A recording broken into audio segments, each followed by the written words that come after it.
Who's meant to be starting? Was it me? I was muted. I totally started it, but that's okay. I'm a genius. Don't mind me. I just did the whole opening thing into my muted microphone. I'm sad now. I'll let you have it if you have an idea, because I'm just damn it. Right, so welcome to Rage Across the 90s, where I suck. I'm not being fancy yet. This is what you get.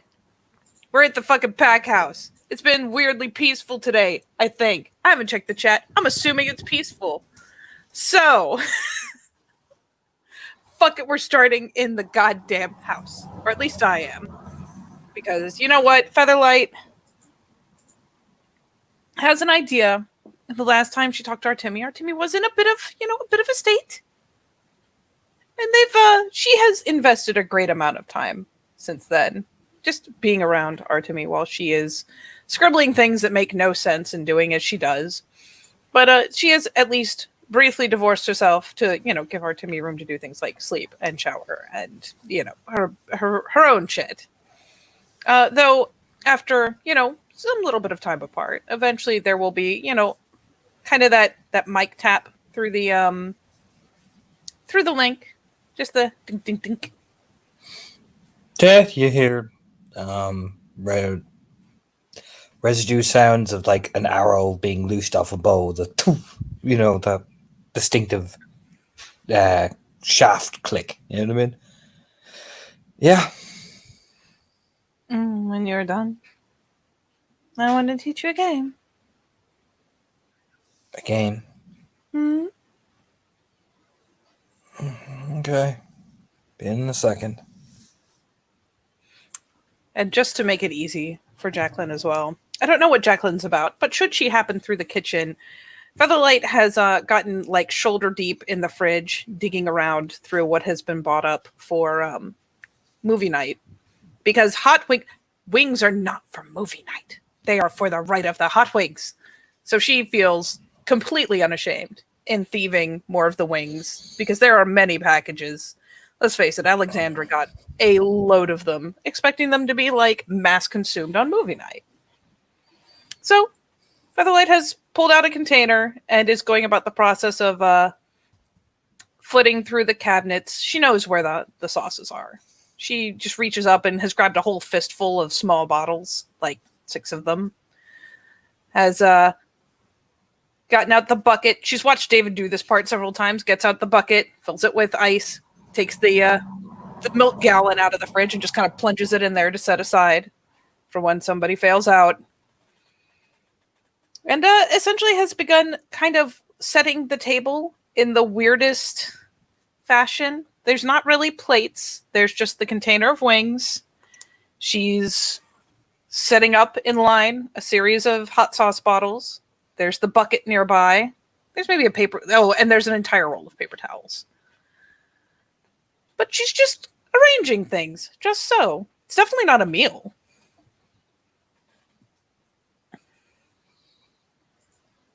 Yeah, and see the big Amazon walks in. After she uses her bow out and puts it onto the side of like a chair or something.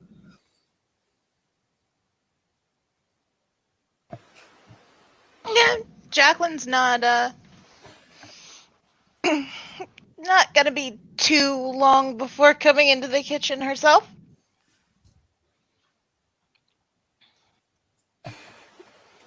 And yeah, she, as Artemi comes in, is like, yes, yes, yes. And, essentially research sits her just here. This is the spot. She's weirdly official about where people sit when, at least for this game. No telling how she is any other time, really. She doesn't usually seem very fussy.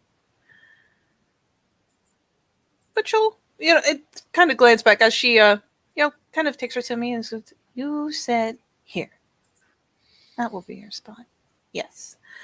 Do you need water? You have been shooting. Squint. Sure. She's just like, doing her hand, like running her hand through her hair, that sort of thing. Yeah. And weirdly enough, Featherlight not only offers to do something nice, but actually gets up and does it. Because as much as she pretends that she doesn't understand how things work, she has zero issue getting like a glass, some ice, and some water.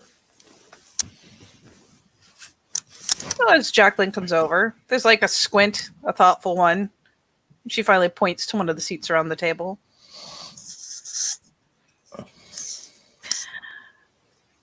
And you should join us. Jacqueline raises an eyebrow. I'm going All to right. take your game.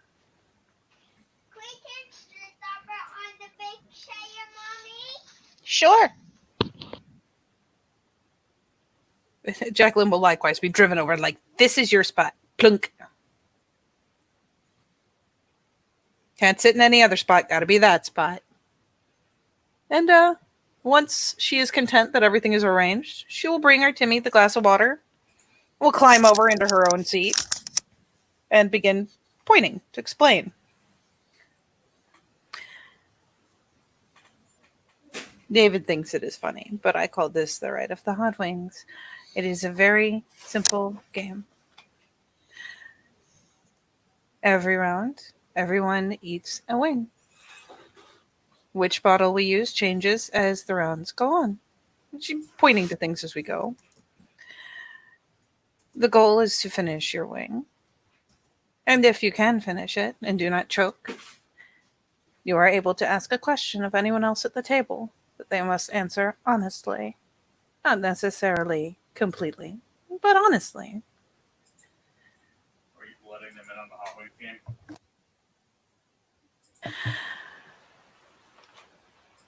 So each round it becomes harder. If you choke, if you cannot finish it, you lose your question. If you begin to have trouble breathing or eating, you may either bring your strength about you and continue, or you have the milk. He points over to the bucket. If you do quit or have the milk, however, you stay at the table until the game is over, and you can still be the target of questions. You just don't get any attempts to ask your own again. Gives a nod. Do we get like milk and stuff to drink afterwards? There's a bit of a smile like, aw. You can have water if you want, though it doesn't help. The milk is only for if you fail out. Can we have wine? Usually wine with spice food like that. It sometimes tempers the blow of it. And plus it gets you drunk. There's a tip of the head like this. For all the world, like this had never occurred to Featherlight. Just what? Wine? Oh, You're looking at the person who grew up on a Mediterranean diet. Do you know what I mean? She's just like, can we have wine with this? Because it's one of the things that they, it's like, huh. Would it spare you the heat? No. It just gives a smile.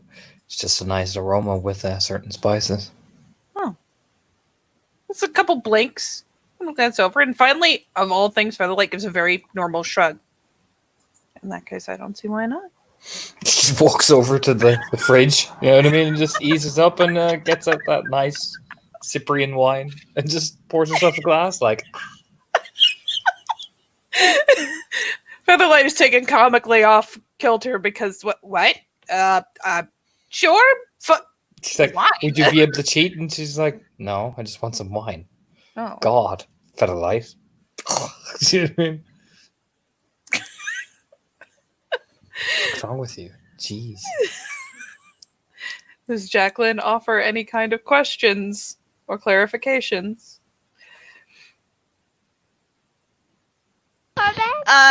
Jacqueline will be back with questions momentarily. Mm-hmm. Yep, and if she does count through the wings to make sure there's enough for each of them to have yay many rounds, every round the spices will get hotter. It is part of the fun. She just nods like, okay. Our Timmy completely undaunted by spicy food. Nope. Pretty much, yeah. She's just like, huh. All right, then. Yeah, she's just like, oh, cool, sweet. All right. Are the rules clear? a question for every successfully eaten wing. You may ask anyone at the table your question.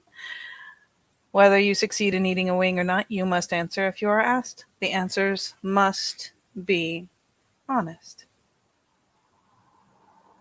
No lying.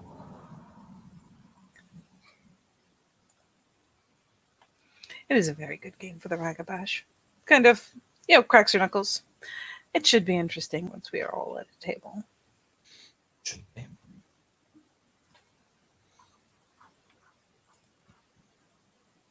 Yeah, she's just like, yeah, fuck it, whatever, let's do this. Or Timmy is the least face. She's just like, oh, sweet.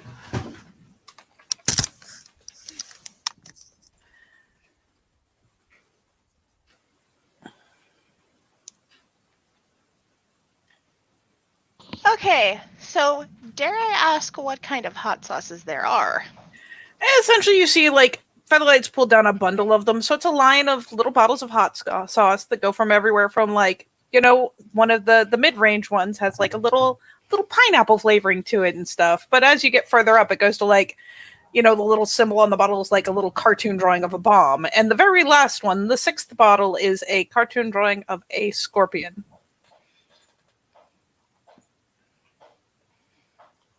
It basically starts at about jalapeno level and just goes up from there. Yeah, but Jacqueline will look over the sauces. So we just dip the wings and eat them? I will show you. That looks just like bemused. It's like, oh yes, hot wing dip. Okay, sweet. But like, I'm gonna show you. Actually, She's just has the most dip it, and raised it's like a little eyebrow. bottle, like the kind of like that you could like shake a couple dabs out of at a time type thing. Like these are actually pretty reasonably done. Like this isn't just a big thing of like generic hot sauce. So she actually does take one and takes the first bottle, uncaps it, flips it over to go, put a proper dab on it, and just holds it up this much. Okay. And then sets the bottle down so each of them can get a wing. Yeah, I mean, Timmy just reaches over very casually, picks up a wing. And Jacqueline also picks up a wing. All right. Do you all have to do this in unison? She's just staring at this whole process like this is. No. Sometimes you take turns. Sometimes it is at the same time for this round. She shrugs. Oh. At your Yes. own pace. She just reaches over for the hot sauce thing and just like does the like whatever recommended like it basically doing the same amount the Featherlight did and just takes a bite. Oh, yeah. Featherlight will nom down hers. Hopefully she'll do better this time than she did last time where she botched on like round 2.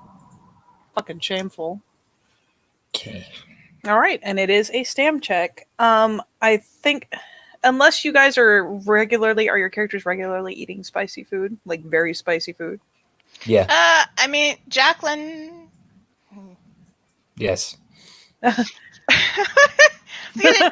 was when she was at work. I'm not sure anymore, but yes, okay, yeah.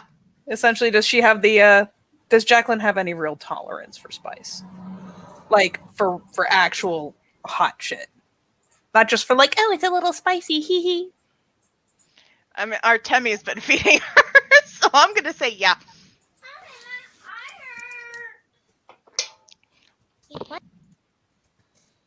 But me, yes. All right, then stam check for everybody. Fuck it, we'll just all start at 6.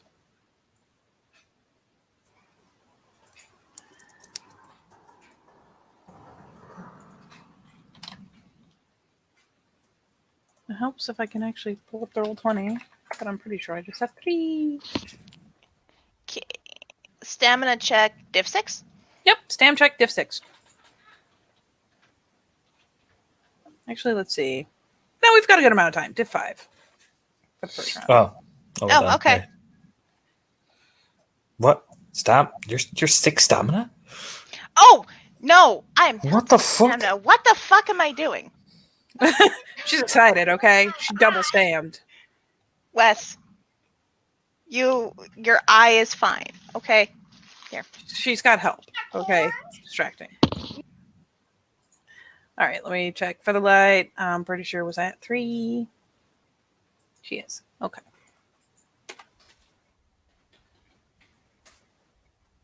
Okay, she does not just completely face planted on like the first round this time. Go Featherlight. Yeah, Artemi. If we're starting at diff 5, Artemi cruises it. Oh yeah. I mean, for Timmy's sake, it is like jalapeno level. It's really not Yeah. the worst thing. Like if you fucked up like Featherlight did and get some of it in your sinuses, like you'd be fucked. Yeah, But exactly. otherwise, No, like I said, she's well used to spicy food. Some of the Greek food is actually really fucking spicy. Yeah, Jacqueline does okay. She'll actually pick up the bottle of this one and read the ingredients while she's eating. do either of you want to go first for the question? Shrug, easing back. She's still eating away. She's like, oh, this is She's great. actually just enjoying it. Yeah. I'm not bolting this. I got time. Mm-hmm. She's just sitting there eating away. Like she's not even, it's like, oh, sweet. Get hot wings and wine. This is the best day. Jacqueline, reading the bottle, looking over it. There's no flavor to this. It's just pepper. It doesn't even look like there's an attempt. There's a shrug. Oh, wait, no, there's vinegar. It's just way down on the list. Featherlight again is like, I don't know what you expected from me. I had no idea what was in this. Just shrug.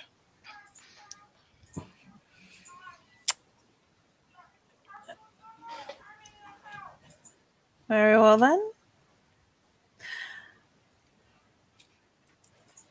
I will go first. She glances between them. Jacqueline.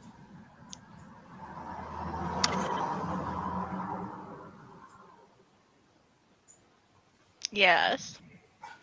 In our recent argument in the pack link that was,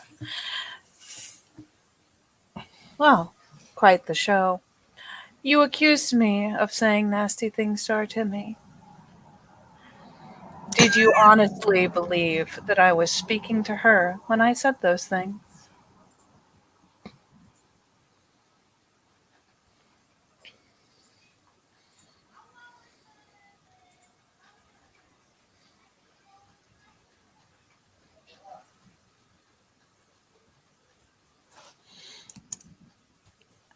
I need just a minute. Mm-hmm. That picture, that gif is perfect. It looks like she's holding a wing. Oh, I can't.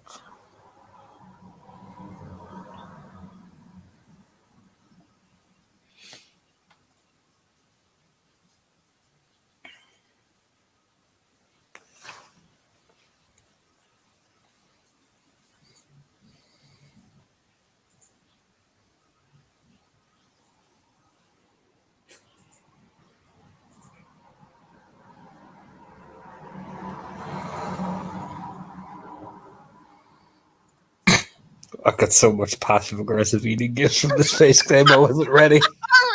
I wasn't ready for her to be this. Like, let's get this one. It's a shame I wasn't playing another Black Fury character because, oh my god. Give me 1 second.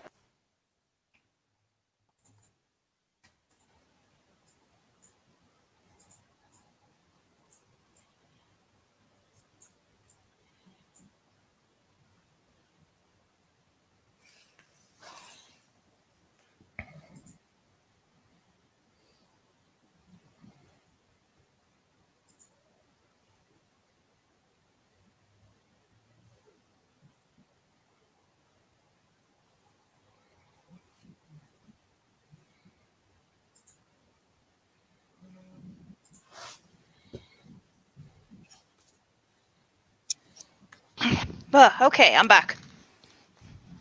I think. Yeah, I can hear you. Katie just went to get something. Oh! All right, back. Sorry. There we Oh, go. good. Fantastic. Oh, Jacqueline will turn to Featherlight.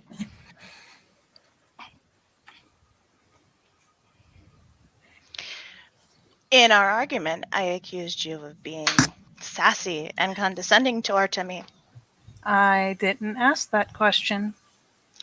You Did you honestly believe that the things that I said were said to Artemi?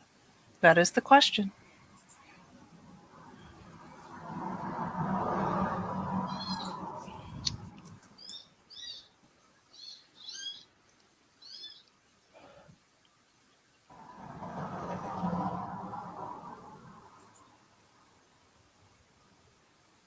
No. I believe you took an opportunity to stand there and belittle me because that's fun for you. She shrugs and sits back, seems content with the answer. Ironically enough, as unkind as it is, it's like, very well, good. And that's just between them, as both of them get a turn as well.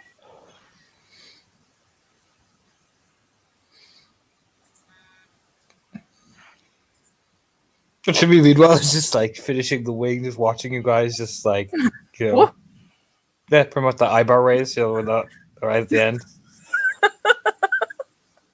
Just waiting, you know, she's just like, you know, she's just kind of finishing this like easy, easy.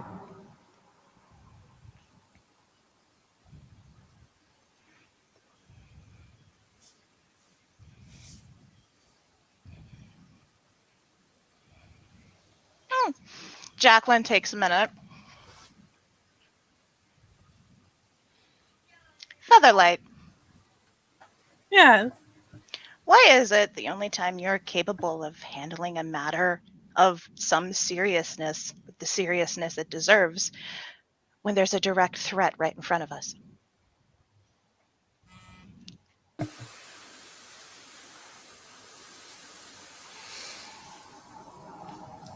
she tips her head thoughtfully.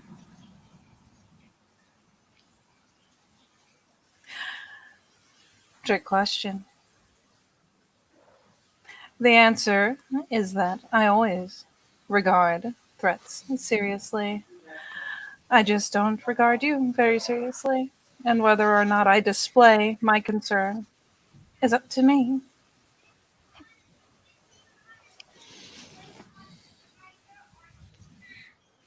It's called self control.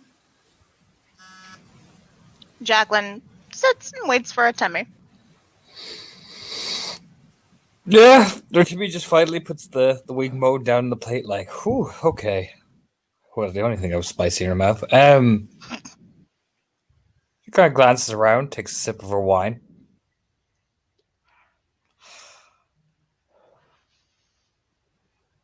So, kind of like weighs her head between Jacqueline, Featherlight, Jacqueline, Featherlight, Jacqueline, Featherlight, Jacqueline, Featherlight, Jacqueline, Featherlight.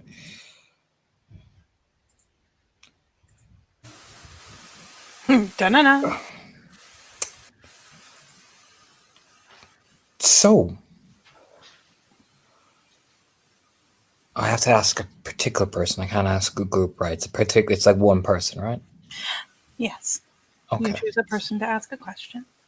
No, You that's could, fine. however, use subsequent turns to ask the same to everyone, if you wished. Okay. No. I know, I get it. All right. No, it's like, all right. It's like, sweet.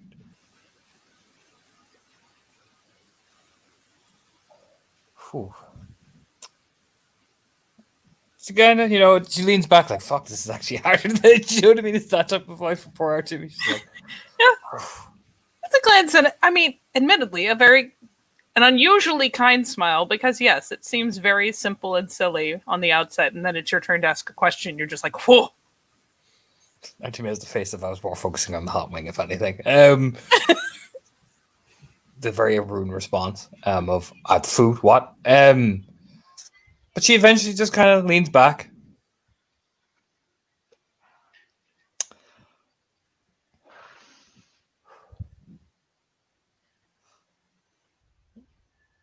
Is your name actually Featherlight, or was that the name you chose?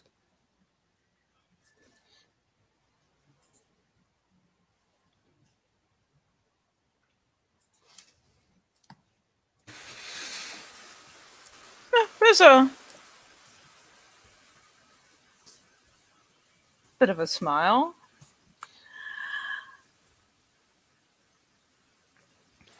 It is not the name that I was originally called. No, it is one that I chose to use when I learned to fly.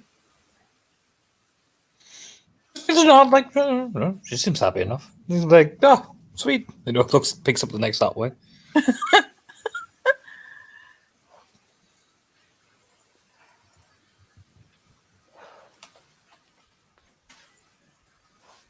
Yep, everyone, I assume is going for the next wings. Passing the sauce. I feel like poor fucking Yeah, Jacqueline's like, oh, this game. Give me that hot sauce. Jacqueline, I mean, like, she's fairly calm about it. Like, she doesn't, she takes the sauce when it's past her. She gives it a sniff before she puts it on the wing, though. Like, oh, I hope this one actually tastes better. Most of them do have flavor, albeit once you get to a certain point, all it tastes like is burning. Hmm. Then this would be the Div 6 round.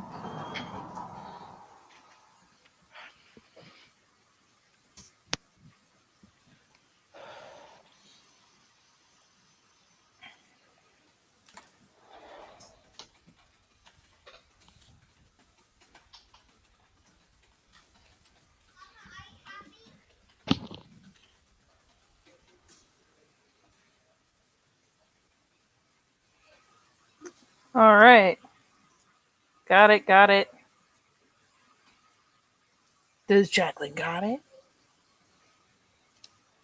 We will see it when my Discord wakes up and lets me roll dice again. Never. I might have to go snatch my phone. Oh, nope, there it is. Aha! Cursor's blinking again.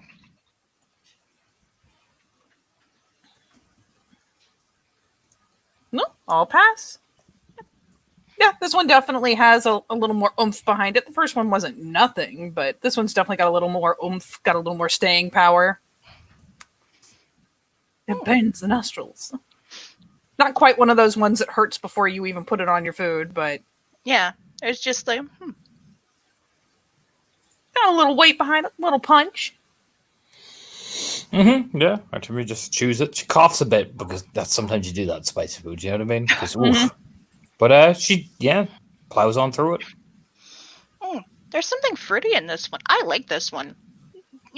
Like, Jacqueline goes in for a few more bites of the wing. Like, decent sized bites. Artemia's finishing it. She Yeah. just keeps eating. Featherlight has a nasty habit of inhaling them very quickly. Just like, okay, next turn. I get a question. Just very objective based. Artemia's not going like slow and steady. It's just like, I'm gonna bite here. I'm gonna play around with it a bit, like flip the thing. You know what I mean? She like chooses different points to bite at before eventually inhaling it. You know what? That's probably what there's a plate for. There is one plate left, and it is where everyone gets to dump the carcasses.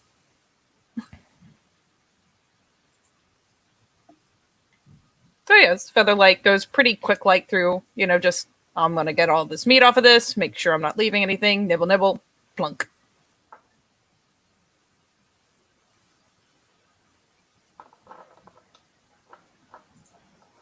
Does seem to have a paper towel. Goes ahead and, gets the bits off her fingers. She's not as fond of this one.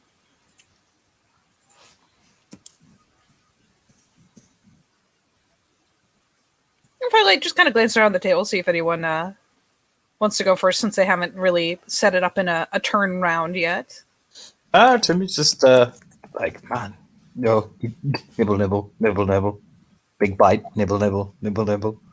Artemia is tactically saving herself for last because she can't ask a question until she finishes it. Yeah, pretty much what she's doing. Plus, she's hungry. She's training. You get the impression it's like, oh, Timmy's so tactically smart, and then you see but like you actually look over, nah, she's fucking just eating. You see it right in her bedraggled face, just, oh my god, this is so nice. You know what I mean?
But Timmy's the like mid inhale of something. You gonna start asking questions or not?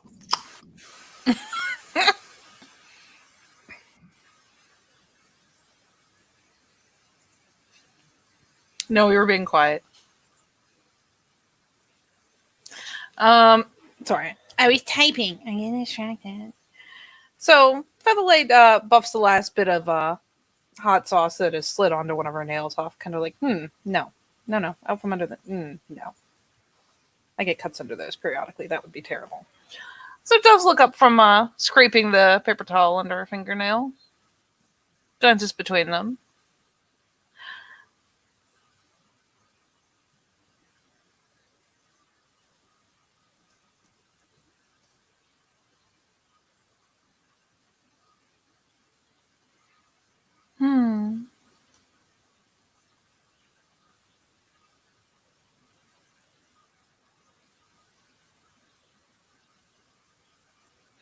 You're Timmy. Mm-hmm.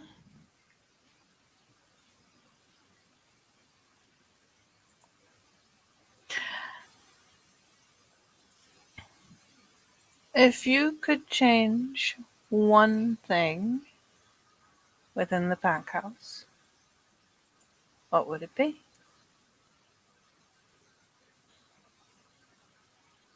I leaned over. Say that again. If you could change one thing within the pack house, what would it be? Yeah, she puts the empty wing down on the plate. Oh, that's easy. Everybody keeps secrets from each other all the time.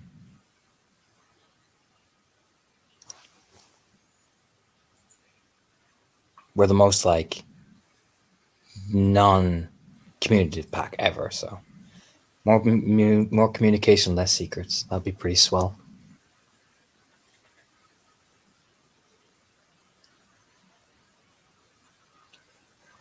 That's a bob of the head.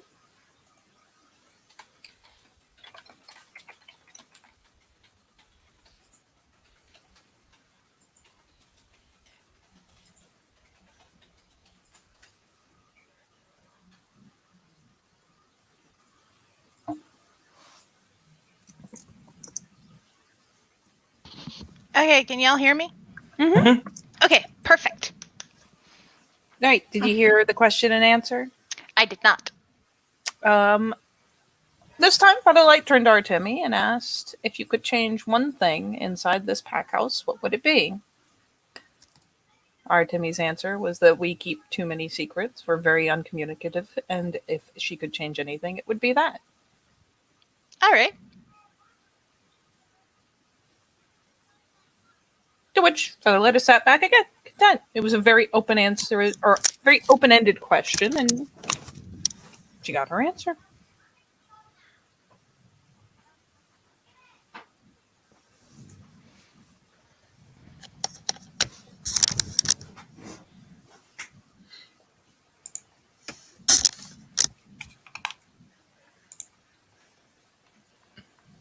imagine both of them turn to look at Jacqueline because Artemi is still not necessarily tactically so much as like trying to convince herself it's more food nibbling. Yeah. Jacqueline takes a minute.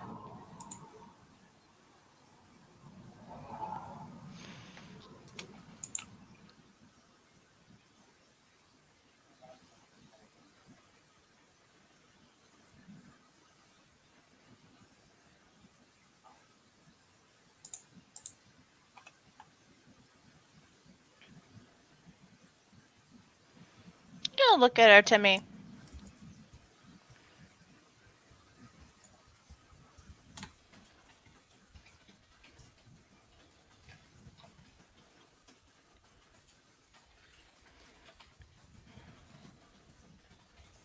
Why'd you tell me things were fine the other night when my actions obviously hurt you? You can't handle the truth. So yeah, leans back. And because I didn't want to hurt your feelings, and because, Jacqueline, you have a terrible coping mechanism when you're told something that you can't contradict.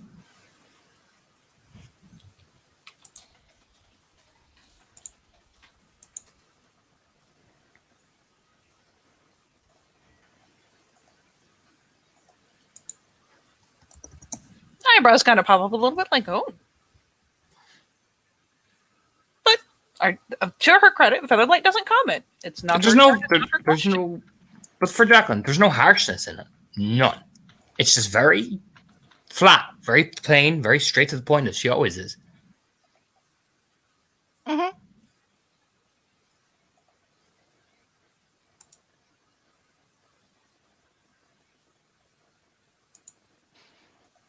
For her part, Jacqueline, there's a like, oh.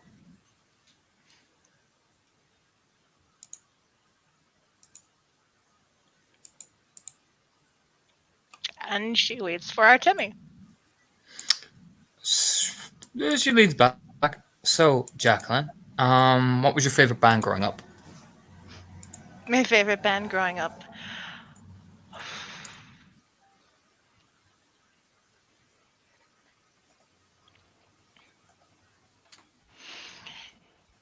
It takes a minute to give that one some thought.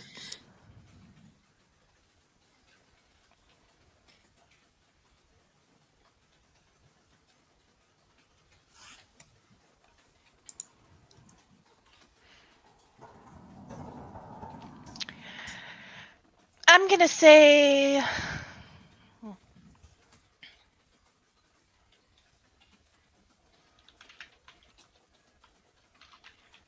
say Salt and Pepper. Because most of their albums that I have, I bought myself. Oh, it's like, huh. Oh, yeah, she seems satisfied.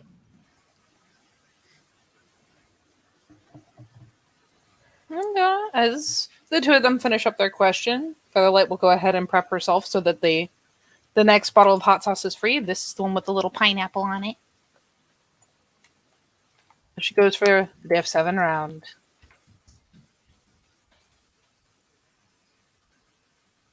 Oh, got it. Yeah. Got it. Ooh, that's a fail. That's okay. It's not a botch. It just means that on this one, something about it, you can choose how you want to do it. You just can't finish it. I mean, honestly, if Jacqueline really wanted to be uppity, she could just say, I don't like how it tastes. But for some reason or another, you cannot finish that way. Yeah, no, she goes in, she goes in, she again gives the the cursory sniff, like, oh, yeah, I smell the pineapple in this one. She goes, she takes a few bites, probably 3 big bites, and then just something hits her. She can't finish this one. She just starts coughing. She's not like doubled over coughing or anything like that. She's trying to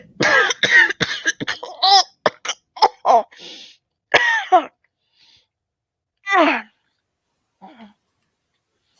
can something that has in it is bad?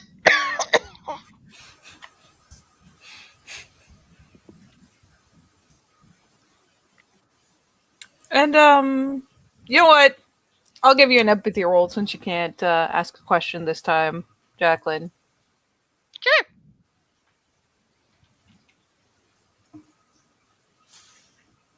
Albeit you're a wee bit distracted.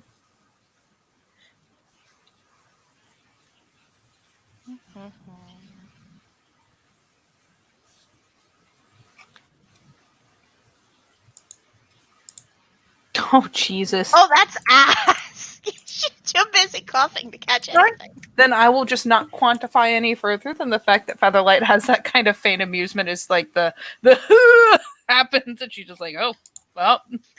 It's I mean, our Timmy could probably read that it's just one of those, oh, that'll happen. There it goes. There's the first one. It's Yeah. actually, weirdly enough, it's not malicious at all, for Timmy's sake. But, I mean, Jacqueline can read it however she wants. Jacqueline probably can't read it through her eyes watering. You know, our Timmy does a couple of coughs. It's like, oh, you know what I mean? And refills her glass of Cyprian wine, takes another like glug of it essentially. Does that like, oh, that does nothing. Oh god. But proceeds to finish the wing. You know what I mean? Yeah. Featherlight, likewise, it has a little bit more stop and start. Like, it's one of those things where she's like trying to figure out how to get this down her mouth without it biting her back, and it's not working out, but she tries. One day she'll find the ultimate tactic. But for now, yeah, you can see the kind of like of trying to like clear the hot air, like the fumes out. Though she does give a little shake of the head, like, whew. And we'll wait for poor Jacqueline to finish coughing.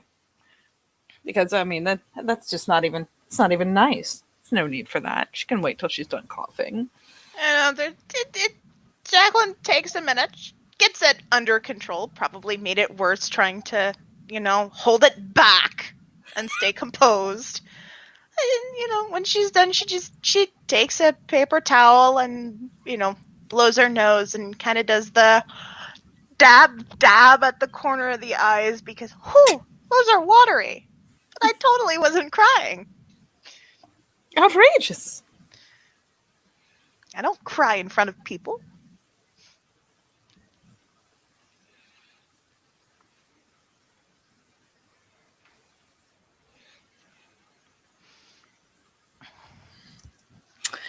So she considers for a moment, kind of like playing with one of the bones for a second, like twisting it this way and that way. And does look over to Jacqueline.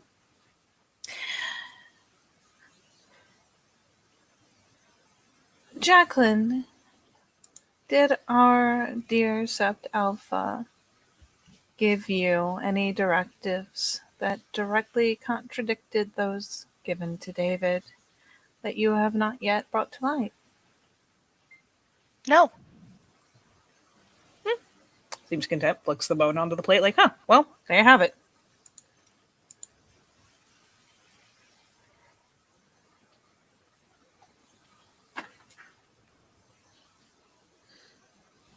And Bartolome tosses her thing on the plate, and belches. So, guy squints at Featherlight, that like, what can I ask? Do you know what I mean? Like, you're not sure if she's mock doing it, but it's that look of like that sus motherfucker look. You know what I mean? Actually, sucking the sauce off of her fingers on this one. Just kind of glanced over like, what? What's the weirdest thing you've eaten? Oh. Jacqueline turns to look expectantly at Featherlight. Wow, Artemi. Wow. Yeah, Featherlight actually sits up for a second, like, oh. Like, it's one of those things you can tell. She didn't expect that question. It was like, got a little side slap, like, whoa. Oh, I gotta think on that one. Shit. So ready to play fuck games. Not ready for simple question. 1 second. Well, Featherlight, you could tell, is like going back through the catalog of shit. You'll be deceived by my simplicity.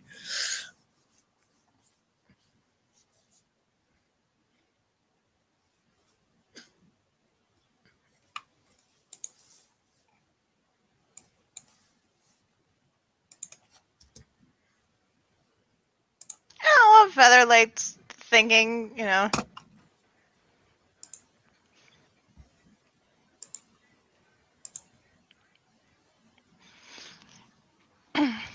Jacqueline picks up, probably. I mean, she's not being asked a question this round. I imagine there is just a stack of filthy paper towels at this point. And she'll pick them up, huck them in the trash. And when I say huck them in the trash, I mean she wads them into a ball and fires it across the room into the trash can.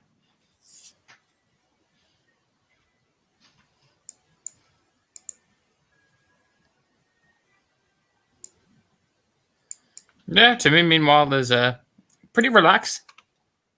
She's just leaned back, picks up her wine glass, takes another measured swig of the thing. Lets out another belch because, oof, gas.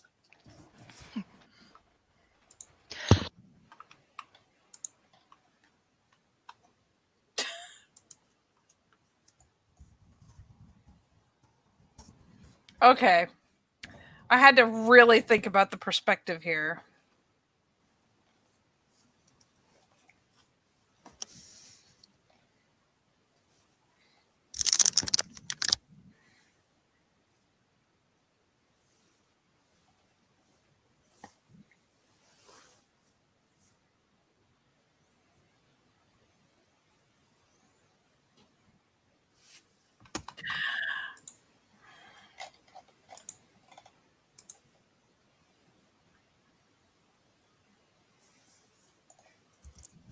And she comes up with a very strange answer.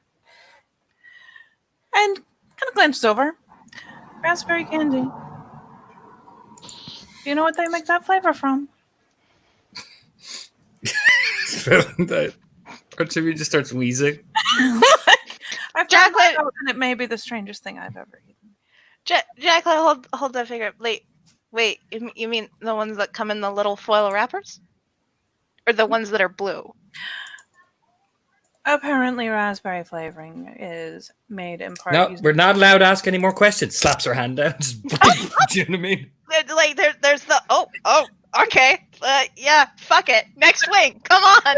I want an answer to this. I want to know which candy, Featherlight. Not allowed to ask any more questions. It's that stern no. We can ask it after the game. God. God. After the game. Oh, okay. Well. God. Yeah, this is the extra. Just Jacqueline goes for it. Now I have to know. Fucking perfect. There's multiple kinds of raspberry candy, Featherlight. We'll have to bring in a rule about breaking the rules of the game, but we can do that later. Now, next wing, Grumbles. You know what I mean? No breaking the rules. It's all Featherlight. Featherlight has a fucking heart attack. So this would be the Diff 8 round. Oh, I don't get it. Oh. Jacqueline, you can do it. I got one. Yeah, Artemia's all right, I'm just gonna take takes a couple of bites. She just makes the most constricted face, starts coughing, just Yep. Featherlight falls prey to the same thing as she did last time. She tries to eat it way too fast, gets it in there, goes to inhale, pulls in a bit more of the fumes and the stuff, essentially it's got a nasty afterbite. Initially, you don't quite taste it, but it burns. So it gets partway down her throat, and before she thinks about it, she is hacking and wheezing and the whole nine, the tears, the snot, everything. Oh yeah, no. Artemia wheezes and kind of just angrily fucking throws the wing across the room eh. I didn't like that one. Eh. Yeah, pretty much. Stupid American fucking fires it across the room, just grumbling and cursing. So rubbing her face, you know what I mean? And then she realizes, oh no, it's in my eyes. You know what I mean?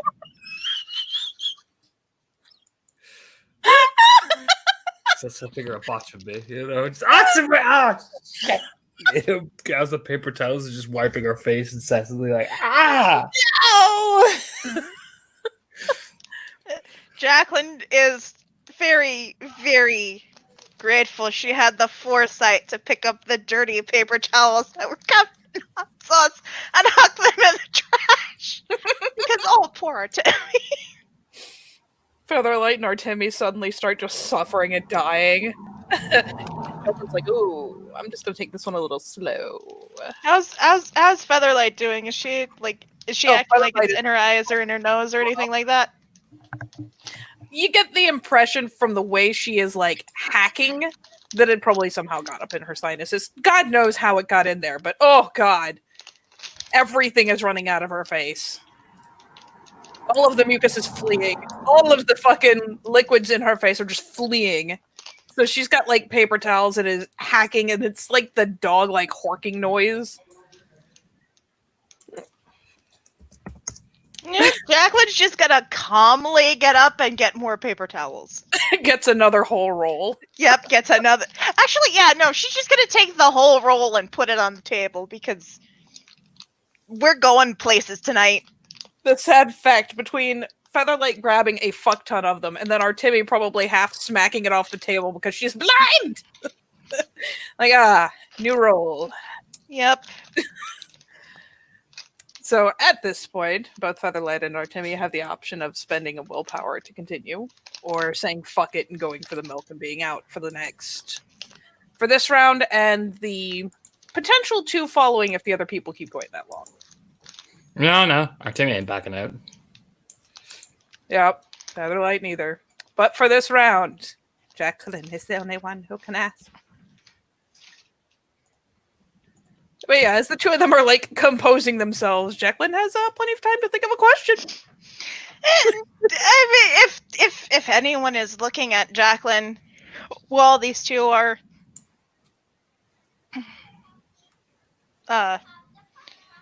regathering their composure.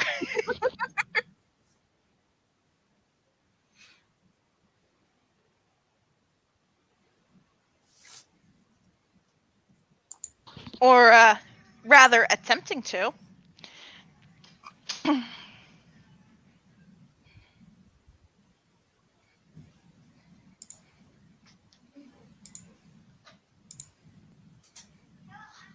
Then what? She'll turn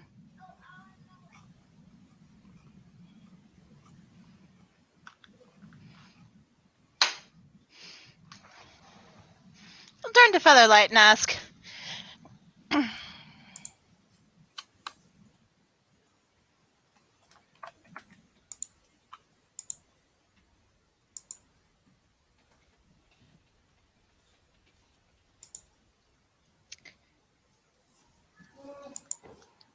why did you agree to my joining this pack?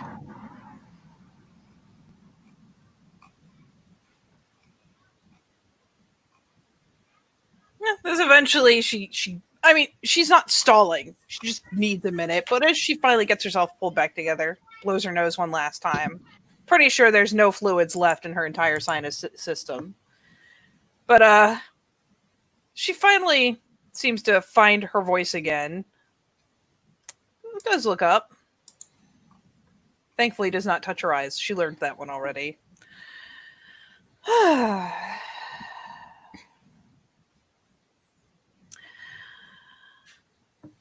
We were all placed together as a matter of necessity. I agreed to use the same reason I agreed to Alexandra and David. Necessity.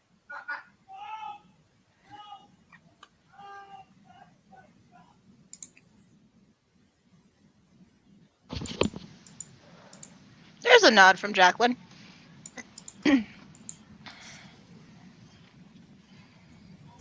Yeah, Artemi reaches after having a couple more coughing fits and reaches for the next wing.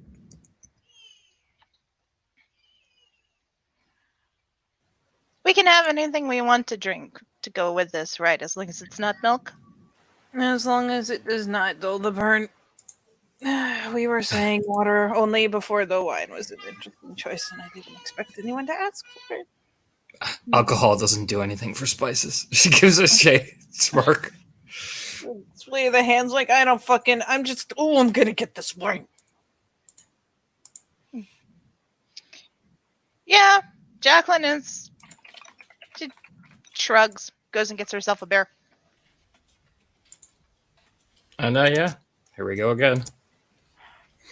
Ah, actually, wait, I have tough as nails, especially with this pop for that. You know what? I'd say so, just because I think it's hilarious. Yep. Fuck it, I'll take it. That's fucking painful. I feel like that is tough as nails would apply to like weathering pain, just like it's weathering combat. Why not? Mm-hmm. Considering this is like what the diff 9 9? round? Yeah. Yep. Okay, Featherlight, come on. Featherlight needs to do her feather best. Oh my god! Yes! This is the one with the little cartoon bomb on it. Oh, nope. Only a fail. So there's a little cartoon bomb on this one. Jacqueline doesn't give it a sniff like she has with the other sauces because there's a cartoon bomb on it. She's pretty sure doing that would just send her into a coughing fit before she's even bit into it. She doesn't really have time to brace herself for how spicy this is, aside from, oh, there's a bomb on it. This is going to be the spiciest one yet. And as soon as she gets that first bite, she chews. She swallows. It hurts. It hurts a lot. She grabs a paper towel to cover her nose and mouth with and just starts hacking, much like Featherlight and Artemi were the last round.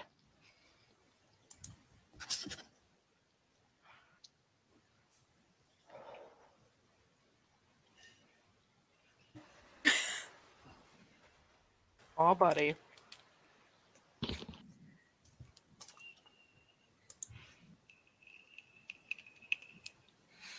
Yep. This one, again, Featherlight learns from her mistakes. Her mistakes of Featherlight 5 minutes ago. And does not try to quickly inhale this to just get it past her mouth. Nope. She actually takes a little more time, makes sure she chews, makes sure she swallows. Because if she, makes herself gag, it's all over again. Because, she's still, bloodshot-eyed from the last round.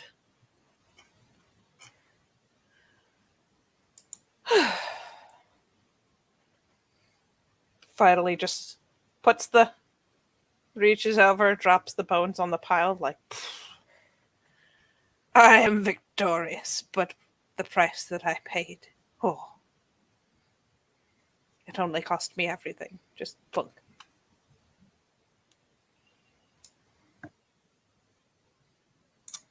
Yeah, Jimmy finishes hers. Kinda just letting out a bit of oh god.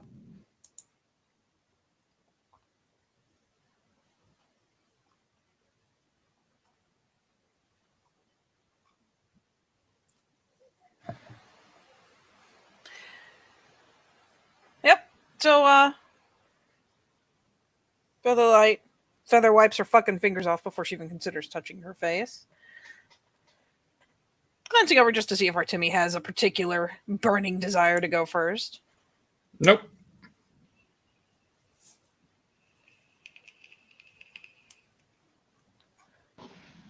Jacqueline has grabbed a second paper towel and is trying to scrub the... Try to scrub it off her tongue. Yup. Trying to scrub the burning mess off her tongue because it's bad. It tastes bad and it hurts. Oh no, Featherlight thinks because this is one of the good ones. This is one of the late game ones. You gotta abuse them properly, right? And she does glance between them.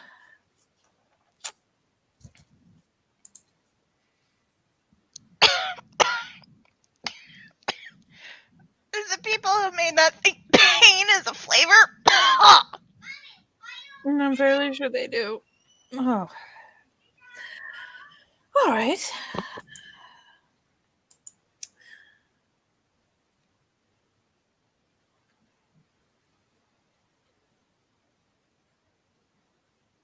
Jacqueline,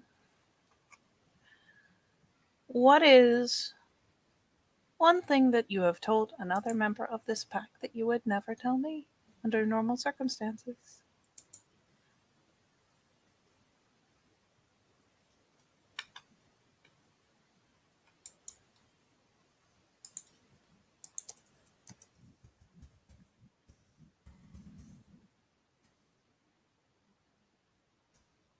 Oh, I gotta think about that.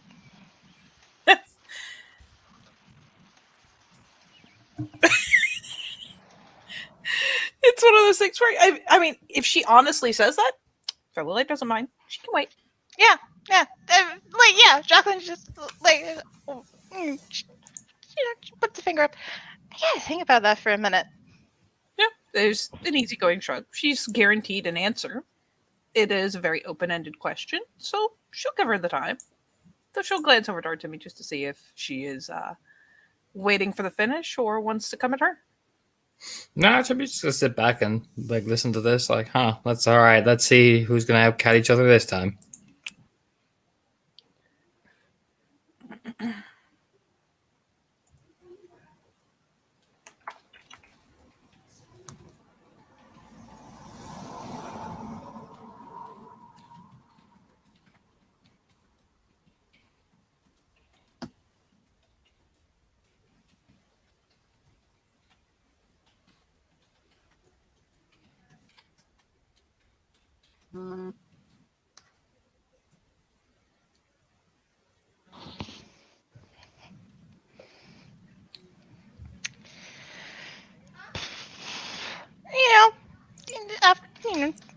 Like Jacqueline, after taking a moment to think about it, because she's already told Featherlight one thing. Mm-hmm.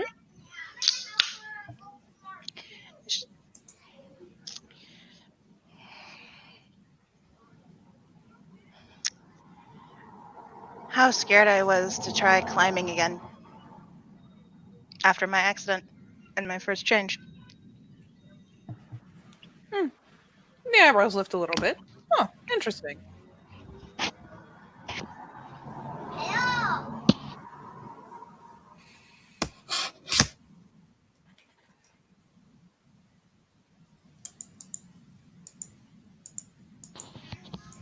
I did eventually, but well,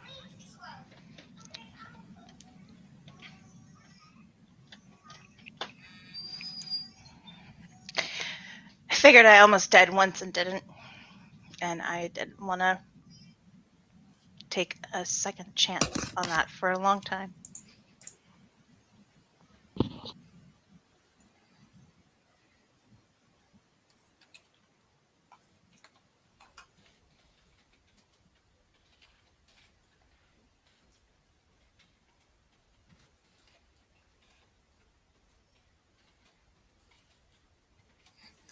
Yeah, there's just a nod of, acceptance, approval, not oddly enough, no real judgment. It's like, oh, I nearly died falling from a fucking cliff. I wasn't so keen on climbing again. Surprise. So there's just,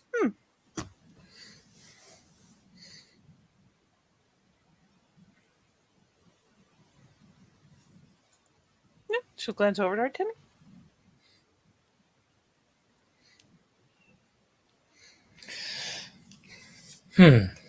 Or just leans back, glancing at the both of them.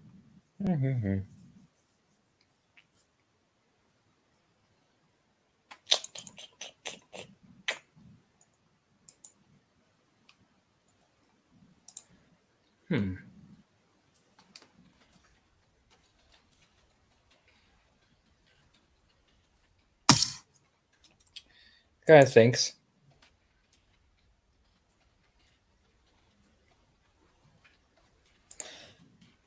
All right, I'm gonna get a bit personal here because I've been enjoying learning about people. Same question that Featherlight asked me, Jacqueline.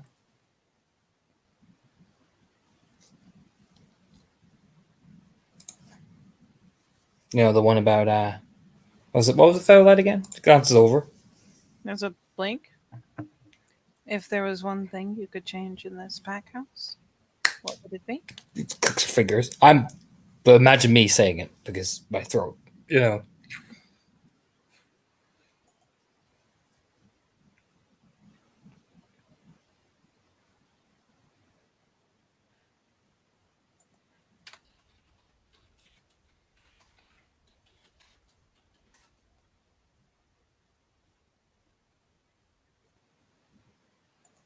Na.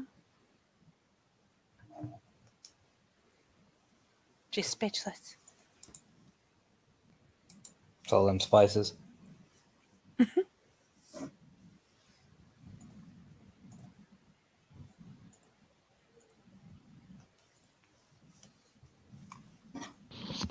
I'm back. Okay. Eh.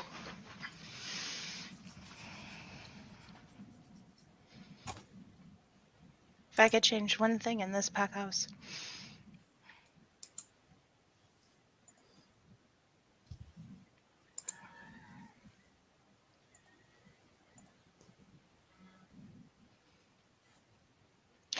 David would be the person I thought he was.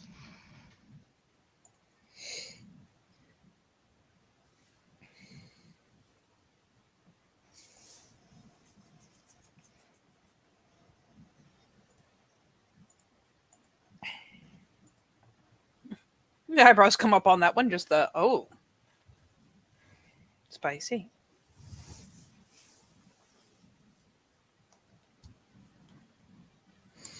It just leans back. Like, She doesn't say it vindictively. If anything, she sounds more disappointed. I give you that.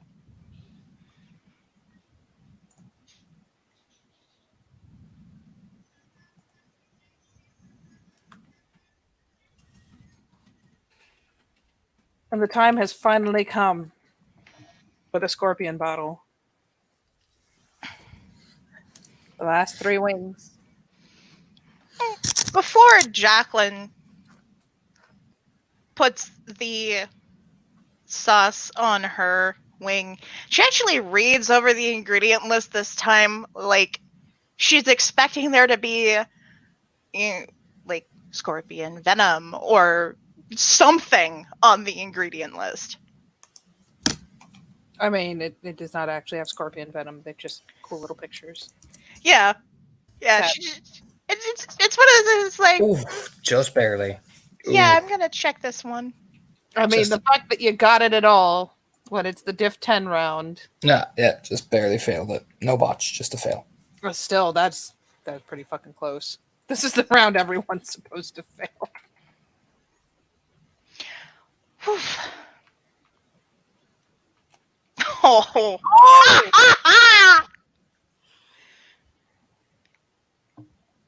Featherlight, the master of the game. Yeah. Yeah, it's not that like our Timmy's like gasping for air. It's just she just throws the thing down the plate, going, nah. You know what I mean? It's just very rude. Like, no. Takes one sniff and goes, nope, I don't hate myself. No, she takes a bite and she just nods herself and just puts the rest down the plate. Like, nah, I'm done. Do you know what I mean? It's just very like that's it. Very calm, very composed. You know, not even mad. Just nah, not in the mood. Um, This isn't the hill I want to die on. That does count as a fail, choosing not to eat it. Mhm. Jacqueline takes a bite, swallows it very quickly, grabs her beer, and puts the wing down.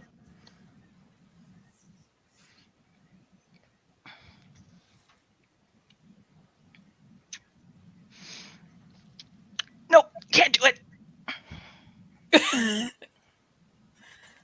Conceding defeat, even better. Yeah.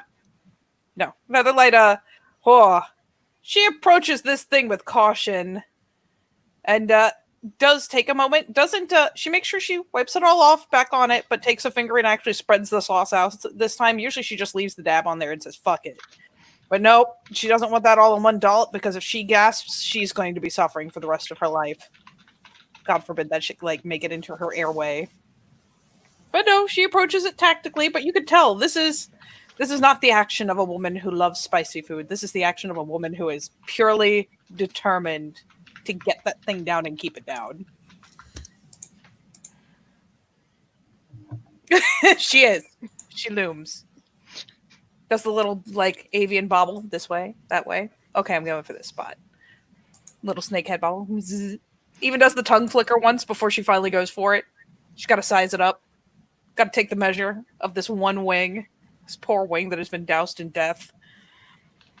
And she does manage, thankfully, with pretty decent grace to get it down and keep it down. Just, whoa, you can tell the whole time it is pure will that is driving her through it. And when she does finally finish, she reaches over and gingerly places it on the plate. Takes a moment to lick her lips because, yes, that counts. In this moment, on this worst one, even licks the finger that she had the sauce on because she's not cheating. She's not getting called out. Kind of just a whew. And then after a moment to kind of breathe out the fucking dragon's breath she's got going on and finally catch her air again, glances over. Right, Timmy? Yes'm.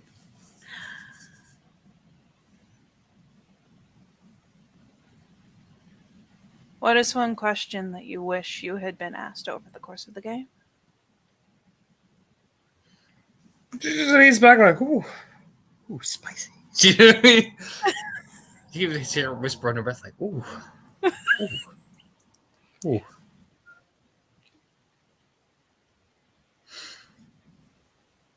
Anything about me?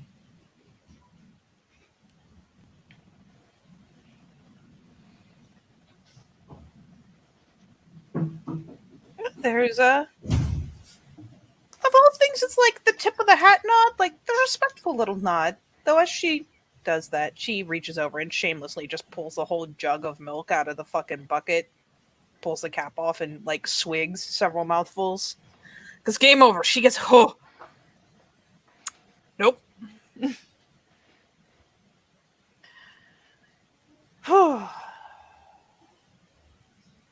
Very good answer. Just gives a nod. Are we playing a drinking game after this, or? There's like that moment where Featherlight looks and it's like Jacqueline has a bottle of beer, or Timmy has a glass of wine, and Featherlight's holding an entire carton of milk. We can. It was a shrug. Felt like I can't get drunk, so she'd be cheating. The tongue flickers out. Just the Well, there's got to be a kind of drinking game we can play where getting drunk isn't a penalty. Oh, it's never a penalty for me. It is so fun to watch.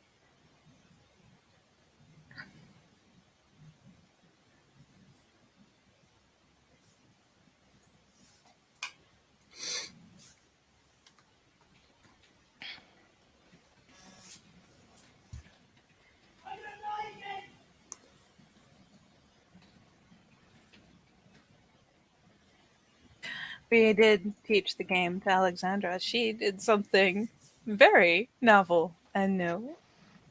She takes a swig out of the carton, pointing to both of their plates. When I bowed out just before the last round, she took my wing to get an extra question. Our Timmy just lifts up her unfinished one, just kind of does the little dangle and just like eases over on a plate and just puts it like between Featherlight and Jacqueline. Just that. Boop. I have laid the challenge out for you both. There you go. I'm just going to lean back and pour me more wine and put my feet up on the table, cross them. Jacqueline takes a look at it and just No, I don't hate myself that much. If you're sure. Oh, I would, but there's a waggle of the like. She kind of like wiggles the jug a little bit. I'm afraid I've already tapped out. Rules are rules. And finally, Featherlight succumbs to curiosity and snatches a bottle off of the kitchen window. Like reaches over, snags it, twists it around to read it. It's probably fairly similar to the others.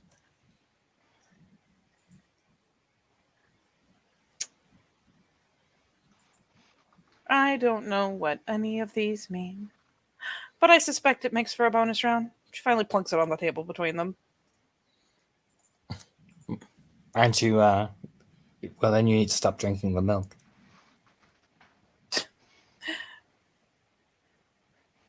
Yeah.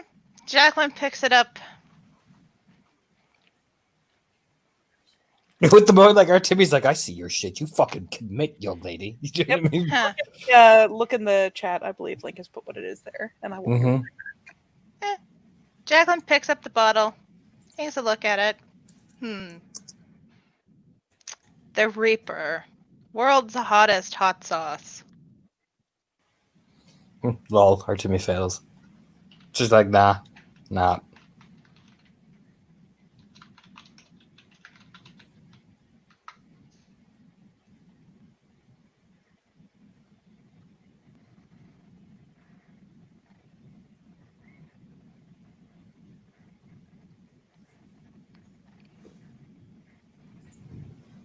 It says the ingredients are a proprietary blend. Just eat the hot sauce, Jacqueline. She's coughing. Stop acting like a hippie.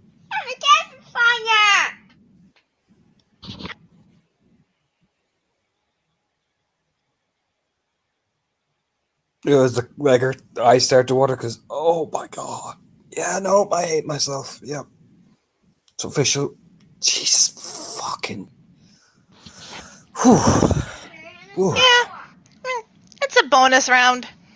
Featherlight's already drunk the milk. I'll put the sauce on one last wing and go for it.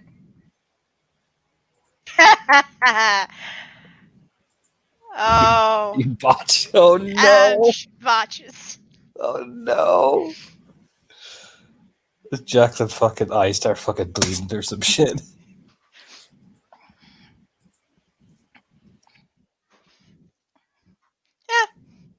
Here's the. Unlike the other sauces, the reaction to this one is immediate. The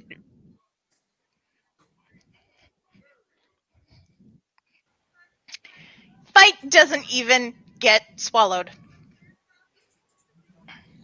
Start violently hiccuping. It gets spat out on the plate, and Jacqueline grabs for the milk.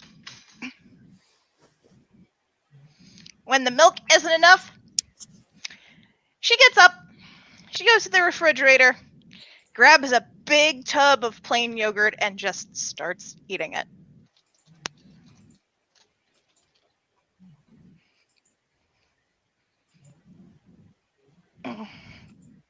Oh, that's bad. Mm-hmm. She's just. Oh, jeez.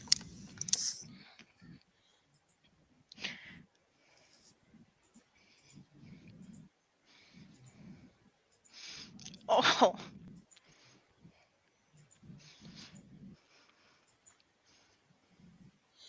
Gotta keep chewing on it. You know, she's just there, you know, finishing the wing. Oh, God. Mm.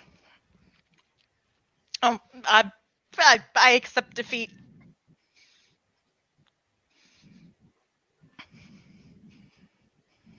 What happened? Jacqueline botched. No, Jacqueline botched. Didn't even swallow the bite. Just spat it out and grabbed the milk. Yeah, Featherlight just holds out the carton. Yup. Oh. Mm-mm. Oh.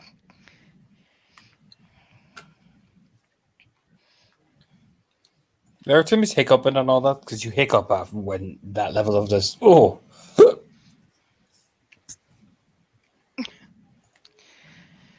Oh, this is the worst.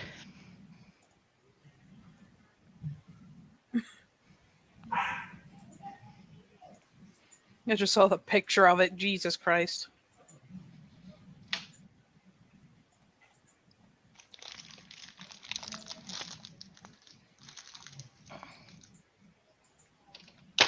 Woo. Yeah, I'm not gonna lie. Featherlight spots the reactions, and it's just like, shame. You know,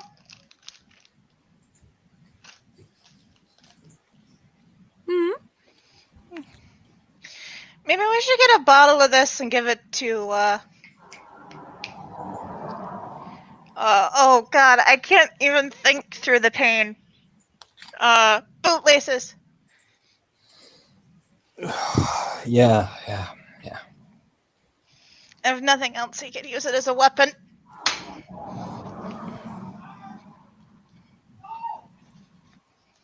There's a bit of an eyebrow off, like, you're not wrong. Kind of like brings the bottle over, gives it a sniff, winces, and like puts the cap back on, like, nope.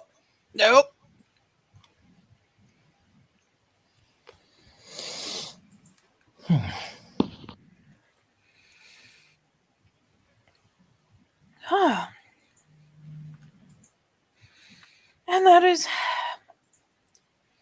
how the Ride of the Hot Wings is performed. I dare say it will be very interesting when we get all of us at the same table. Mm-hmm. Ugh.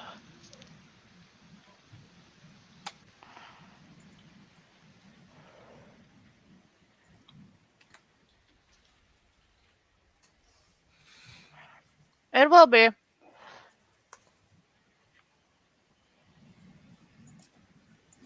Did we decide on a movie for movie night yet?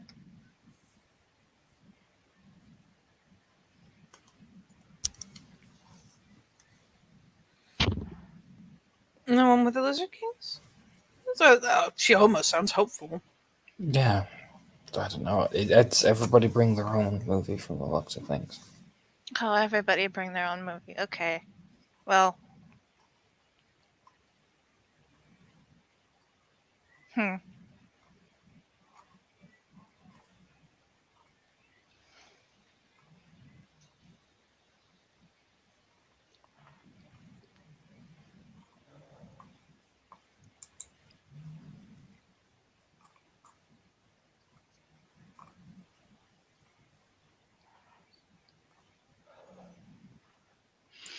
I'll see what I can dig up. That's reasonably entertaining. Mm-hmm.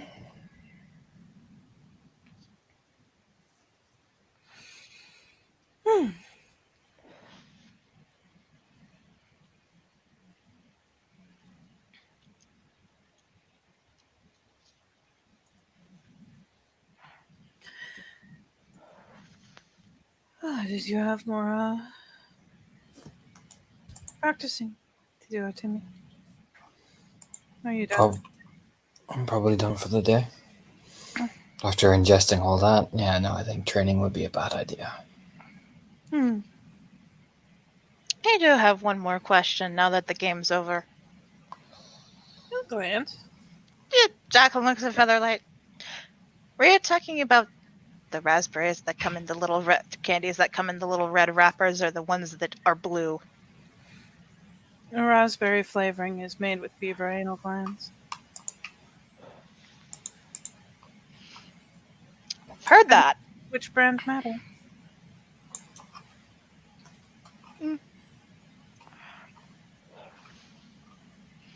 I was more curious if the blue raspberry added to the strangeness or not. I do think it is unholy for them to be blue. But blue is strangely compelling. Yeah, too, just eases up, like, just, going to go over and sit down in the living room.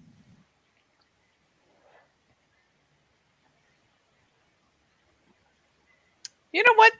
There'll be a glance after. I'm gonna glance back to Jacqueline just to see if there's anything else that she like. Is she still being engaged as though there's further conversation? Not particularly. She seems pretty lost in thought eating the yogurt. Yeah. Featherlight snags up the plate with all the bones, dumps them into the trash, and at least gives that cursory a little bit of cleanup, puts the dishes in the sink. So she leaves the bottles out for the moment and slithers after her Timmy. Climbs up over the back of the couch. Yeah, she was just sitting there with the wine glass, just flicking through like fucking TV channels. She pressed the button every now and again, idly, like no, no, no.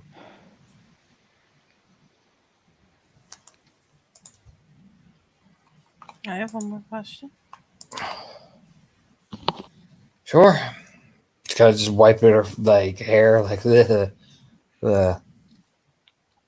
You have told me all about the way that your home looks. You've told us the water, the plants, the celebrations. But since you have come here, what is your favorite thing that you have seen here?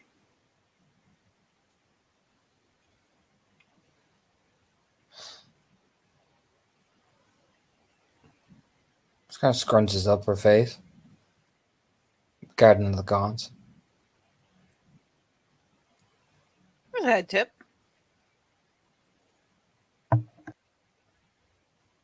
It's got a lot of wild energy there.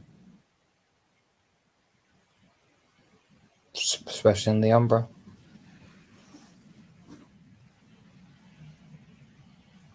And that's why you like it so much? Mm-hmm. It's one of the few places that reminds me of home. It's got that much wild energy in it.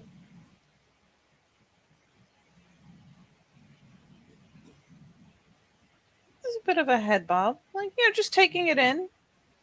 Digesting that thoughtfully. Nest down on the seat finally. Everything else is just everything else.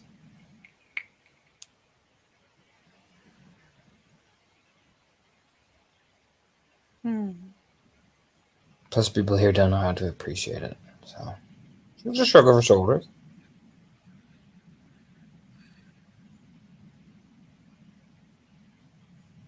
Some of us know how to appreciate the wine. Hmm.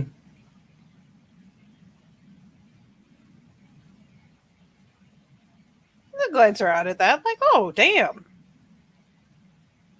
Just gives a shrug. Each tribe has a different perspective on things. So, there's not much cater to the wild around here, that much. Not that we have to placate the wild all the time, but when you come from a place that has such distinctive energies of it, it's quite a culture shock.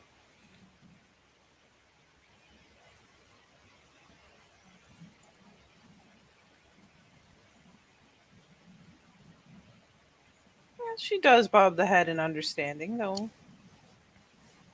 Does start thinking. Plus, there's Weaver spawn here, so there's a shrug. They kind of muck up the place. They do.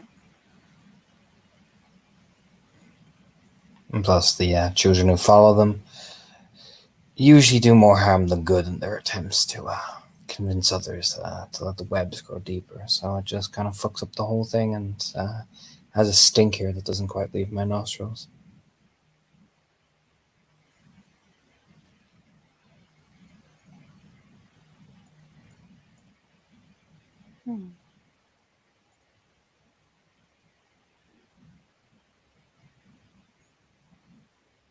Like, I'm not saying that I completely abandon technology, but there has to be some point the Weaver did serve a purpose once. But too over-reliant. And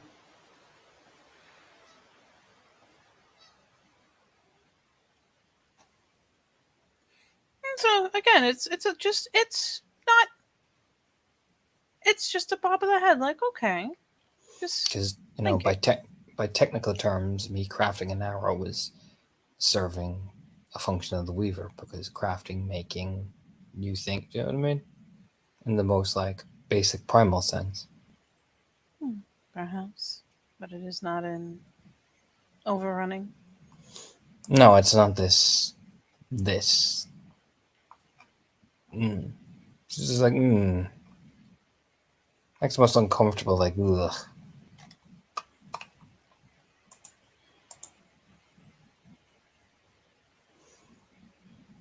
Mira is a place completely healthy mix of Gaia and the wild energy. So you can imagine there's little to no weaver there at all.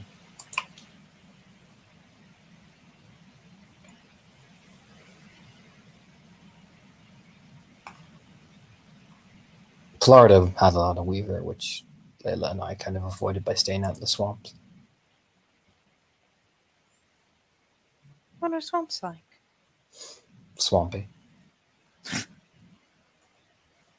She actually gives a bit of a snort, like, I see you. You gotta just be careful what you're dealing with. Sometimes if you don't, you'll get bitten to shit. But you manage alright if you're clever about yourself.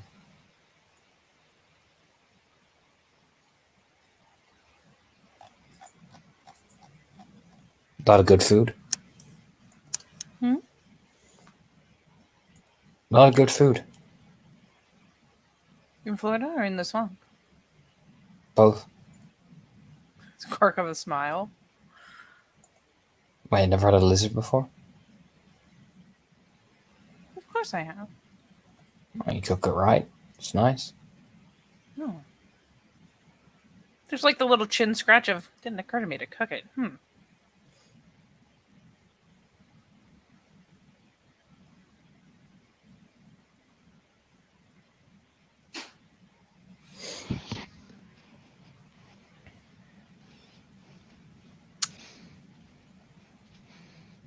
Later.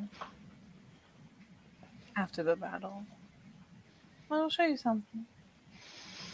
Sure. It's just a soft smile. I think you'll like it. Yeah, eventually Artemi finds the off button, because god fucking damn these fucking things. You can see she just click. Do you know what I mean? After a few minutes, Jacqueline wanders in.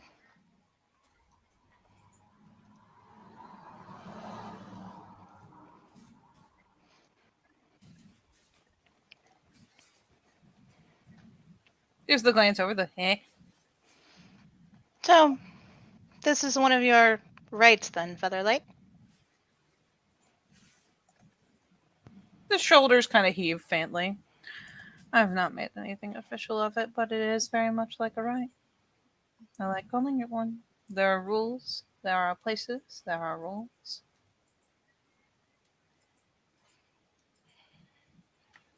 Were it still to be practiced like a right was, there's a chance it could be made into one. Were we to see fit. As it is, I think that this right has enough purpose and meaning to it as it is now. Because now you're curious, aren't you?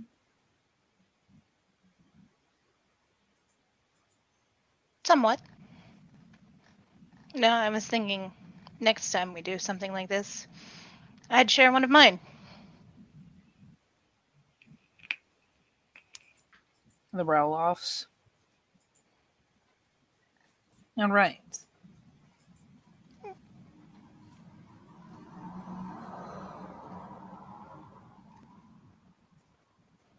Why can't we share it now?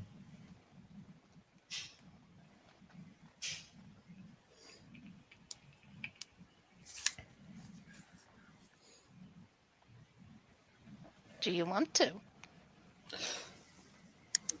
So look to Featherlight and Artemi both. I wouldn't have asked. She just takes a swig.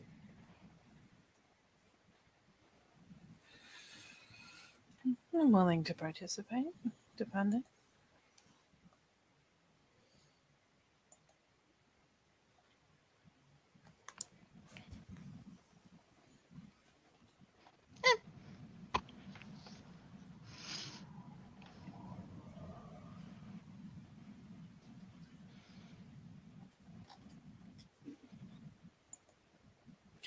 What is the right?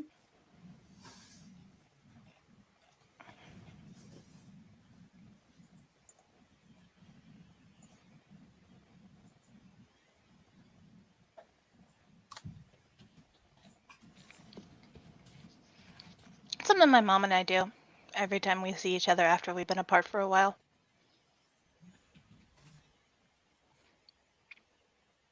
We pile into the kitchen and make cupcakes together from scratch. No box mixes. Just talk.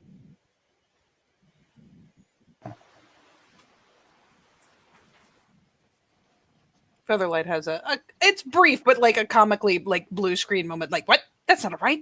But doesn't seem offended or upset. Just kind of like, what?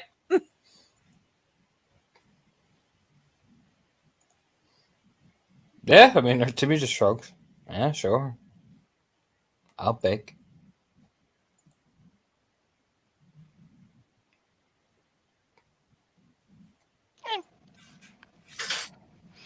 Jacqueline goes into the kitchen and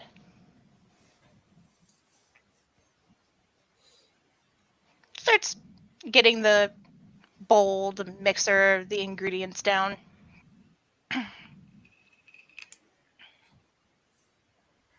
And there'll be an inquisitive glance toward Timmy, though if she rises to follow, No, Timmy's just sitting there cross-legged on the seat. Like, she's waiting to be called in, because imagine this shit takes ages to organize. And you know what? I have wine. I'm sitting on this couch. I'm staying right here. I'm a clever girl. And not being involved to help. Glance over at Featherlight. It's like the gift is just the eyebrow raise at her. Like, what? What you want? well, now that she is on the spot and has to do something, she actually leans in and does like the tongue flicker, essentially catching the smell of the wine on your breath because she's curious. Like, Sorry. waits until you're finished with a sip and then goes, does a bloop right in front of your nose and mouth to catch like the secondhand smell taste of it. Yeah, it's just kind of blinks a few times because blah, blah, blah, blah. It's very sweet, very summery. She actually looks a bit taken aback. Your wine is sweet. Well, of course. Why wouldn't it be? It's summer wine. I thought wine was meant to be bitter. Or, no. What is the word? Dry? Depends on the wine. The Cyprians make it sweet. That's people from Cyprus. It's an island near, it's a larger island. Technically country, but most Greeks call it an island. She finally points at the glass. Hey, try. Sure. It eases it over. And as Jacqueline's getting the stuff done and, kind of like getting the initial setup done, probably does like kind of take the glass and gives another. It's funny because she doesn't do the sniff over the glass. She does the flicker. It's her equivalent of sniffing, anyways. And finally takes a sip of it and hands it back and just sits back and thinks about it. You can tell she doesn't immediately swallow it. Whew. It's a distinctive grape, but it's very sweet, very summery. Yeah, it's funny because it's that I'm surprised by this thing in my mouth. I need to think about this.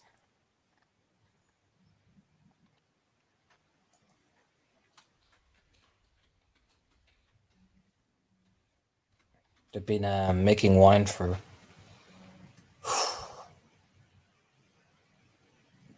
some people for 6,000 years nearly.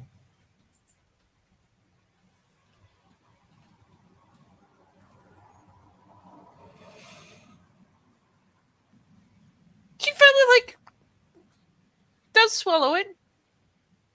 I don't hate that. That's strange. It's not bad. Layla, you always used to be able to get the best of that stuff, but when I went to Mira, she got increasingly jealous because I got the proper import of the really top of the line Cypriot stuff. Because it's the Isle of Mira, which is the Fury capital. So you guys used to get the best wines. like Athenian, Cypriot, even Thessalian. Just gives an eyebrow waggle like, oh. No, doesn't care. The Featherlight has no idea what she's talking about, but still, it's important.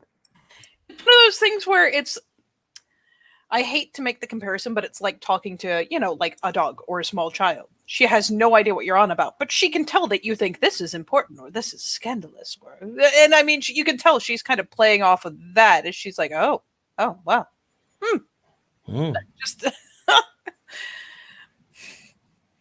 They only use those type of wines in the Dionysus rituals. She's like, yeah.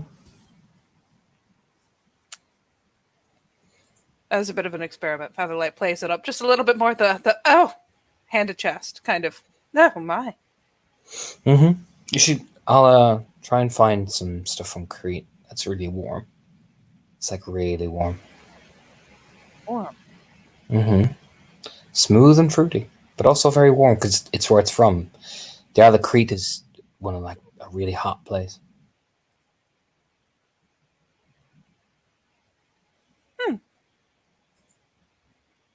Not like here. Bit. What? Just this little noise came through. A bit. Not as prominent, but it's the closest place to us, so it's not as lush, if you get me, but it's good enough.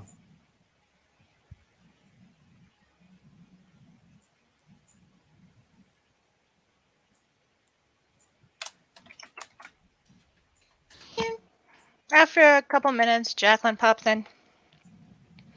All right, I've got everything together, but there's two things we have to decide on first. There's a blank. And then flavor for the cupcakes, and then flavor for the frosting.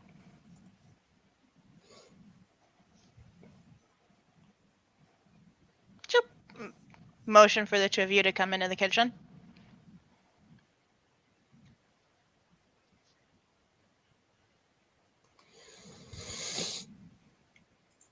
Yeah, to me, just eases up. Featherlight proceeds to clamber over the back of the couch. She does come find a bit of counter that doesn't have like cabinets right over top, and climbs up and perches there like, yes, this is my perch. I know I'm not supposed to be on the counter, but I'm doing it anyways. Kind of slithers up to see all of the, I imagine, like, there's all the mixing cups and measuring cups and mixing bowl and actual mixing stand and all the stuff. Yep.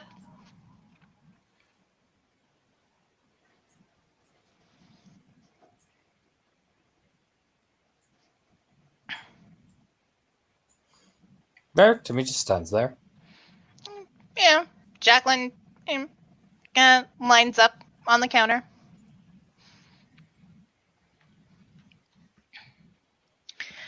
There's cocoa powder, vanilla, and peanut butter.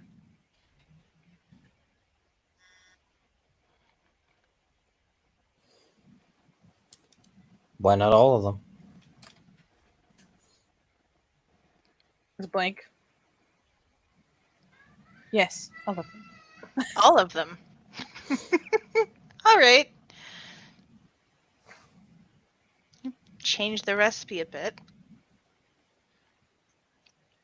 Need to add more oil, compensate for the lack of moisture we're adding.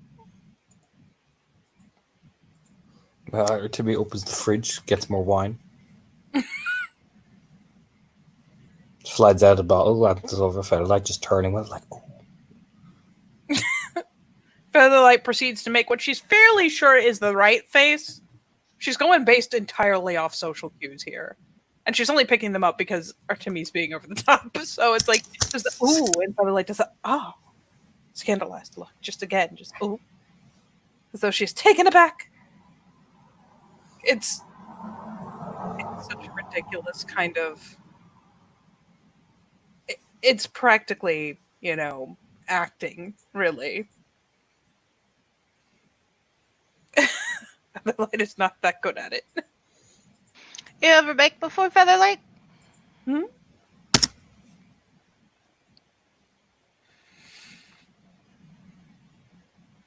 my own. Or with anyone? Brick ovens. She kind of like does the finger waggle of like this over here, that. Like, I do not know how to use it. Wiggles, like points the finger, the whole thing. Blah, blah, blah, blah. With its lights and dials.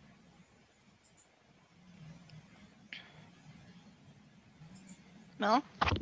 I also know how to roast an entire pig in a pit. Fascinating.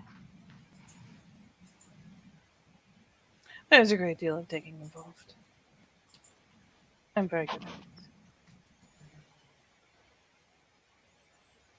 it.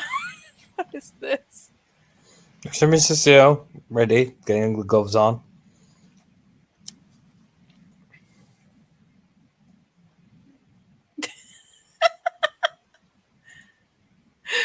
This music, what? Yes, walks over to the radio, just plays it on, just over her shoulder while they're all. Jacqueline's fussing over the fucking recipes. Featherlight's fussing over everything around her, and Artemi just clicks on the plate, the boombox in the background, the radio or whatever. Featherlight Putting in stare down an oven. after she puts on one of the tapes. Just click. I'm sorry, but I'm just visualizing her doing the little head bob jive. Like, To which one? the second one. Oh yeah. Like the, what's it called? The fucking little bob they do the fucking thing on Saturday Night Live. Just the... That one? That stupid head bob is killing. Oh. Yeah, Jacqueline's even, you know. Eh.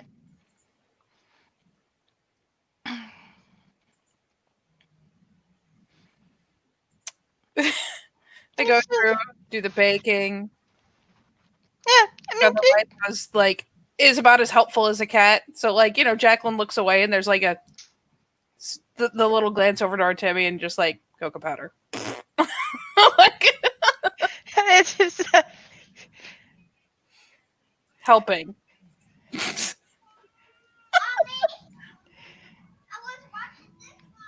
these are going to be. There's just a. There's a. Oh, Jacqueline adds another egg. Kind of balance that out. Like, the best part is she's like, I am sneaky. I have added this. You turn back around, there's a pile of cocoa powder. This is kind of obvious. Featherlight's doing the, oh, look out the window. At least until Artemi finally gets the nerve to be like, hey, SWAT. Oh no! Eventually, Featherlight just gets that. She's mixing things because I have survival 3. I know how to do this.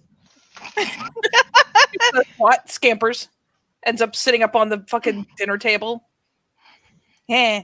Abandons the Points. counters. Points at her. You have to be productive, or no more wine. The tongue. This is the most immature thing you've ever seen her do. Just yeah. It's like what Timmy does that slap that the snake tamers do with the snakes, just a little dunk. Do you know what I mean? On their hand. But yeah, for some reason, Artemi is very good at baking. You know what? Jacqueline is not surprised to see that Artemi is good at baking. But going through it, you kind of get the feeling that the only reason Jacqueline is able to cope with Featherlight's shenanigans is because this is a recipe she knows by heart. So aside from making sure Featherlight doesn't feather fuck this, we're meant to be talking. You know, she's like, I mean, it's kind of weird, Jacqueline. She's like, all right, this goes here. All right, move over, Jacqueline. You know what I mean? Mm-hmm. She's like, Featherlight, I need you to... You know, she clicks her fingers at Featherlight. There. Yeah. Huh. Come on, be productive. I was being productive and then you swatted me. Rubs her Yeah. little hand like, eh.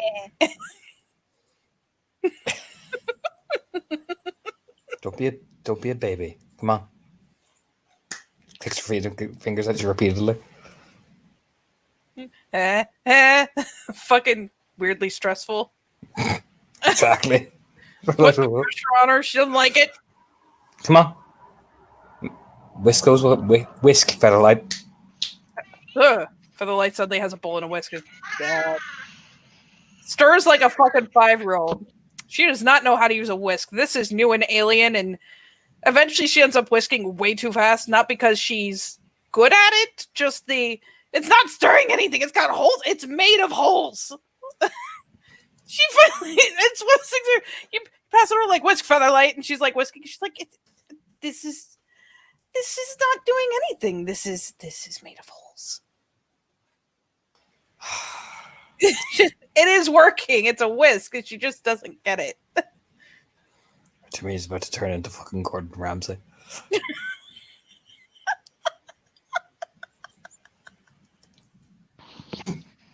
Why is it made of holes? Like turning it around a little bit. Like maybe if I do it this way. It's made that way so that you can take all the liquid ingredients and incorporate them together. No, we usually don't get the eggs that frothy when we're making pancakes. Or unless we're making pancakes.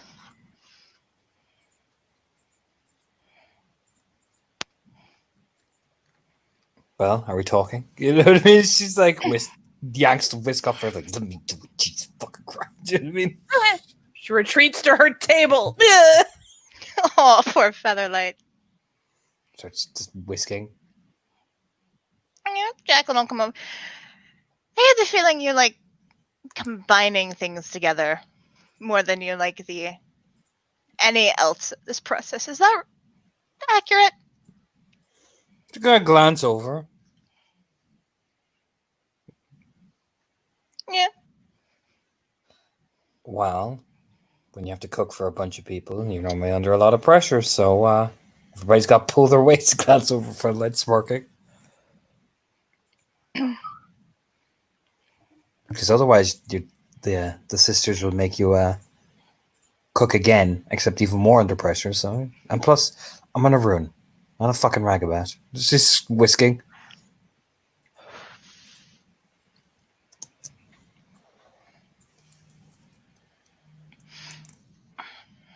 I didn't realize you'd cooked for so many people before. Mm-hmm.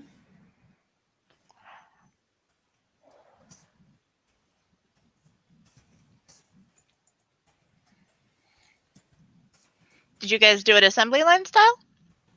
No, it's just a couple of people cooked. The younger ones had to help because it's their job. We had to learn.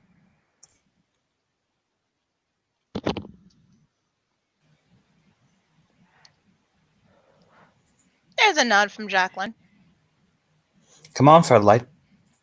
This is how you use it. She shows Featherlight how to whisk. Now fucking whisk it. Yeah. Finesse, Featherlight. Finesse.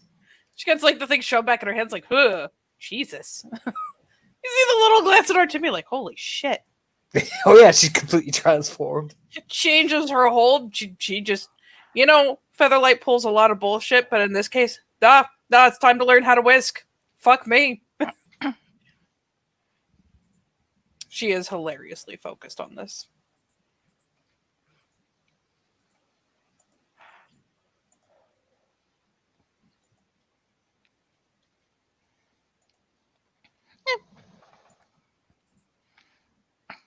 Jacqueline starts. She gets the bag of flour, the dry ingredients, starts measuring them, making sure they're level, and setting them aside so they can all be combined.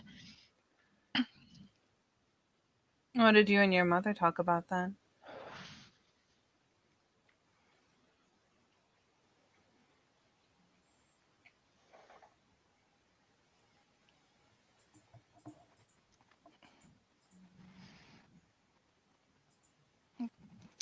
Anything and everything, really. Usually personal questions. About the first thing she always asks me is, "So, are you seeing anybody?" So are you seeing anybody? Whisk. Not anymore.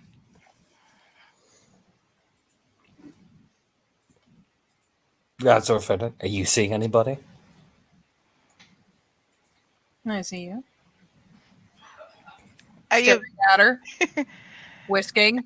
are you dating anybody, Featherlight? Romantically. I've never dated. Starts slopping things, has to actually like look back down again, like, "Ugh, don't spill. Artemia will get me."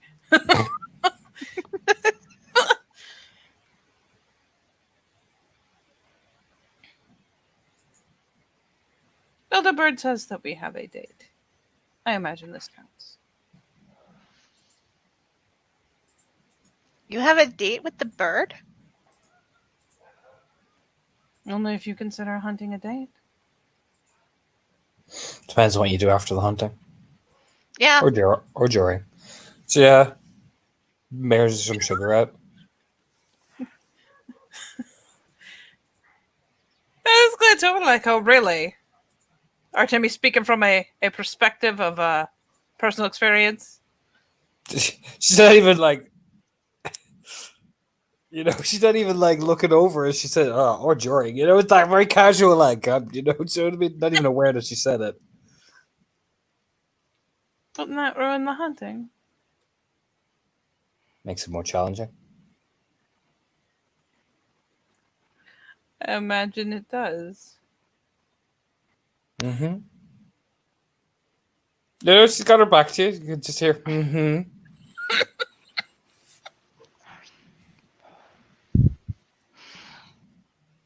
It also depends on if you're hunting something together or hunting each other.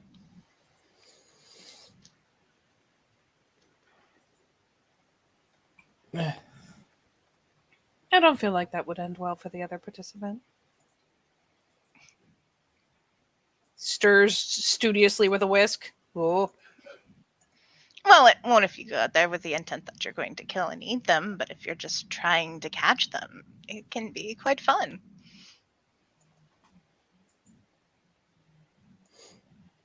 Even then, some people like dirty talk like that. The confused squint. Glances over. What? Some people like the vicious things. What kind of vicious things?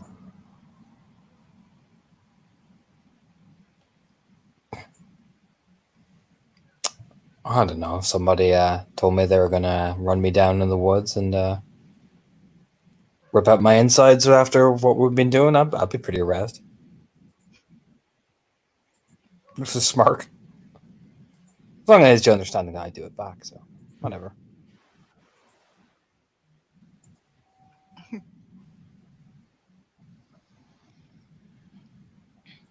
I remember one girl in Mira said she'd love to what was it? Assail me like Everest or something like that because I was so tall.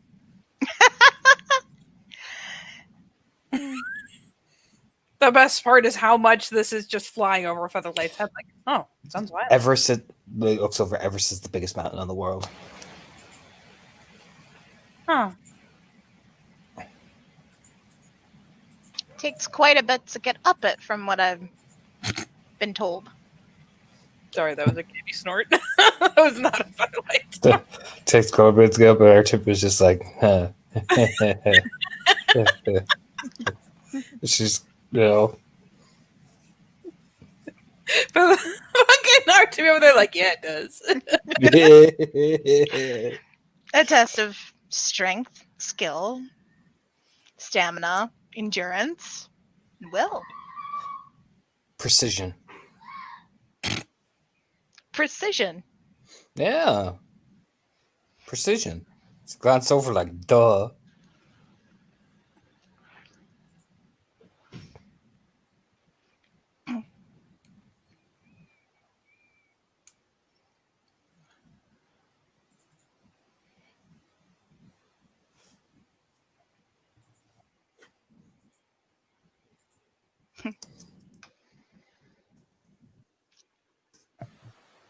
And here I was just planning to go hunting. Oh, Stars he's not. Oh, that bird ain't planning to go hunting for the night. side glance.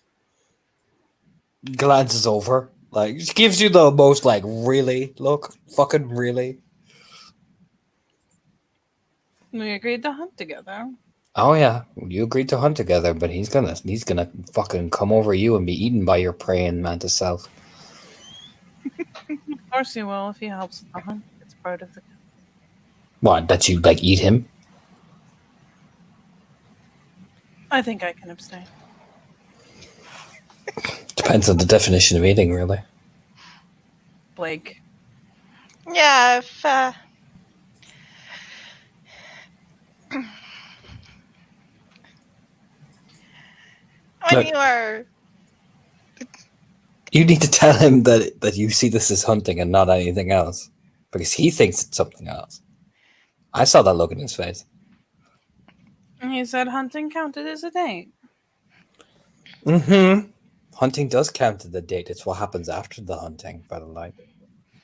I don't remember agreeing to anything besides hunting. And of As long course, as it- eating together. That is what one does after hunting. Mm-hmm. Just make sure he's aware of that. oh yeah. I mean, he could be trying to charm you with a display of strength and prowess. And precision. God damn it, Torna. What? Sorry, I wasn't ready. Precision. Precision. She says it exactly like that as well. Precision. Like a bulk glance, like what? You're really into this precision thing, Martimi. Jesus.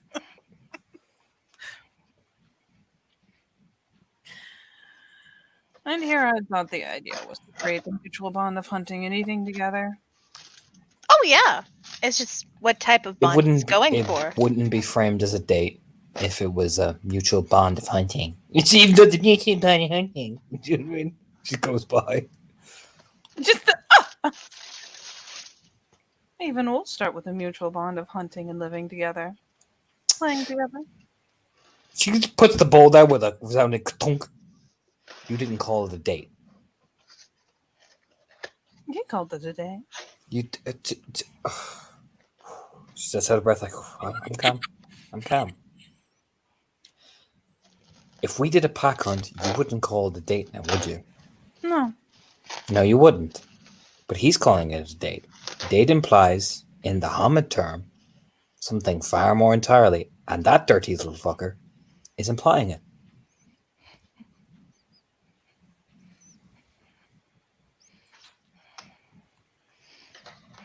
It's a deeper interest than just friendship, Featherlight. Well, obviously. I've seen how he talks to me. I am not completely unaware. Besides, is it even allowed?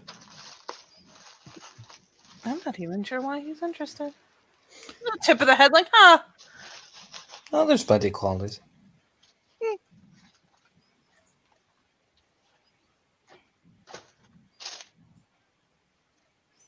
But is it even allowed? His people of- may. One of his ilk? He's not Guru. No, but he's something. She heaves a shrug. His So, people may have different laws than we do.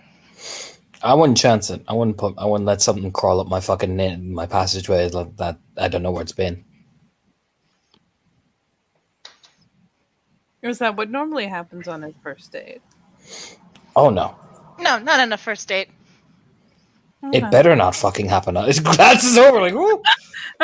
Oh shit! Suddenly goes full mom. It better not happen on a first date. Well, then I don't imagine it's a point of concern yet, is it?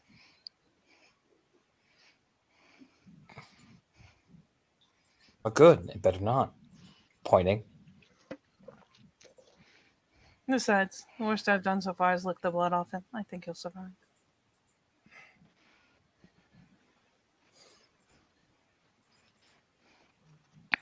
Yeah, it's not a disgusted look from Jacqueline, but it is a look of like, oh. Oh. It's funny, Okay. it doesn't seem to make it out like it's anything sexy. It's just like, eh. It's like, Yeah, I mean, for Jacqueline, it's like, oh, you cleaned him. Oh, and then there's just a. Finger blade all over the carpet. This is the most blase shit.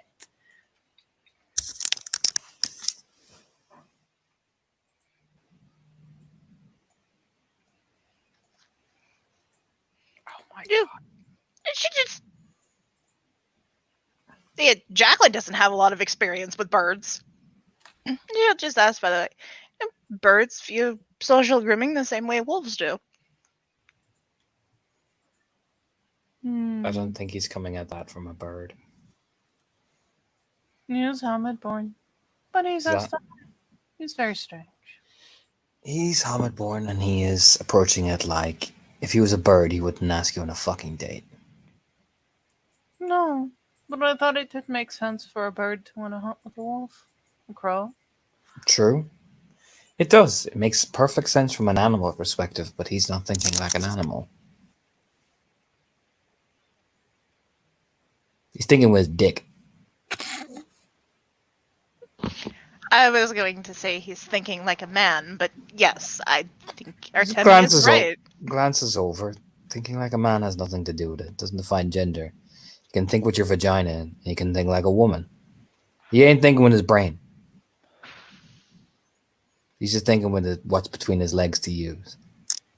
Now, he won't try it on the first date unless he's heinously stupid. Because you don't approach a mantis without getting eaten on the first try.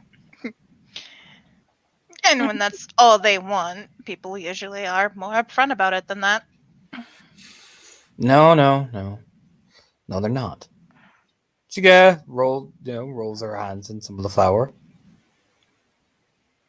I don't trust it being plumbed. Those who usually slide their way in are the most dangerous. Do you think you will outslide me, Artemi? Potentially. Well. Potentially. You're giving him incredible credit then. Glances over her shoulder. It's like, this is the... get ready, Featherlight. Oh. And maybe that answer is the reason why. Well, if you think he is more clever than I am, I would hope you hold me in fairly high regard in that particular. I think you're incredibly clever, Featherlight, but I also think you can be a bit arrogant at times. And he will take advantage of that.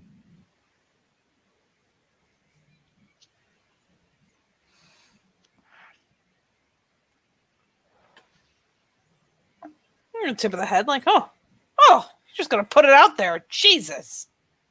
So be careful of what he does on this hunting trip and what he promises you, what he whispers to you, what he tells you. Just because he isn't trying to unroll your hands up and down, unroll your pants, doesn't mean is not going to try something else. We don't know him. We only have known him because he's been slithering around David before he slithered around to you. And yes, he's done us a few good turns. That's wonderful. We still don't know who he is, what he does, and more importantly, I saw him sliding around a couple of the times before here before he made his advance on you. There's a couple of things you should ask yourself. Oh, there's quite a few things I should ask him. True, but like I said, I wouldn't be putting all our cards in one basket. I'd be very cautious.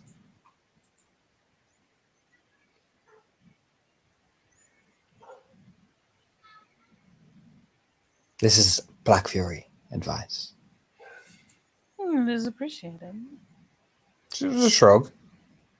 Besides, if he lays one hand on your hair wrong, I'll skin him and put his nice feathered coat on a wall. There's like the little Mufasa shitter, like, ooh.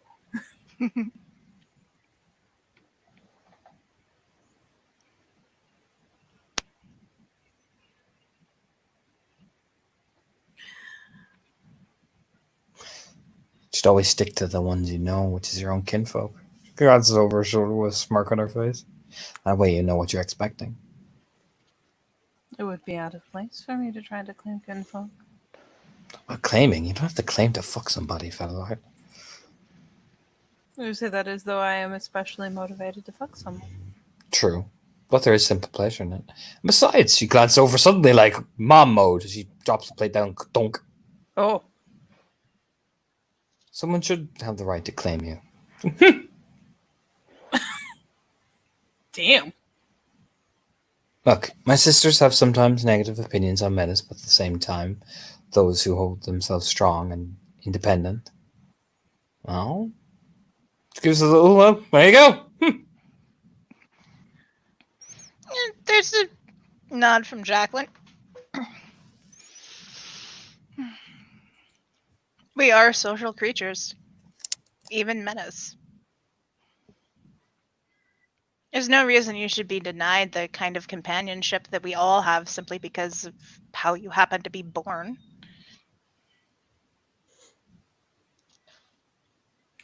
You cannot miss what you haven't had. True. She's like, yeah, fair point. And what I am interested in are his secrets, his people. I want to know more. So I am indulging his date. I want to see what he tries. I want to see how he tries it. I want to see whether he agrees to hunting in our most base forms. I want to see what he does. I want to see how he thinks. And perhaps even, she glances over to Timmy, what he's thinking with. Oh, good. Just keep that in mind. He steps 1 foot out of line, and I will have my words.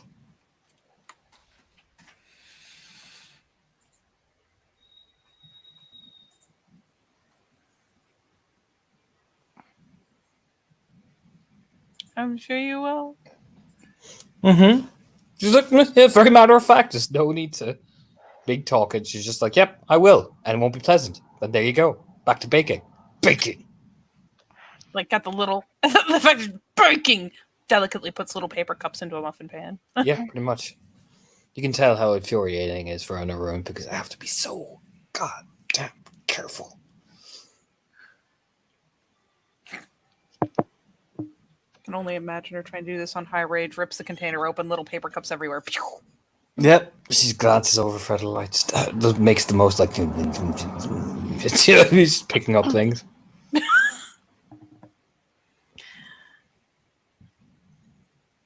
I think I could manage that part better than the whisk.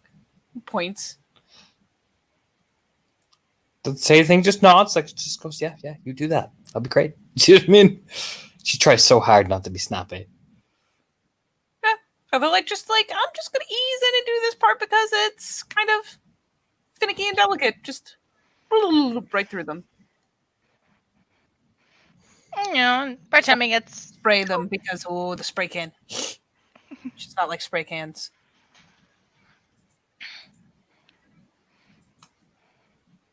There's a...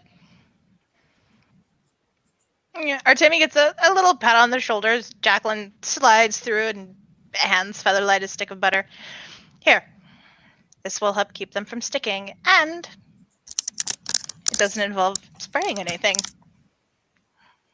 Featherlight is now holding a stick of butter. And Jacqueline she'll kind of peel off the top of the paper, and she'll show Featherlight how to grease the inside of the paper cup with the butter.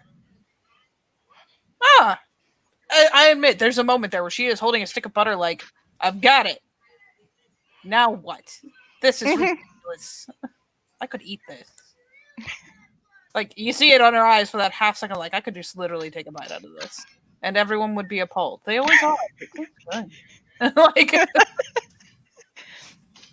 but yes, with some instruction, she can actually kind of messily grease the cupcake, like the little papers. But when she's done, she pulls back and, like, I'm just going to take the rest of this stick of butter and right here and retreats to lick her fingers because she doesn't have any conceptions about like that being gross or bad for you or any of that. Just actual butter, delicious.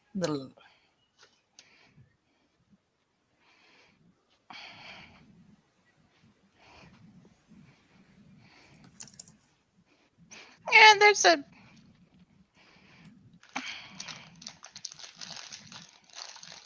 Jacqueline just venture. So what do you two want to do after the battle?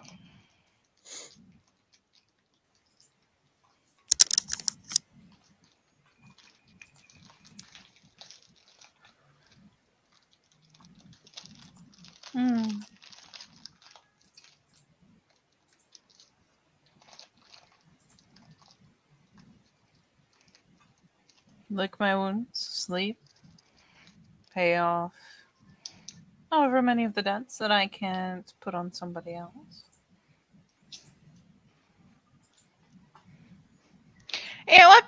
There's a nod because that is a very Featherlight answer to what Jacqueline made a very human question.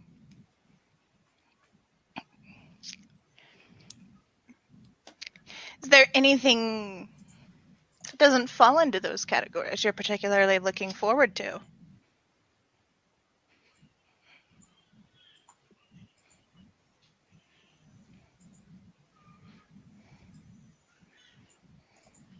There's a blank.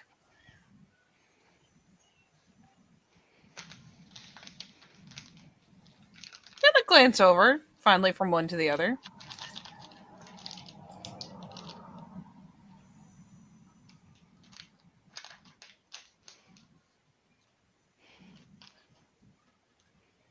Rebraiding Artemis' hair once it's over.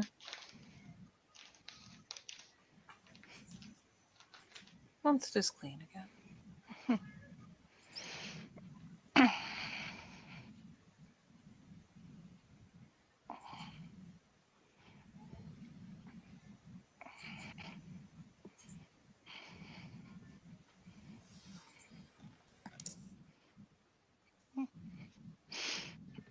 I'm going to tackle the climbing wall again.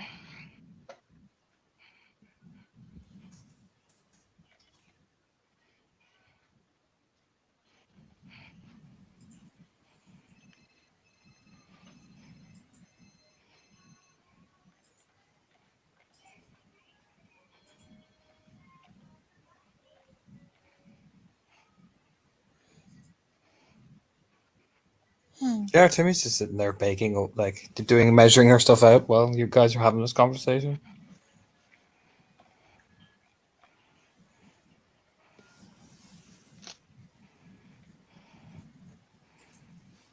She's overdue to show me a new braid. Yes, that is what I'm looking forward to.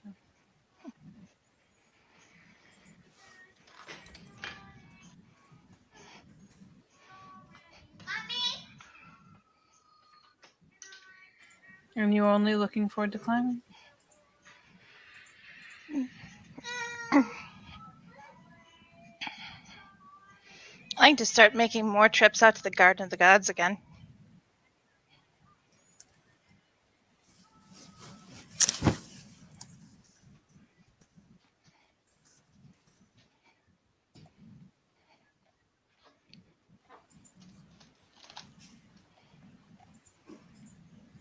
There's a head tip.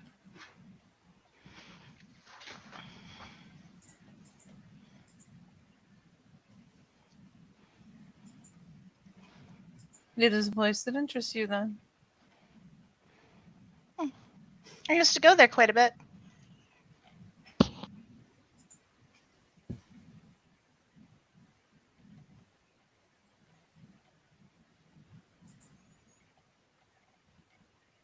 When did you stop?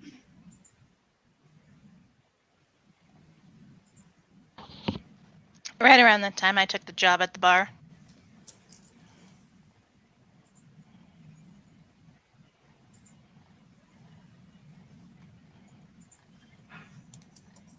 Because you were busy. Mm. Because I was busy and it seemed like it was.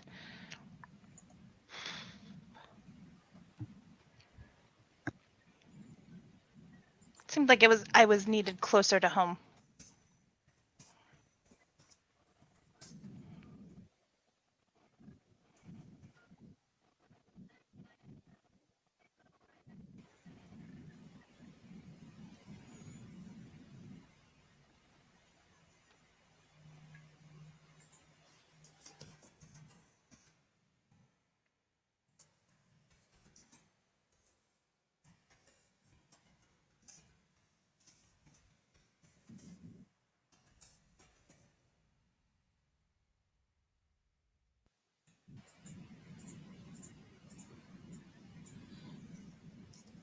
Timmy just nods like, oh, cool.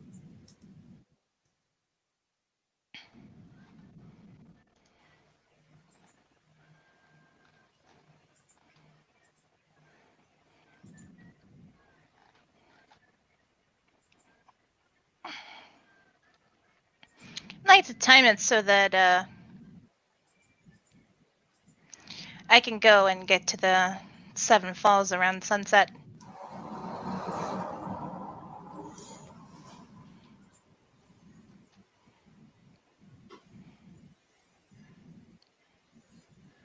Just a nod.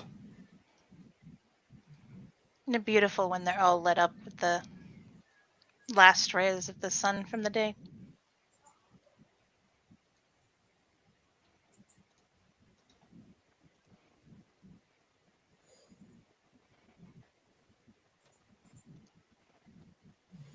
Yeah, Timmy's just nodding along as she's listening.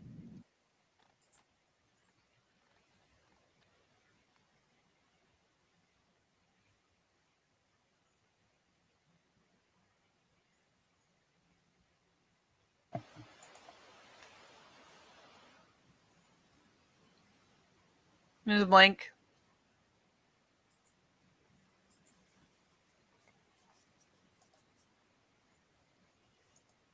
And there's also Bar Trail that'll take you all the way to the summit of Pikes Peak.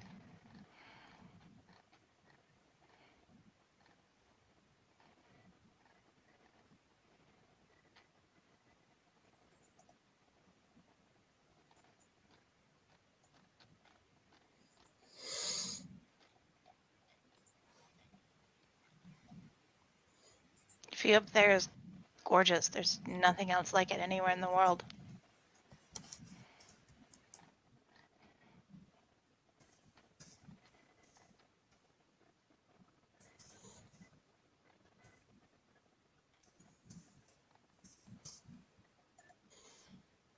Yeah.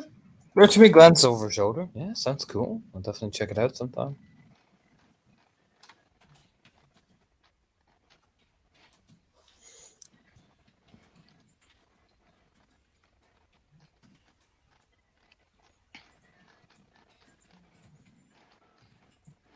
Have you been on the incline trail yet?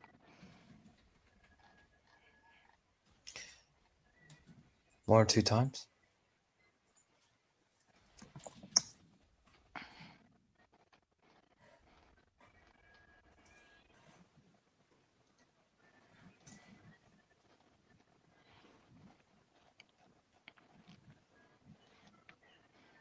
There's a nod. How many steps did you get? Or did you do the whole thing? Wasn't really counting.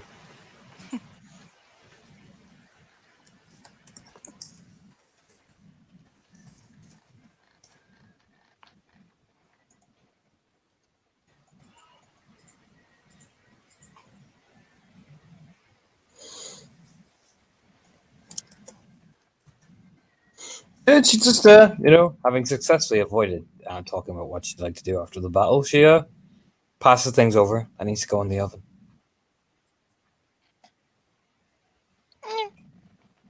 Jacqueline takes the oven mitts, opens the door.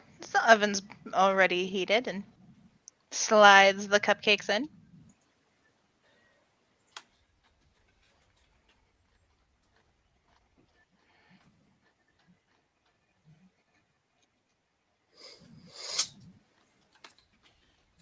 And Artemia just cracks her neck. Do we have to wait, or what are we doing?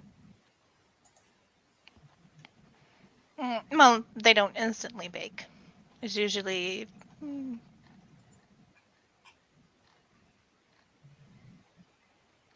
takes about 12 minutes. So that'll be enough time to clean this stuff up and get the frosting ready. Cool.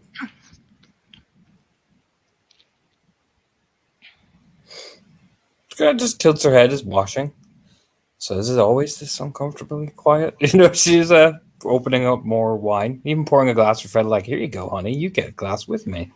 Ooh, Featherlight gets a glass. Featherlight is Sometimes.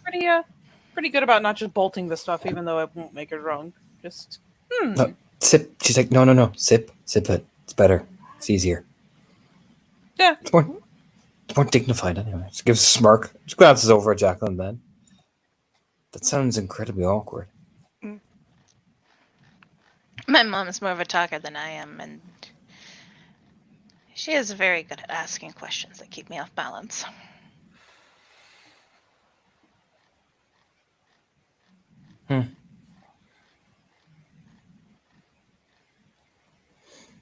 So what, you just try to off-balance each other?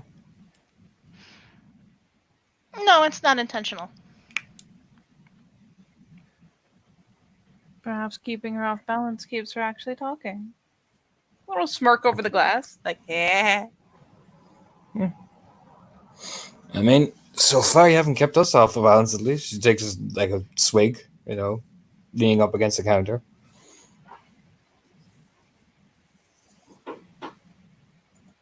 So come on, Jacqueline, this is your right. Clicking her fingers.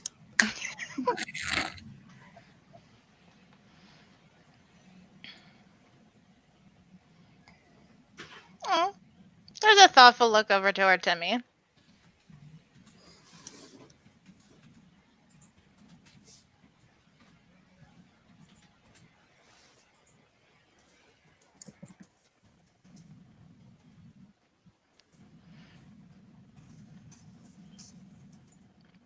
Deeply, longingly, just looking, saying nothing.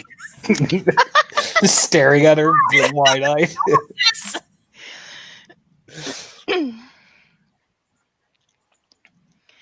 So, you have been fairly quiet. Congratulations. Sips. Smirking. There's What just kind of wine are you drinking? Cypriot. It's white Cypriot wine. Is it your favorite? Mm-hmm.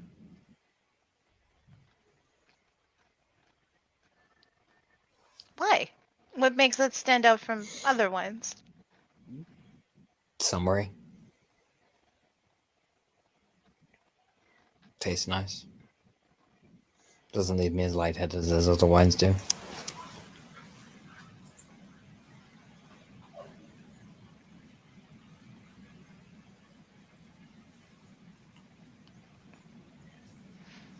What other wines have you tried? For a bit. I'm not gonna list off like name and bottle and stuff, but it's for a bit.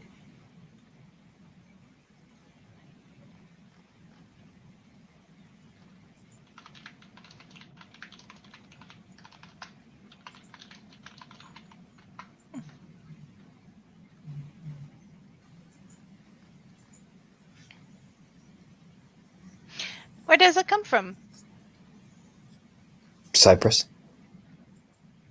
Any particular place on Cyprus? Kind of glance over at the bottle. Let me see. Just glances over. Are you gonna even know the name? I Gives could a ask. smirk. And she looks over. I can always ask more questions if I don't. Okay, it is paella. It's like right on the eastern coast, I think.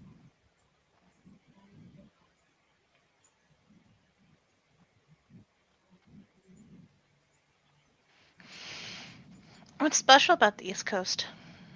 It's closer to the Pejos Forest, up by Mount Olympus. Olympus, actually. Not like the one on Greece, but they have one on Cyprus called Mount Olympus too. Olympus. There's Olympus and Olympus.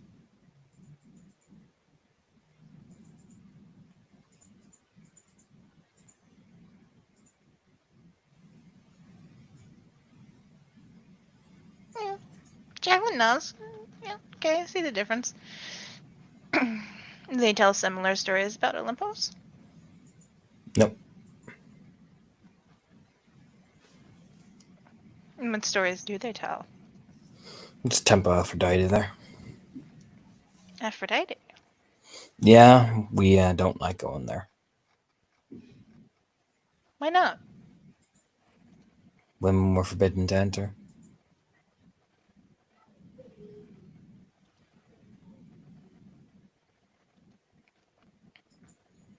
Not a warmish activity. We usually go over there for raids. Cleanse the place out so it doesn't come to the mainland. Did my rite of passage over there, actually. One of my Really? trials. Yep. Which trail was it? The trial of Pegasus.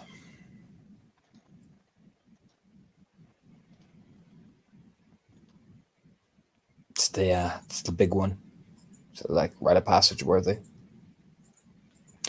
But a lot of the stuff you run into, yeah, Cyprus is kind of like a hotbed of worm activity every now and again. So they usually send the cleats or cubs over there to prove their bones.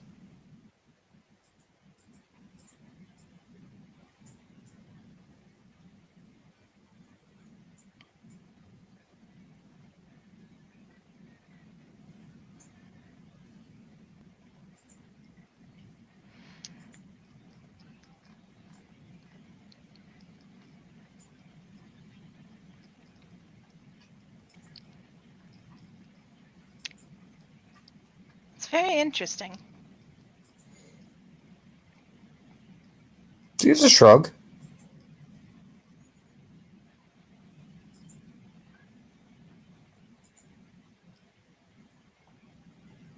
I like the late children there. It's really nice. Glade children. Mm-hmm. It's finally like the careen over like already. Yeah. Particularly in the Pahos Forest. It's really nice.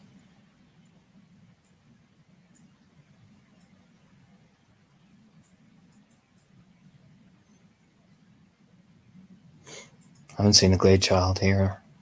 It's kind of sad, really.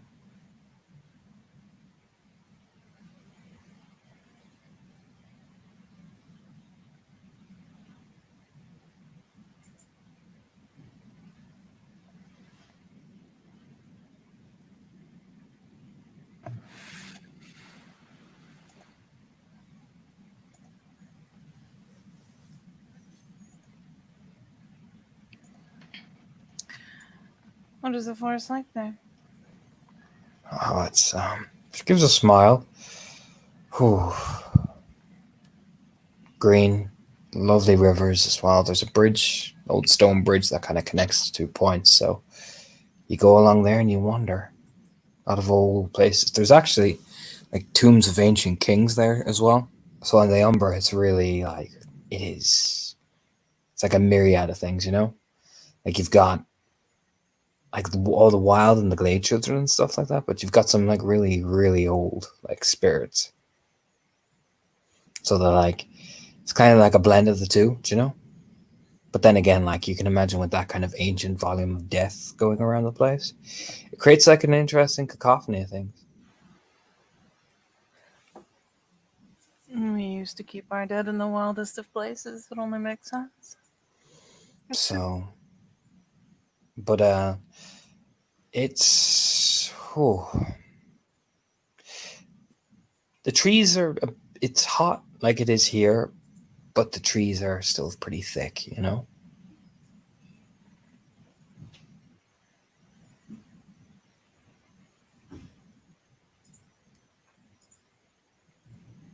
good place to go hunting.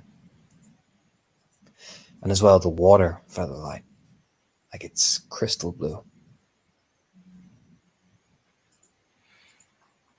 It seems like there's a great deal of water there. Oh, it is. It's an island. So the forest leads out to the sea. So when you go all the way down, you come out right there. It's just crystal blue water for miles.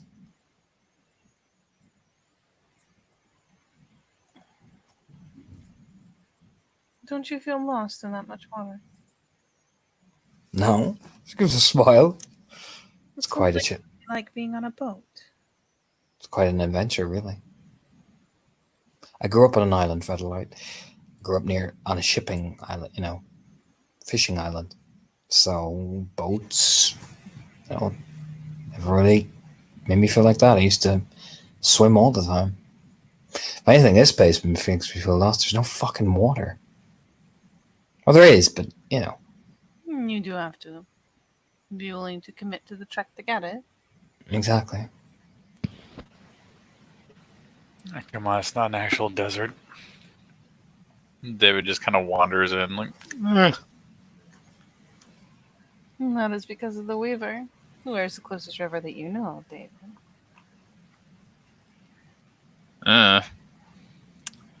I'll give you a hint. It is noxiously far away. Even the closest lake is a good jog away. Hey, these people are lucky. They have a lake.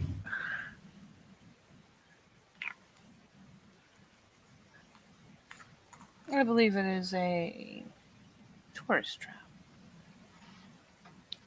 Oh, you and me know what it's like not to have a lake. Aren't you from Arizona?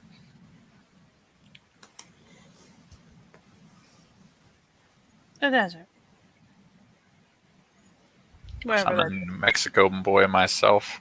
Our omelets had green and red peppers as he rummages around in the fridge for the devilry that is orange Coke.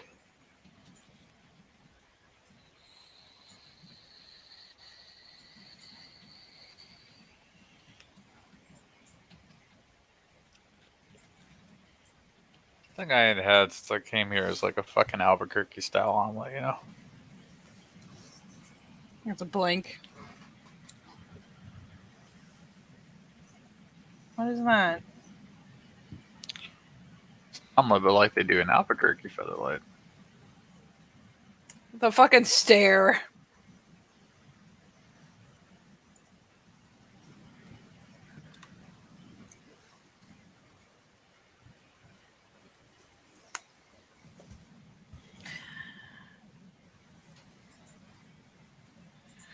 I am not going to ask again. Because you have been delightful. You presented us up like that. Which is emphasized comically by the fact that for some reason Featherlight, bless her, has a wine glass. Yeah, he just kind of stops like, the fuck? She's still perched on the table like a fucking heathen, but... Wine glass. Probably has one leg dangling off, like, yeah. First of all, it's pretty heavy on the yolks. Not a lot of egg whites in it. Second, take green and red peppers, blend them together, finely minced. Onion, I guess, if you're into that sort of thing. And it's chopped lean beef. Not like fucking ground beef. It's strips, right? Cook those up right. Make sure to use a combination of cheddar has to be in there. You can put in Swiss if you want, if you're that kind of person. I like to keep it simple cheddar. Cheese and the meat and the peppers go in the middle with some peppers on top once you flip it for garnish, and tomato slices. There's an Albuquerque omelet.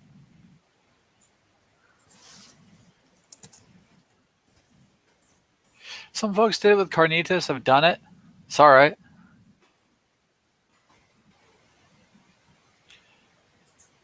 And just have my green chili sauce.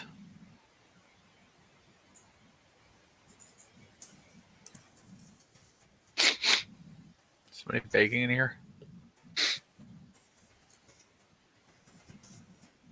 Yeah, we're bacon. Oh, cool.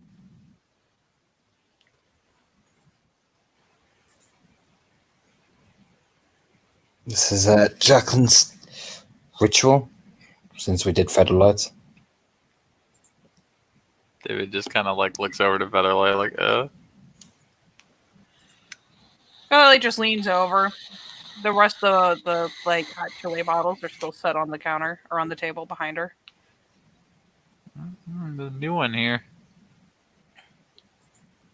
Yes. Carolina Reaper. It's a good second to last.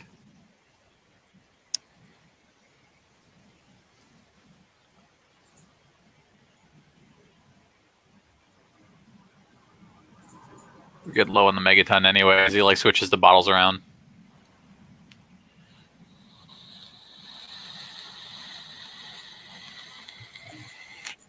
Yeah, it was an inquisitive blink.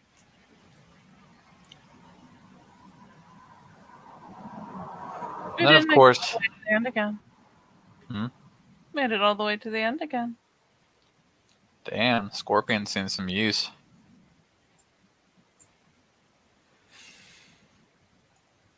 I'm not sure I even want to know what proprietary blend means. Shrug. Meh. It means what it always means. We don't want to tell you. Fine then. Keep your secrets, he literally says to the bottle.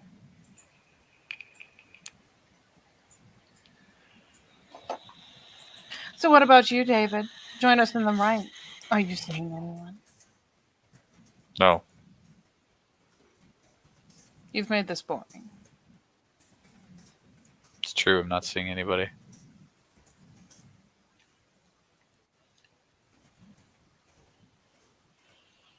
Haven't I think I've really seen anybody since New Mexico, actually.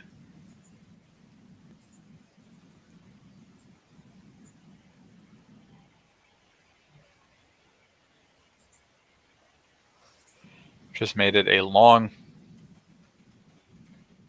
very monastic 2 years.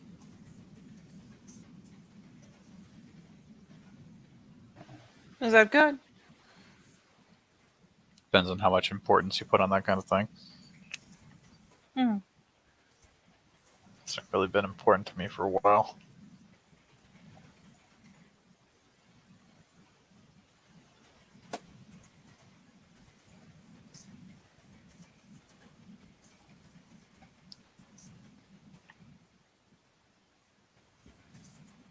You guys baking anyway.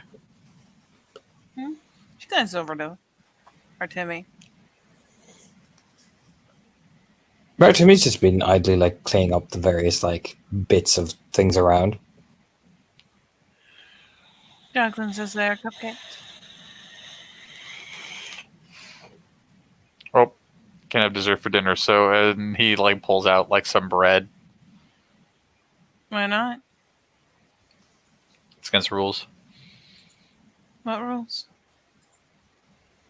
Barakowski for rules. Sorry, they only apply to Barakowskis. You can do what you want.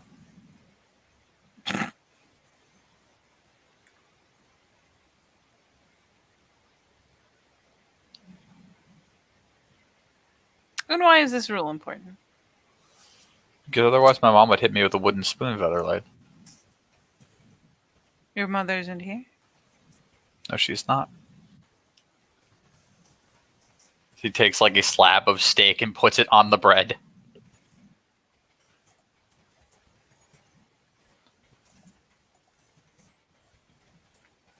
Like, he's not trying to be special or fancy about it. It's just a chunk of steak that happens to fit the shape of the bread.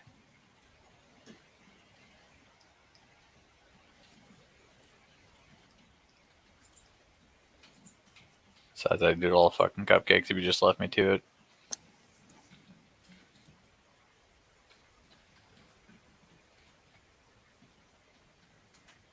You get to watch him like sprinkle cheese all fancy.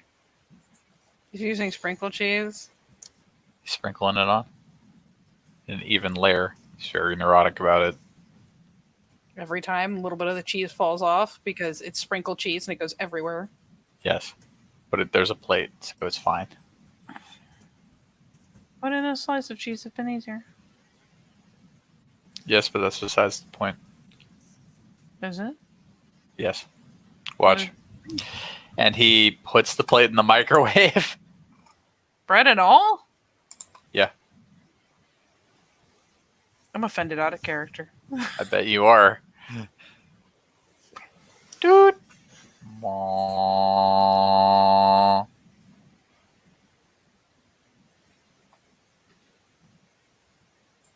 Slices don't melt the same. Why aren't you seeing anyone, David? Didn't feel like it. That's all. His head kind of rolls around. It's the Featherlight face. Trying to pregame with me, Featherlight.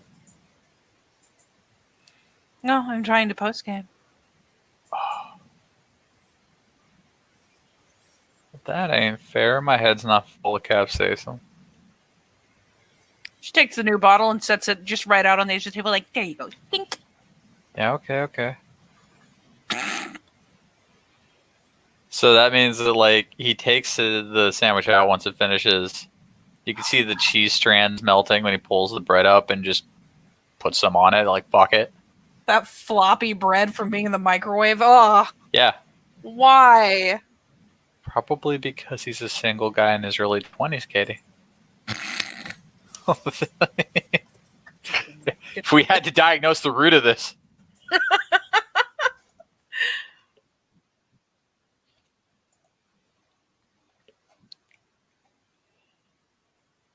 Oh, well, my own pain. Oh, yeah, it's a good second to last. Second to last. Doesn't he have it set for like a threshold of 2 at diff 10? David hasn't had to climb the same ladder you have, capsaicin compounds. Oh, fair. So he's judging it just like without the merit of the great. You get where I'm going with this? Yeah, Some people make mistakes with hot sauce, by the way. I mean, that or in a minute, he's going to be really, really changing his mind when it really, like, actually gets through to the nerves. I mean, it depends. You and him, your palates are as deadened as someone who spent their career in a silver mine at this point. Like,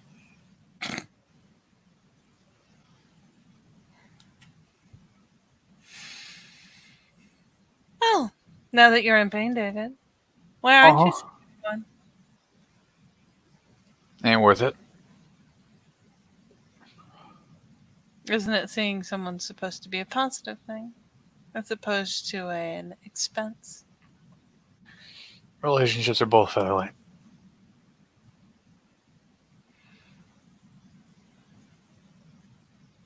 From what I hear, if you're doing them right, the expense is more than worth the output.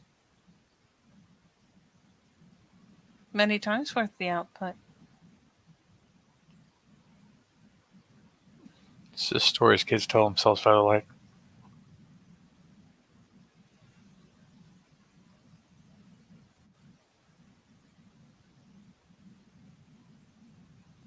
No. Here's jaded as an elder.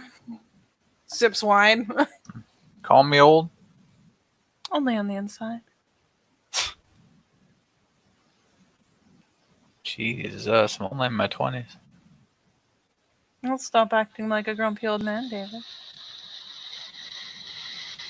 Take some risks.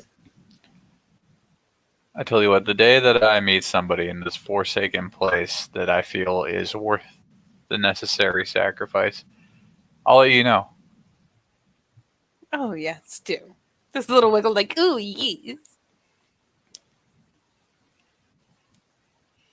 But find a place like this, very unlikely.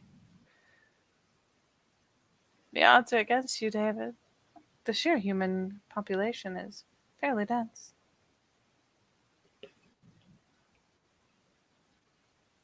It's fine. Though I suppose in order to meet them, you would have to leave the house, and that is working against them.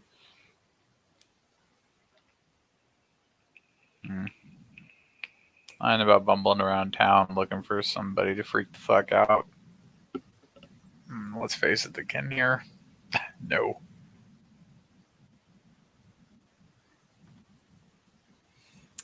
Oh, David, that's very judgmental of you. I'm a very judgmental person, totally. So you are.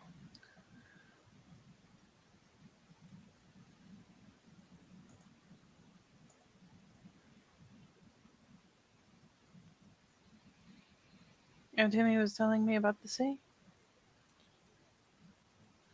Have you ever seen the sea or the ocean, Sean? Or David, sorry. Fuck is Sean? Shut up. Yeah. What did you think it was like? Probably nothing very poetic, to be honest with you.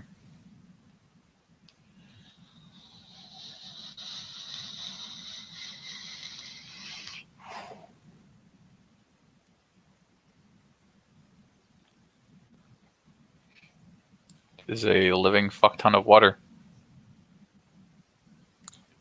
Also, I am told, purportedly, that there are were-sharks on this earth. So, my instinct's not to go and take a swim. Pretty founded, turns out.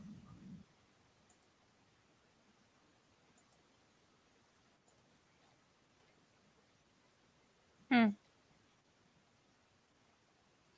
No, I am, my parents won this fucking, raffle, right? So, it wasn't all expenses paid, so we were kind of doing things on our dollar, but like a lot of the shit that would cost a lot of money was paid for.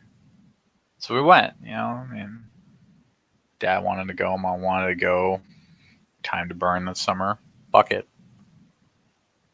No, we went out to San Diego. And that's when I got to see the ocean. A bunch of other nice stuff. It's fucking hot in California, but it's not like the same kind of hot you get in New Mexico. There's like a lot of water in the air, so the shit sticks to you, you know?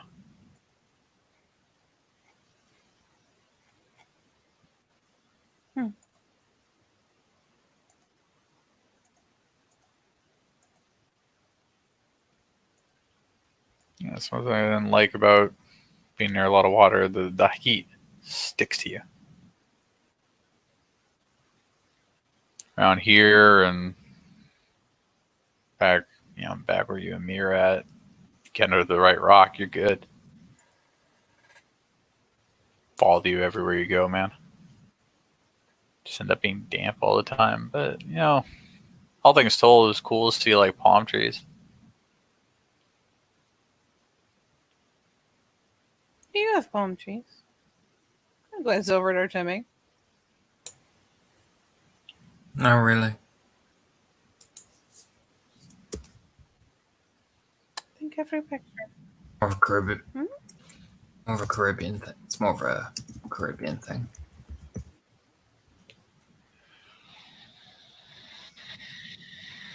They're more smaller. I call them quite palm trees, but they're smaller trees. I don't think I've ever seen a picture of a beach that didn't have palm trees.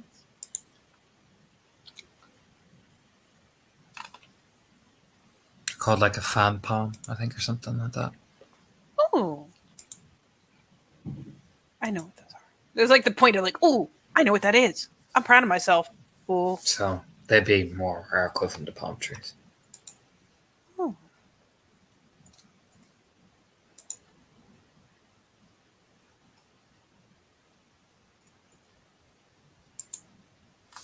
Hmm.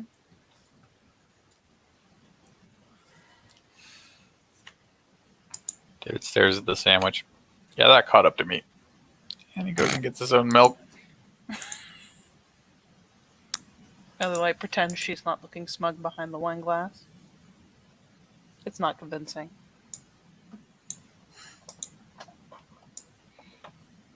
That decision caught up to me right quick.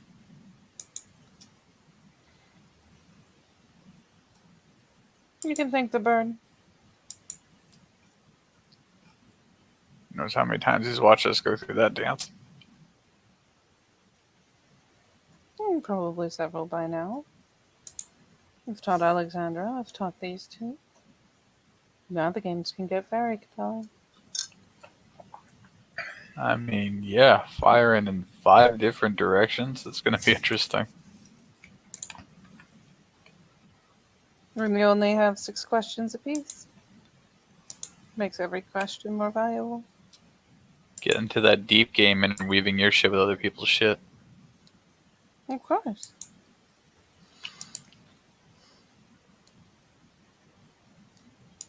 I'm down for it, man. I liked Artemi's questions.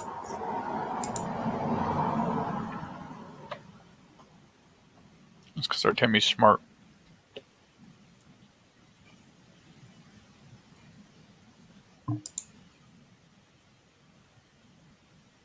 She is.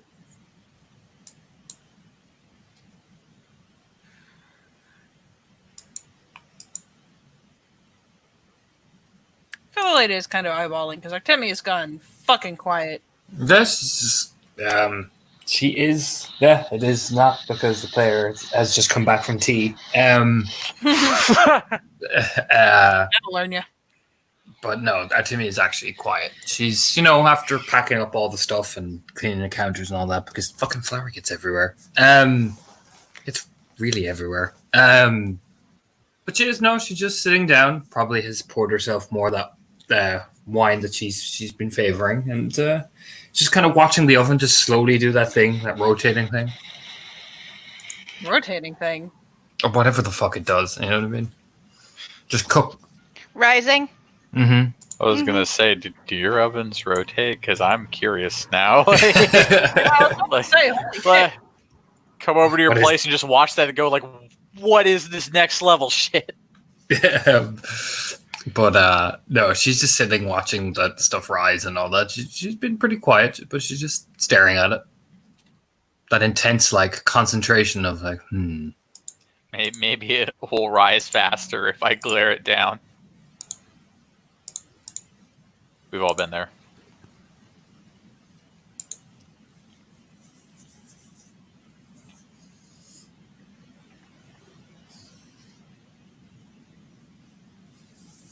No, all in all, it was some good stuff. I got to see some cool stuff.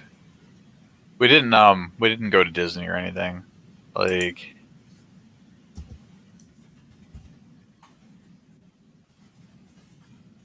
Dad wasn't about it, you know.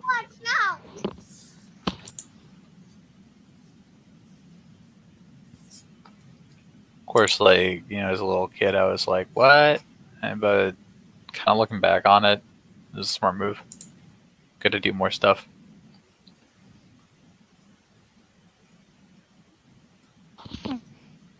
That is the one downside of going to do Disney.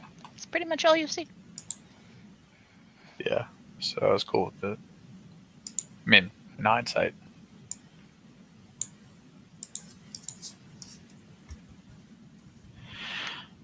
But no, I think I wrapped more into that question than I ever do with your questions, Featherlight. That's when I saw the fucking ocean.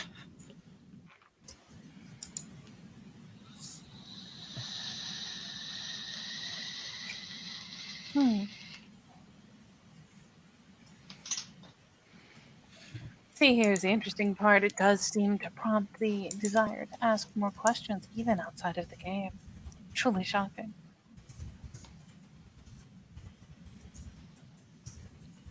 Dude just kind of adopts a bit of a lean with his unholy, like, death steak sandwich, milk, orange Coca-Cola combo. You know, in this moment, David, I see why they say that boys are gross. I am glad to have delivered unto you some enlightenment. I am sure the horned serpent will be pleased. You know what? That gets her just enough for a chortle before she like tries to hide it with the wine glass. Like, oh my god.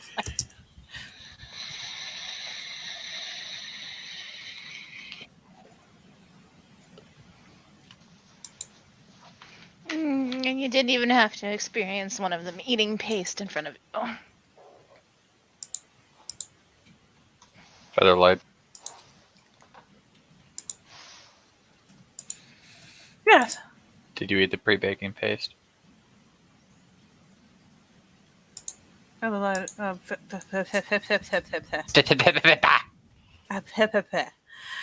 Timmy already watched it. Oh no, I did not get the chance. Our Timmy was very, very keen during the baking. I did not get to stick my hand in it. I'd planned to. Artemia doesn't fuck around. You would have lost a finger. I might have. But good, so we're like, eh. Look over at our Timmy like, I know you'd do it. Fucking. Oh my god.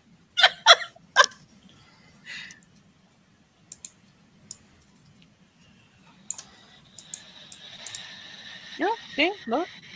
Absolutely would have taken a finger. Maybe two.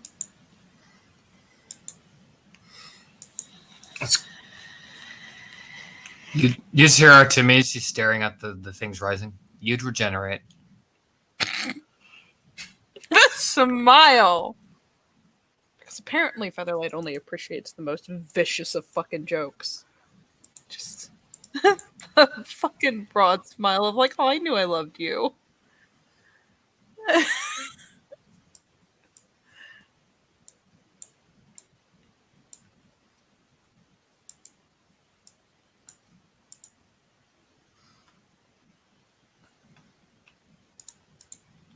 Goes the kind of pauses we're on. There's a glance to David, to our Timmy, to David, to our Timmy. Finally, Featherlight has had enough and hops off the table. Sticks the glass over on the counter. Goes into the fridge. Grabs out just two. Just two wings. What you doing over there? Nosy. And she brings them over to the table. Even gets plates. Because when she's not being belligerent or playing stupid, she knows exactly how this works. Pulls down the plates. Puts a wing on each one. Opposite sides of the table. Finally goes over. And, I mean, it's not forceful. Featherlight doesn't have the weight. There's 3 Aruns in this pack. She knows she can't throw weight. But just comes over like, and you're going this way now. Come on. And, like, just starts trying to drive David over and sit him at one of the chairs. David is successfully driven. It's like watching a fucking collie bully cattle. Yep, just sits him in front of one. Comes over and tries to do the same with our Timmy. Like, come on. Yeah, she gets called over to the fucking seat and just does this glare of like, what are you doing? And she will pick. Honestly, she takes the easiest fucking sauce, puts a dab on each one, and just pushes them in front of both of them and looks at them expectantly.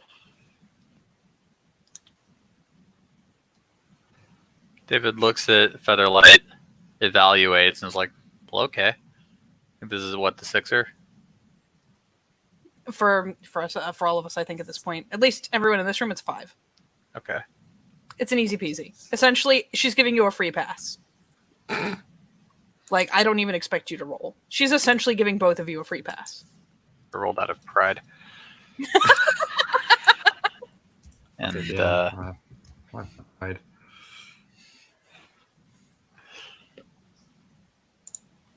No, and she will make sure if Jacqueline's at the table, Jacqueline will get shooed. Because the game says only those sitting at the table. So she sits them down. Nope. Jacqueline's both of them. Jacqueline's standing at the stove getting the frosting together. David makes sure the milk is away from him and eats. Yep. Big Artemi eats. Nomming on it, like she was doing previously. Yeah, Do it's you funny. ever- Timmy takes her time with it, or fucking yeah. Featherlight always bolts them to get to the question part. Or Timmy's just like, huh, I'm gonna enjoy this. Do you ever think about returning to the home of your birth? Always. Just nods like, okay. What's your favorite flower? Yeah, but has to think about this.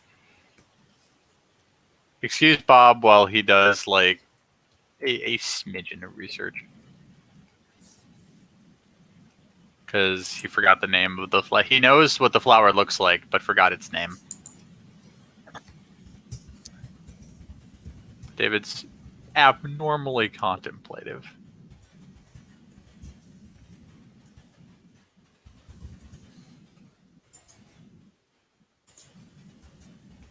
For what it's worth, Featherlight is very bemused by the question. Like, what?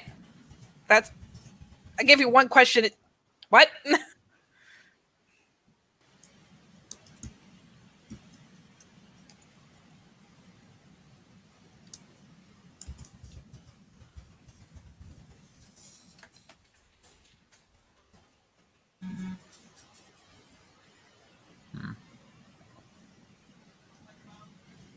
Cherokee Rose.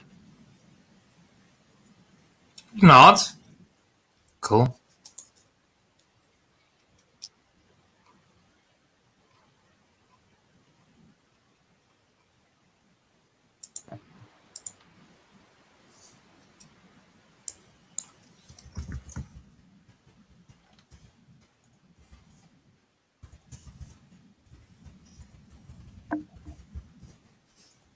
That's just sips of wine, just watching.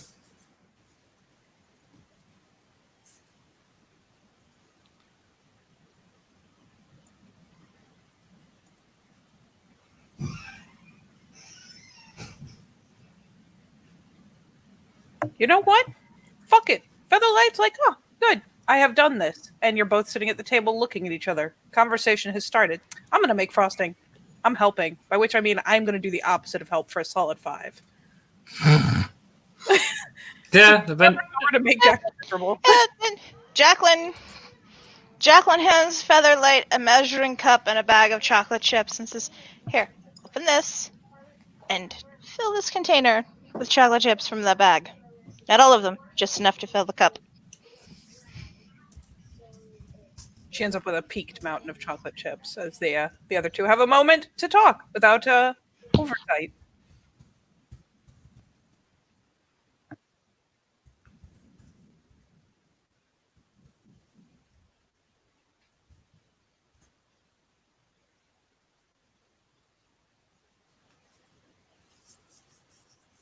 Of course, like most flowers, something I mostly just heard about and saw pictures of. You've never actually seen that flower? No, it's more east than where I came from. Why is it your favorite if you've never seen it? I mean, I've seen pictures of it.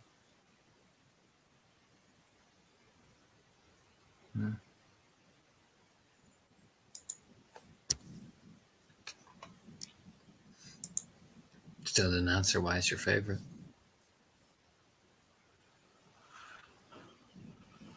Well, didn't originally come from here, which means it had everything going against it. Still managed to pretty much flourish so much in the southeastern U.S. that it became the state flower of Georgia, believe it or not. Mhm.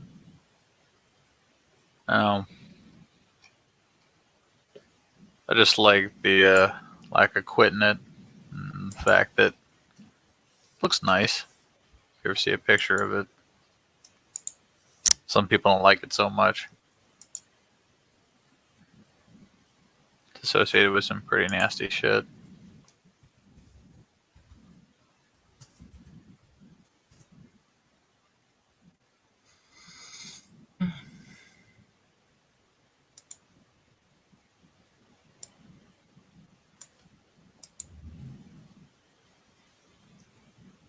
But rules of the game. You have to answer honestly, not politely, as he kind of gestures at the plate. True.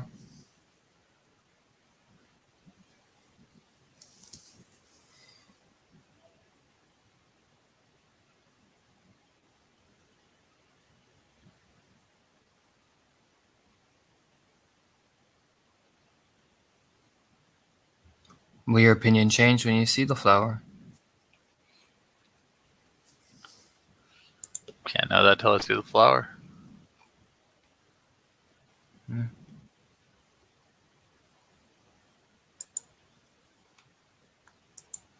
Just nods again.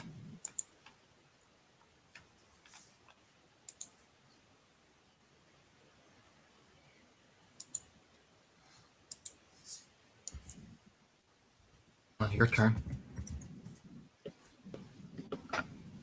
Okay, and like rolls his neck like, all right, we're doing this today. Yeah, it's just like your turn. Your go. I asked a couple of questions. Your go.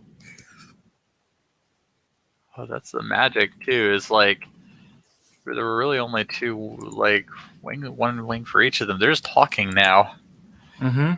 It's almost like this was all part of my plan. Yeah, okay, feather intervention. Feathervention. Feathervention. Okay, Dr. Featherlight. Dr. Light. Say that shit too many times and Mega Man will kill us all.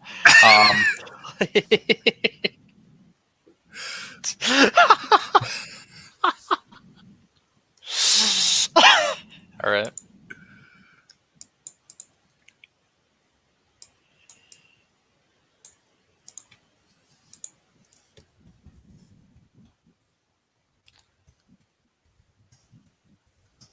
How many peer tribes did you meet before you came to the U.S.? Huh? You know, Strider, Wendigo, Oh. Utena. Oh, I thought you meant the American ones. I've met a couple of Striders. Stopped at Septa Bata up in Morocco. Met a lot of Striders there. Yeah, David, when she mentioned Septa Bata, David kind of whistles like, woo. I mean, it's the quickest way to get to the place where we're going. So they had the quickest route to the Florida coast. So went from Mira to Bata to there. Didn't try to haggle you too hard, did they? No, they weren't too bad. They were nice. It was really nice. It was really big.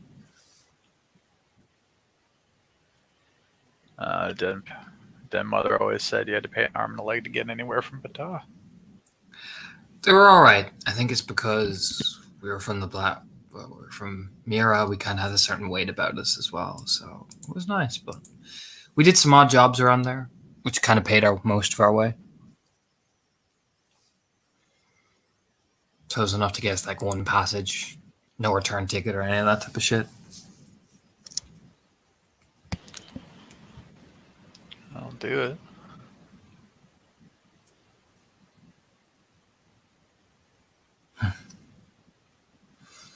It's a beautiful place though. It's nice.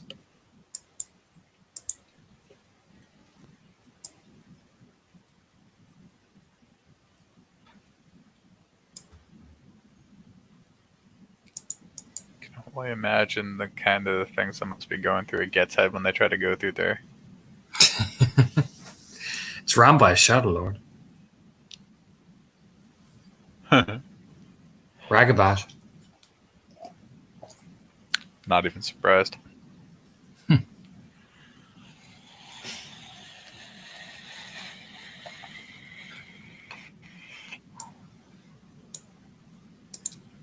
But no, it's pretty nuts. And then we landed in Florida then, just at the tip.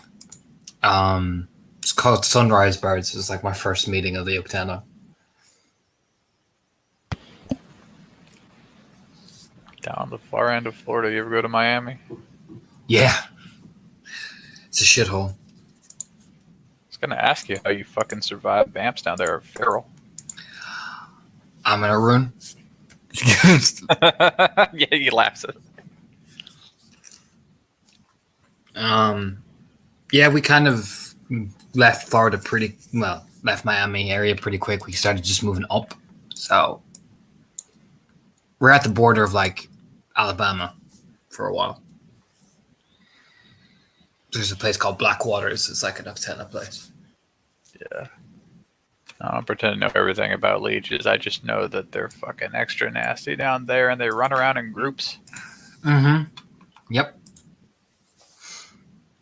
That's why we stuck to the swamplands.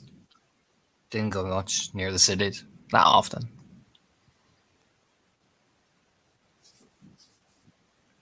Makes me curious if Recruiting Problem has the same mentality. Depends. Kill numbers the Lions are putting up, I wouldn't be surprised. Mm-hmm.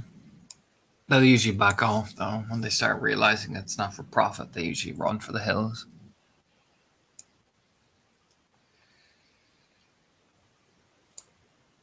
Kind of more like cockroaches scattering, if you ask me.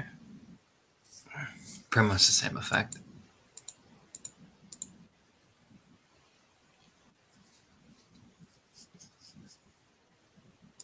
There was a guy we ran into not that long ago.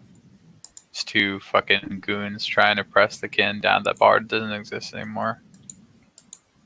Yeah, I heard about that. We walloped him real good.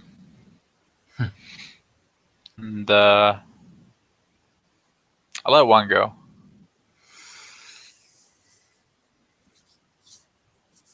Thing was, his buddy supposed to be on the train out of town too, but he didn't make it. We found him in the sewer, so you can imagine my surprise. Yeah, I get you. Makes me think these sewer rats wanted to shut them both up, but my guy's alive. Means after the mountain, if you're cool with it, I'd like to ask him a few questions, see if we can't snatch somebody up and figure out what's what. Sure. Cool. He was not happy to hear from me. Well, keep asking. No business at the Feathervention. Yeah. Okay.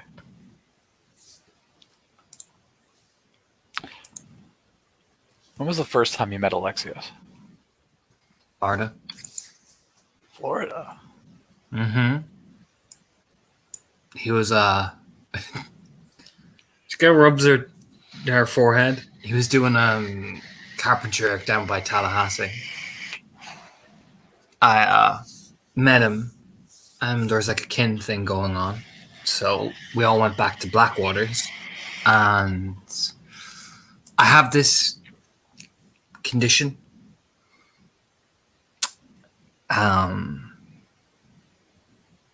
If you play certain music, I go into Krynos form. David And, rarely eyes the fucking radio. No, it's this is the funny part. I discovered it in Mira one time in the changing rooms. That was embarrassing. But he was playing with a few of his friends, and there was a lot of the Black Fury kin that was there. There was like a small conglomerate of them.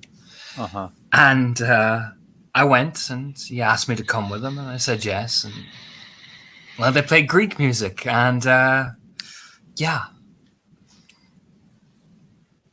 No, those never to be seen or heard from again. Yeah, those Joey's Supreme Gyro Shop was never really the same again after that. Yeah. So apart from dying of social embarrassment, yeah, he gave me our apartment a call the next day and asked to see me again. God damn.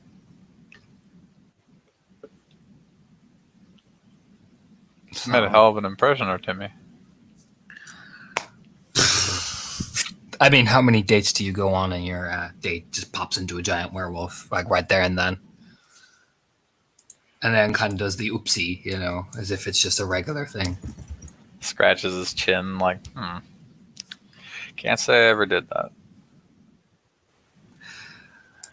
True. He seemed more amused, if anything, so...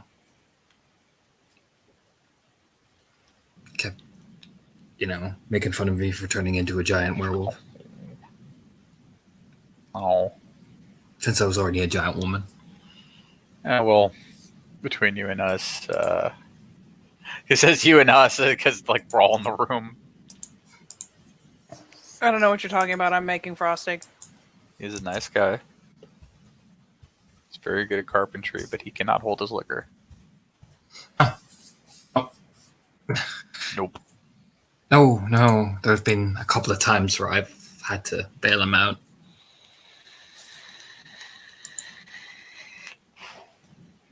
He came over and it's like 2 beers in, and if I weren't who I was, I might have told him to slow down a little bit because we only just met. It's usually a good thing, though. He likes to bond with people pretty quick. Yeah, I noticed that. It's just who he is. He's a good guy, man. Yeah, he's pretty nice.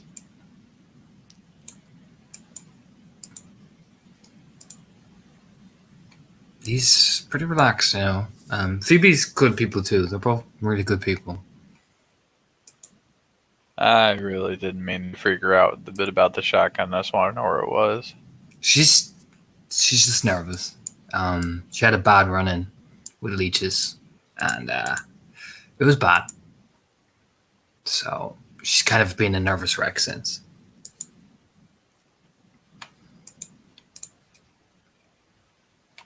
Yeah, they do inspire paranoia. Yeah, we do a lot of treatment for damaged kinfolk back on Mira, and I met her there. So she was running from. Well, she kind of looks around. Leeches kind of wiped out all of her family, so she only just had us. Like they wiped out Guru and everything. Yeah. So, Fuck. So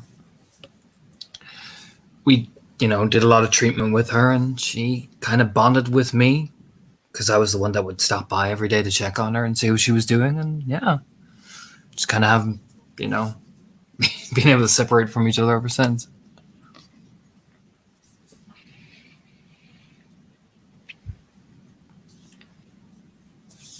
That's cool, man. Yeah, it was me, her, Layla, and Alexios in a little van for a while, going around like the Florida area. Until the night in Pensacola. She kind of coughs, looking around. Take it the van didn't survive the night in Pensacola. A lot of things didn't survive the night in Pensacola.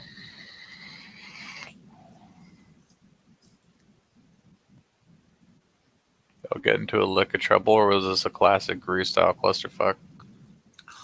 No, we went out in Pensacola, and we're at a bar area, and bumped into these, Shadow Lord big group. We knew them from a couple of jobs we had done, and there was this real Ponzi guy, up the upper echelon. You could smell it off him too, and he had this kinfolk with him, and she was just loud, man. She was loud.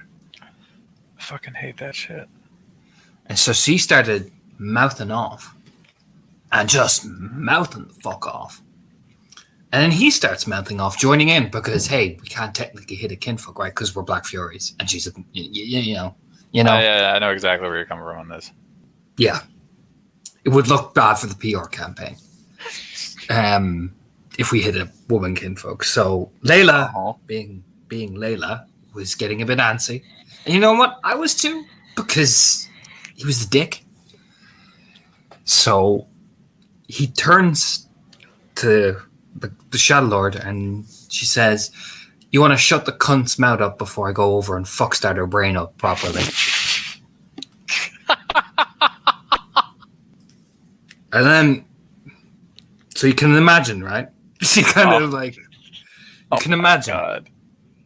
What we didn't know in our infinite wisdom was this pack was there too. And we were talking like good 4 to 5 guys, Yeah. big. Looked like they had a lot of issues, with rage. And so we didn't realize this. So he gets a bit antsy. And then Layla does what Layla does best, which is she broke his jaw. Just boom. And then the woman starts mouthing off. I headbutt the woman. And then we get... campaign. Oh, there goes it gets even worse. The pack comes out, and we charge into the pack, and we cause a mass brawl. We destroy the bar, our ride, their ride, we ended up being brought to the True Catcher after that. After a massive amount of damage done to the Shadow Lord Kin's place. And it turns out this guy was like, uncle's favorite, toy. Mm-hmm. You know what I mean? Yeah. Same shit that ran me out of New Mexico. Yeah. So we were given to our Fury Elders and we were put in different areas so we would not be as self-destructive. Well, if the Truth Catcher didn't apologize to you on their behalf, I will. That's not how my people usually roll. I think it's mainly Layla. Layla kind of did not help our case. We were trying to be calm, and she lipped off as well, and it was kind of just everything was just going to go downhill. One of those people where you sit in front of the Truth Catcher and just go, "Fuck it." Mm-hmm. Yeah. No, she was like, "Look, we'll be fine," and I was like, "Follow me." She didn't. So, yeah. Yeah. I was amazed we didn't get a satire right, but no. I think our Fury Elder kind of was like, listen, this is just going to placate the things. You link back up with each other. Let's just pretend that you guys split apart, It's not something. Pretend nothing happened. Yeah. Pretend I gave you a chewing out, but you're going to have to move to these areas and then link up with each other, It's just straight embarrassing. I hate it when noblemen get shit in their heads, man. You usually see it with, like, Silver Fangs, but... Yeah. I mean, you see, like, our tribe ain't perfect. There's, like, the councilman's daughters, and they're just... Ugh. No, I ended up in a pissing match with a guy over a girl. Not understanding at the time that it's not going to impress a girl just because you break the other guy's jaw, right? Depends on the girl, really. Well, she was not too impressed with my martial prowess. I think she was just more offended that we were fighting over her, like that's what counted, right? Mm-hmm. But I didn't like him anyway. And I just went in for it. I mean, you've seen how I do things. Mm-hmm. Dislocated his shoulder, bounced his head off the pavement like a basketball. Fucking done and done. She's screaming her fucking lungs out and tells me to get the fuck out, which of course I took real well. I didn't hit her or anything, if you're wondering. I can't say the same for the chair or the jukebox on my way through. Fucking launched that thing straight into the jukebox. That was at least a fucking $2,000 juke that I just fucking gone. Oof. Yeah. Which is a hell of a price tag for a temper tantrum. Yeah, Jesus. And he was not the Arun. Oh. No, he was the Galliard. So he talked a lot of great shit. Yeah. He He talked the kind of shit that could drive you insane. Mm-hmm. I bet. And so, of course, the Aruns probably have been witnessing this indirectly by the time he's rolling into the parking lot in this fucking beat-to-shit truck. I have no idea how that thing kept running, but he managed to roll it from his fucking apartment all the way to the bar. Really? Yeah. How the fuck? I mean, you could hear this thing dying on the way, right? That's how I knew it was him. It's just... I don't think he ever fucking changed the oil. Jesus. I think it was one of those... It was making those I never changed the oil noises. and this thing like barely makes it. I think he forgot to put it in park because he got out and it kept rolling. I didn't say anything. He was just so loaded for me, man. We didn't even fucking say words. So we're having out in the parking lot, and the downside to this was it wasn't like everybody in the neighborhood was like in the know, but it was also just two guys fighting in a parking lot, and he was a much bigger deal than his pack mate. The kind of guy who ran the chain of command on his knuckles. I didn't get the better of that fight, I'll be real with you. I was already pretty spent beating up his pack mate, and bigger, more experienced dude. Just gonna teach you what the chain of command was. Then the cops showed up. Oh. So I'm looking up and I'm already beat to shit, and the first thing I hear is "Stop resisting!" They maced us. Oh no. They fucking maced us, and people came spilling out of the bar because the last thing you want is like Guru getting arrested. Mm-hmm. So this wasn't necessarily something anybody had agreed on, and they didn't hit the cops because, I mean, if you hit a cop, you go away for like 5 years minimum.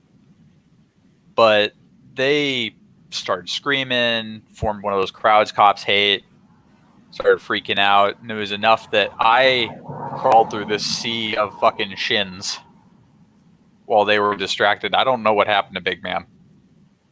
For all I know, he crawled back into his truck and just used the momentum to roll away. And I can't see. And I get fucking hooked and drugged. And it wasn't the truth catcher.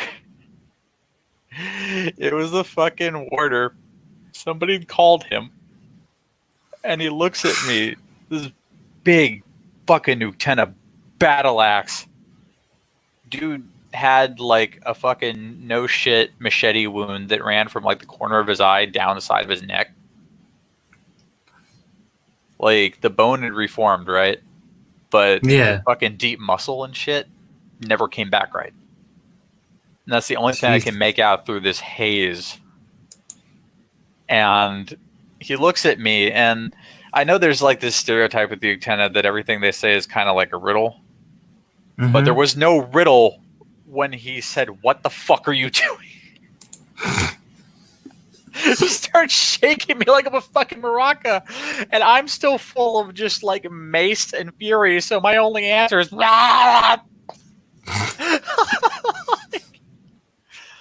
oh man, he fucking drugged me all the way back to set proper. I shit you not. I mean, because who's gonna stop him? Mm-hmm. Well, people didn't want any part of that. That was the longest walk of my life. And they fucking sit me down in this room. I can hear all kinds of arguing going on. Because I had a rep for starting shit. I wasn't part of a pack. Like, I'll admit I was a shit stirrer. Fucking people came at me the wrong way. Fuck it, we're throwing hands.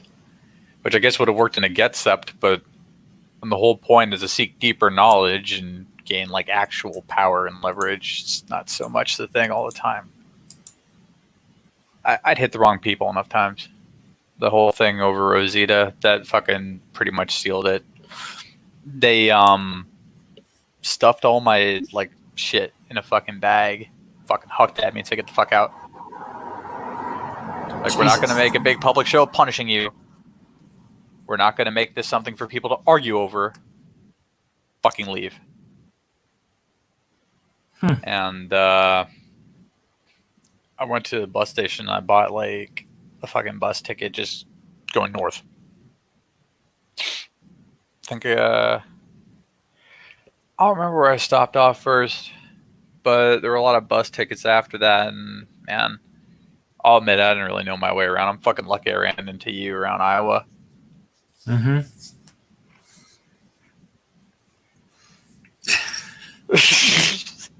Jesus. All that trouble over one girl, man. And all my prior behavior. Prior behavior is usually Prior what behavior. fucks us, yeah. Yeah, it's usually private behavior. Yeah. So, would you ever go back for Rosita? I don't think she's that interested in me coming back. But now coming back as a big bad Adrian? You know, I'd almost pay money to see the look on some people's faces.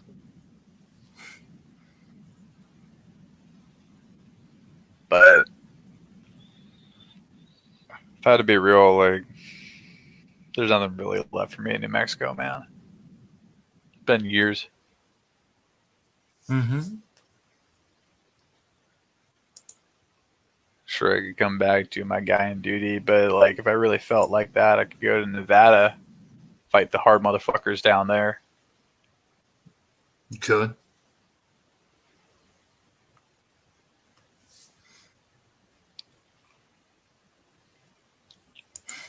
We were fucking raised on stories about the shit that goes down in Nevada. Those fucking packs of fucking Mad Max looking motherfuckers Yeah, I heard running about it. around. Yeah. Personal guard of she who shall not be named. Used to have to do raids off the Egyptian coast. That must have gotten interesting. Yeah.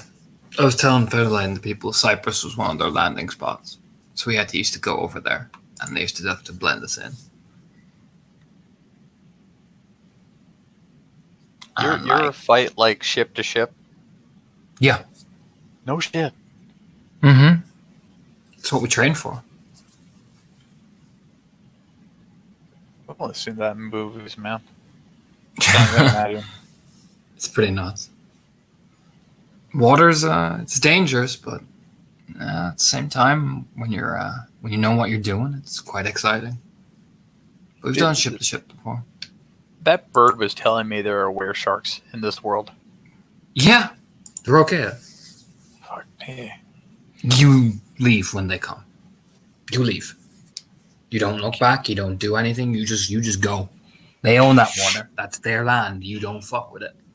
Can't imagine they're too amused when they see a bunch of people popping off rounds. No, they wipe out everything they fucking see. We only go to certain parts because if you roll near them, that's it. Yeah. They don't come near us. We don't come near them. It's kind of that vibe. So we don't see them often on land, and when they do, it's well, I haven't heard much of it. I've heard some stories from elders about this, and apparently they're even more belligerent than the fucking Red Talons are. That's a mental image. But no, we did a lot of stuff near the Egyptian coast. We had to deal with a lot of the aftermath of that, and then you got to deal with all the beginnings of Turkey and Bulgaria, which is just, let me tell you, Ugh. You know, between us chickens, there is one place I kind of want to see before I die. What? It's way, way up near my tribe's ancestral homelands, up in the fucking mountains, right? Mm-hmm. There are two places where you can really go and kind of see how things work. One place is the Sept of the Dawn Treader, which is my tribe and the Children of Gaia, believe it or not. It's not a mix. A lot of good fucking hunting to be done up there, so I'm told. Talking like from where they've been alive for 100 years, shit like that. Wow. And the other place, it's a hard journey, but if somebody knows the area, you can make it. That's where the big man is. Margrave Kanichko. Shit. I don't have any illusions about getting to swear myself to such a great man's service, but I'd like to see his territory once.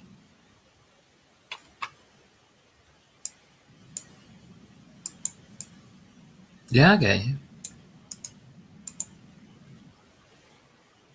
How do you know? Laugh at Anvil Clavin. Come on. Their alpha is a fucking Adrian. Don't tell me you haven't been tempted to have a good laugh at their expense. Yeah, a little bit. A little bit. A little bit. That big ass hammer. Oh, I get a Fenris, and he kind of does like this fucking like miming of the giant hammer over his head.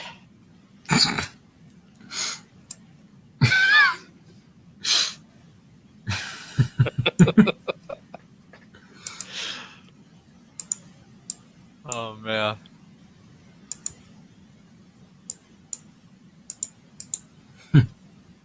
I heard they had this unholy clusterfuck with the Dawn Treader, though.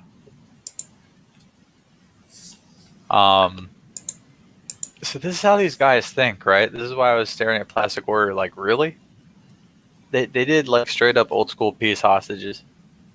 Yeah, I've heard of that. So of course their guy runs off and gets himself killed. Naturally. It's the get offenders for you. And they get freaked out. Yeah, I bet So- they did. Their guy was a child of Gaia. Because he's a child of Gaia, he saw the writing on the wall like immediately. Vanishes. Before they can even get to him. They're literally fighting for this cat outside the door of his house. Like, not even as to whether or not they're going to get him, but just to see who gets to get him. Fucking Red Wow. Talons showed up for this. Thing mostly just to watch and laugh. And he gives them all the slip. Shouldn't turn your back on a Ragabash, right? Yeah, yeah. Leads these fucking people on a merry goose chase through the entire mountain range. And I'm glad he did. Because apparently somebody from Kanechko's territory came and talked everybody into just calming down. Dealing with this, like, I don't know, adults from not the 1200s. That dude should have gotten ranked up, given those people to run around. Yeah, I get you. Wild shit.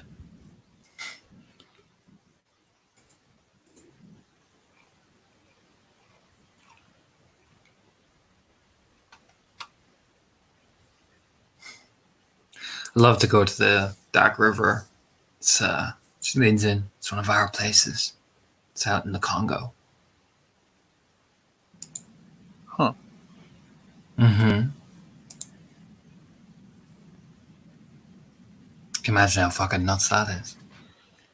Right now I'm imagining the humidity. I'm starting to sweat a little.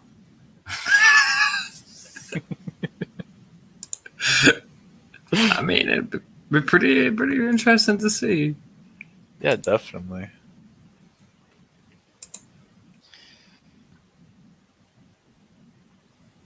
Been hearing rumors of things in South America are heating up.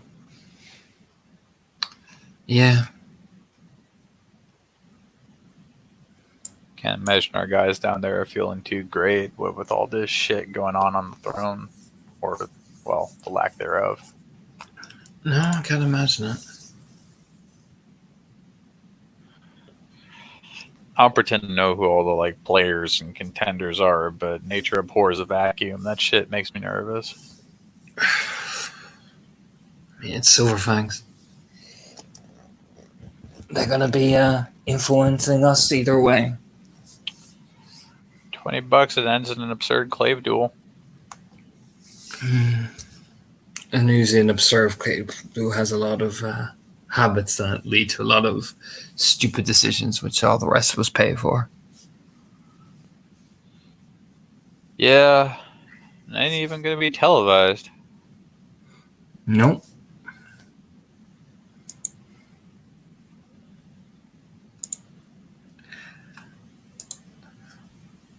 It's going to take a toll on Alexandria. take a toll on Lauren Alexandria. I met her cousin. And what's he like? He is fucking freaky as shit. What do you mean? All right, so when you see him, you'll know something's wrong right away. The dude moves like a fucking robot with rusty hinges. And he is perfectly bald. At our age. Perfect. Perfectly Wow. bald. He has a perfect head for baldness. It's creepy. Wow. And did he say anything? Hello. Or oh. Yeah, in that tone. And then there was this pause. And I was just like, what has been fucking brought to my doorstep? And he asks for Alexandria by her deed name. Deed names? Don't they not take deed names? Apparently, she's a bit of a, how do I put this? A maverick. Free spirit. Free spirit. I mean, One with the people. I mean, it kind of reeks of like housewarm faux show boatsmanship. Yeah, one with the people, and oh, it's so niche that I can have a deed name. Like these common folk. So that horrible pause happens, and then he just goes, "Is Sharp Tongue in?" And I stare at him because, like, I'd kind of forgotten she had a deed name. It's She's a just Silver most of the Fang, so I thing- didn't think about it. Yeah, most of the fangs don't take it unless they insist. You call them by that name to make them feel like one of you. We had straight up just finished a round of the game. And I have a fucking gallon of milk in my hand, and I'm just like, you are freaking me the fuck out. Stay there. And I shut the door. And I go and ask Alexander what's going on. She's like, oh no, it's probably my cousin. So I open the door again, and he just starts doing his introduction. And like, it's so painful and so slow that I'm like, yeah, whatever. I'm an Adrian Arun, get in. Like, I just don't have the wherewithal to even say my own name. And he comes in, and we're all just chugging milk at this point. We're fucking dying, and he just stares at us. And the monotone comes back. Like, the dude is like a fucking living speak and spell. It's terrifying. What? What? He might be the hardest motherfucker in her whole family. What auspice is he? Is it theirs? I told Featherlight to check his ass for Weaver Taint. That's how bad this was. Jesus. What'd you find? Just got what might be a Fang Dagger, but that's about it. There's no spirit heritage? No signature whatsoever. Oh, that's even creepier. Yeah. So he looks me in the face and then looks Alexandra in the face and says, "Cousin, may I have a glass of milk?" And I'm like, what is going on? And she pours in the milk. And he takes it and goes to the microwave and nukes it for like a minute. Oh, The no. longest minute in human history. As we watch him watch the microwave intently, like he doesn't trust it. And then, fucking, without facing any of us, once the microwave goes off, he just goes, "Thank you," and takes, like he's saying at the microwave, and takes it out. And I'm like, this is what I'm dealing with right now. Now, the thing that fucking caught me off guard was I thought he was coming down because of like her family's leech problem. Mhm. But nope. He has come here fully loaded for the sludge fight. No shit. Huh. I mean, Oh, wow. it's a worthy cause. I am glad he is here. Yeah, another Theurge? Jesus, Yeah. we could use the fucking numbers.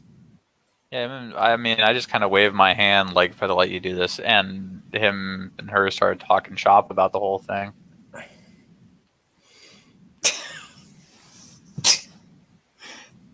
Jesus. And now, God help everyone in that building, He's here in town. He's staying at the Holiday Inn. Why is he not coming to set? I don't know. But I really just kind of wanted him out of the house. There's finally like a slow twist around of the head because he's a Silverfang.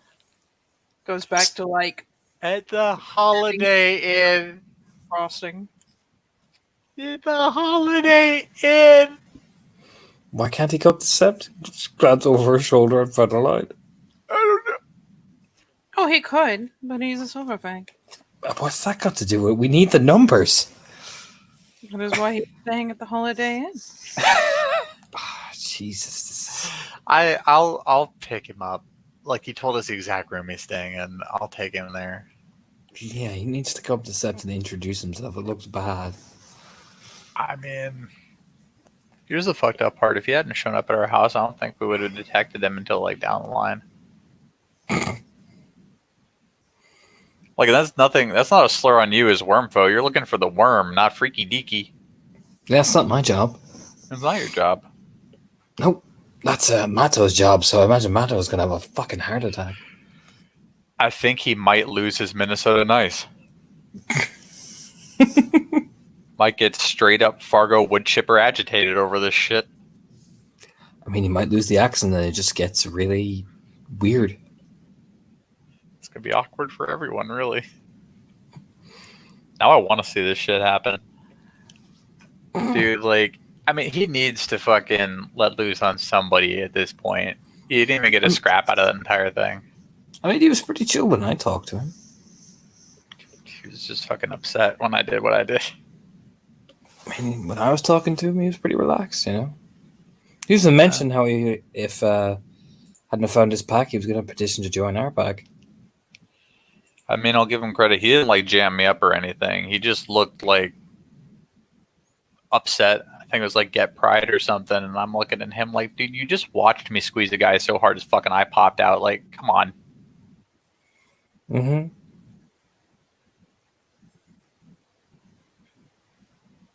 Yeah, he like, seemed pretty relaxed with me. yeah, you have a way with people. But he did mention our friend in the fucking hospital. Well, he didn't mention, but he mentioned a kin related to the Balefire things. So, Good. so we're gonna have to figure out a way to talk. I know there was that reporter person, so we'll probably have to corner her and figure out something. Oh my god. At least we can do it like our way. Mm-hmm. Oh yeah, no, he has given me full leeway to do it however I please. No, I just remember that old Arun wanted us to jam her up, and I was like, I no. know, I fought her over it. You fucking did? I beat the shit out of her, yeah. Yeah, that was some shit, man. It's not the first rune I've had to put down.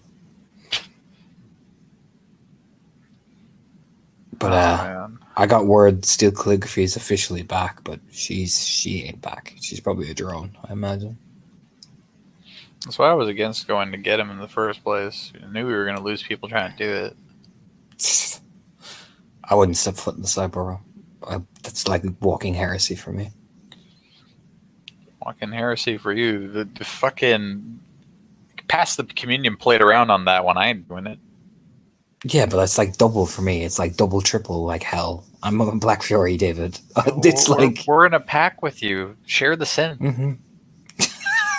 Yeah, that gets her really badly. Snorting. No, I want nothing to do with that. And like, if the dude's the way he is, guy rests his soul. I mean, there ain't no undoing that. Well, at least you didn't get to see his fucking wife. Fuck. How is she Did doing? you see?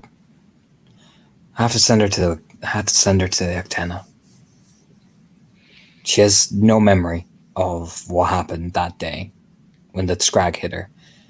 And well, from what the Wendigo said is she thralled. They both did.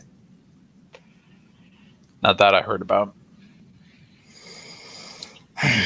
That was that was a hell of a thing. Look, I get why Tonka said what he said, but I kind of low-key wish he lied. Why? I mean, look, thralling's bad enough, right? Thralling and fucking cannibalizing your mom, that shit'll haunt her for the rest of her life. I'd rather she never knew it happened. Yeah. Thrall's scary enough, right? They'll put the fear of Gaia into you if you survive it. Yeah. I But get that it. added shit, like that just, I get why he did it. Honor. I fucking wish he'd shown some discretion. Was it really honorable though, for him to just admit? I know, in the loose sense, it is, but like, I mean, it's kind of the problem with like a code of honor, right? Some Sir Yeah. Gawain and the Green Knight shit puts you in bad positions. I don't know. It's a cult, you know what I mean? Yeah, I know exactly what you mean. I think the entire thing's deeply tragic. Yeah.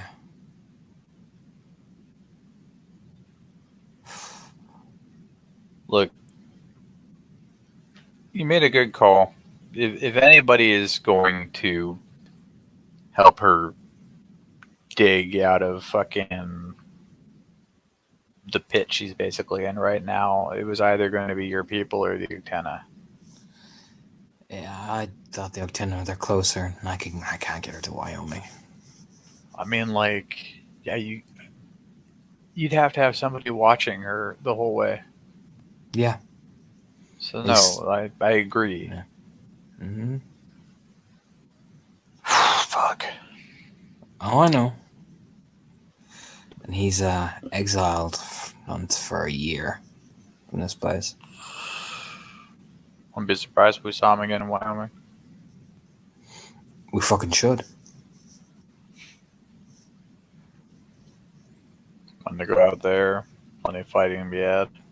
Considering I bumped him down officially, he got bumped to Cub so he can learn to go be a Wendigo again.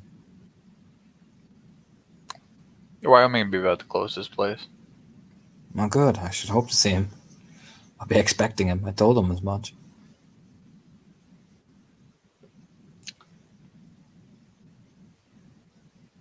The set postings, I know how to stick it in and break it off.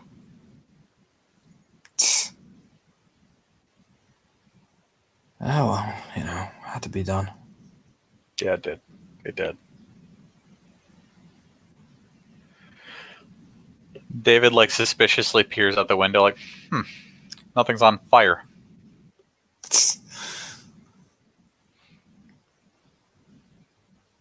What a strange day for us. So, we're still playing this game, so I'm going to ask you a question. She picks up the fucking the wing, takes a nibble out of it, very subtly. We're beyond eating now. Ask. This is the How come you baking didn't- ritual. How come you didn't tell me I made the right call immediately after I made it?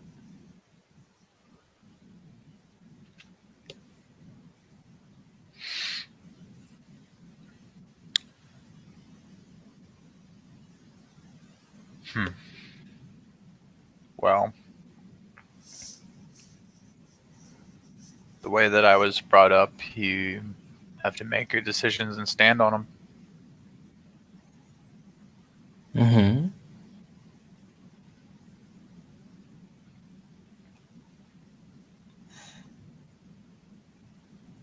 I mean, I get that.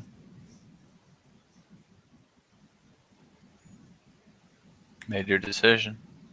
I did. I'm not just going to let you stand on it.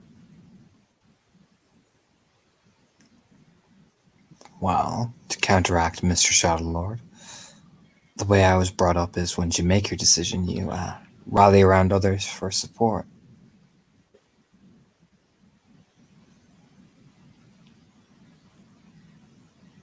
We are definitely two different tribes. Mm-hmm.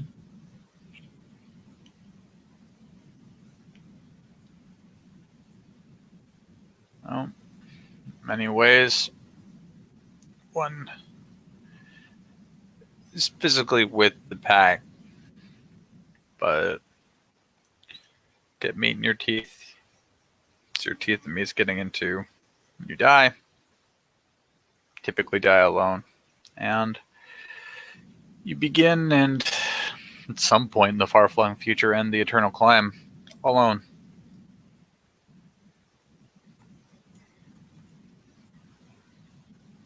Obviously, I've since changed some of my outlook, but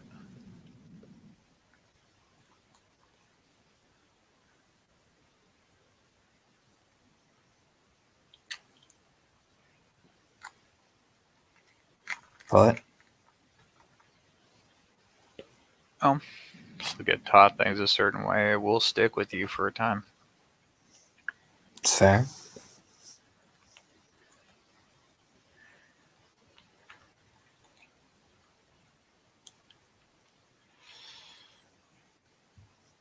Be honest with you, I don't think I've ever heard of anybody making it to the peak anyway.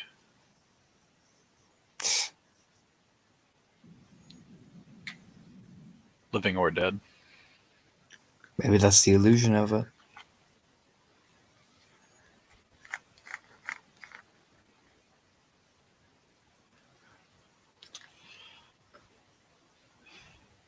Could very possibly be right.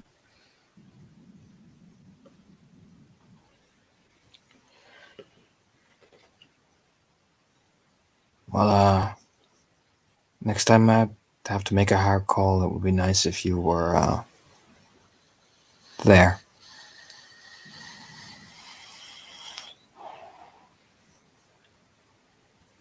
Okay. Like, you don't have to, like, you know, do anything that makes you uncomfortable as a Shadow Lord or anything. I'm not going to pat you on the back in front of people. But maybe I'm a little more forthright about things I think when we're back here. I can accept that.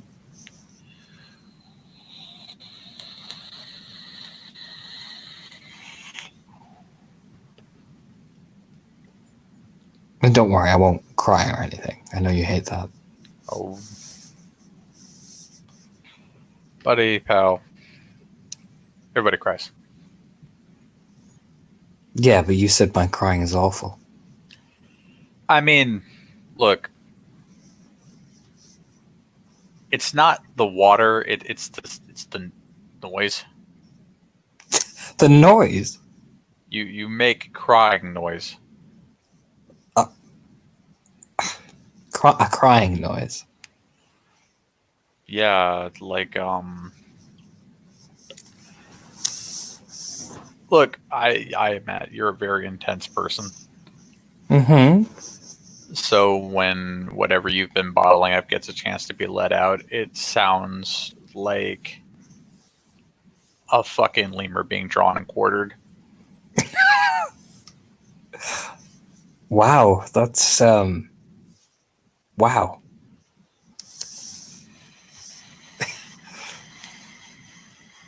Well, you make a very peculiar face when you're upset about something.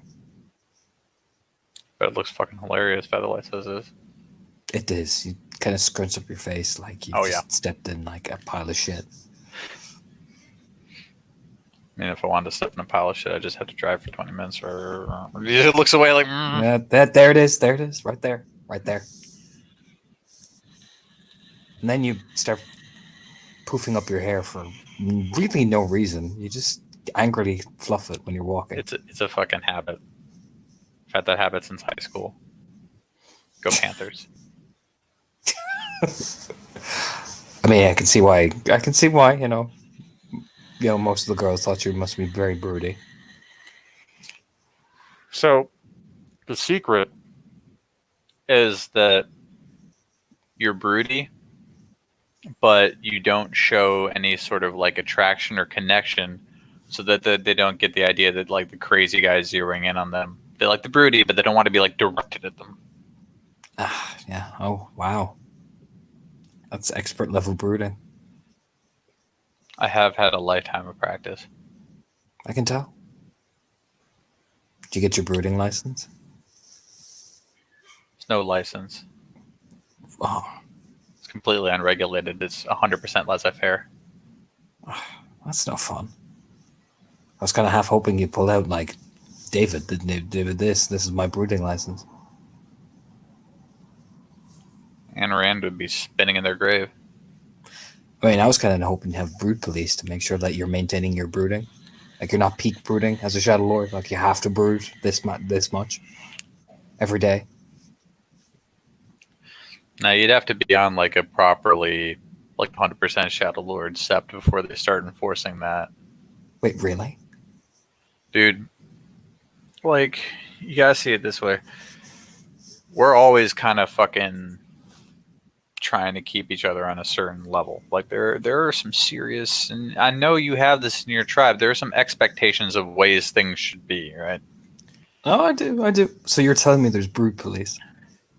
Basically, you start making too many public displays that are a little of the nail sticks up variety, it will get hammered down. Did they write you up for breaking the brooding laws? I mean, that would leave a paper trail. They're just ominous conversations. You ever have somebody fucking menacingly crack an egg at you? Yeah. Yeah, Okay. it's like that. It's like that spoon with the hard-boiled egg, and they rotate it while they're doing it. Don't break eye contact. Fucking, there's a dude. He's not that old. He's not that much older than us, right? Mm-hmm. His name is Marcel. He's a prick. He's the biggest prick, Philodox. He's kind of the brood police and the everything else police, and he takes things to a level that some consider extreme. I don't even know what's going to happen when he inevitably gains some form of authority somewhere. He's going to start with the rock shit again. Ain't nobody ready for the rock shit. Yo, like, you know how the Storm of Scorn usually goes, right? Mm-hmm. Here's your painted rock of shame. He fucking sticks it in the person's mouth and uppercuts them. Jesus. So it's not always like to the jaw. That's him being nice, right? Because there's nothing explosive you do with the jaw.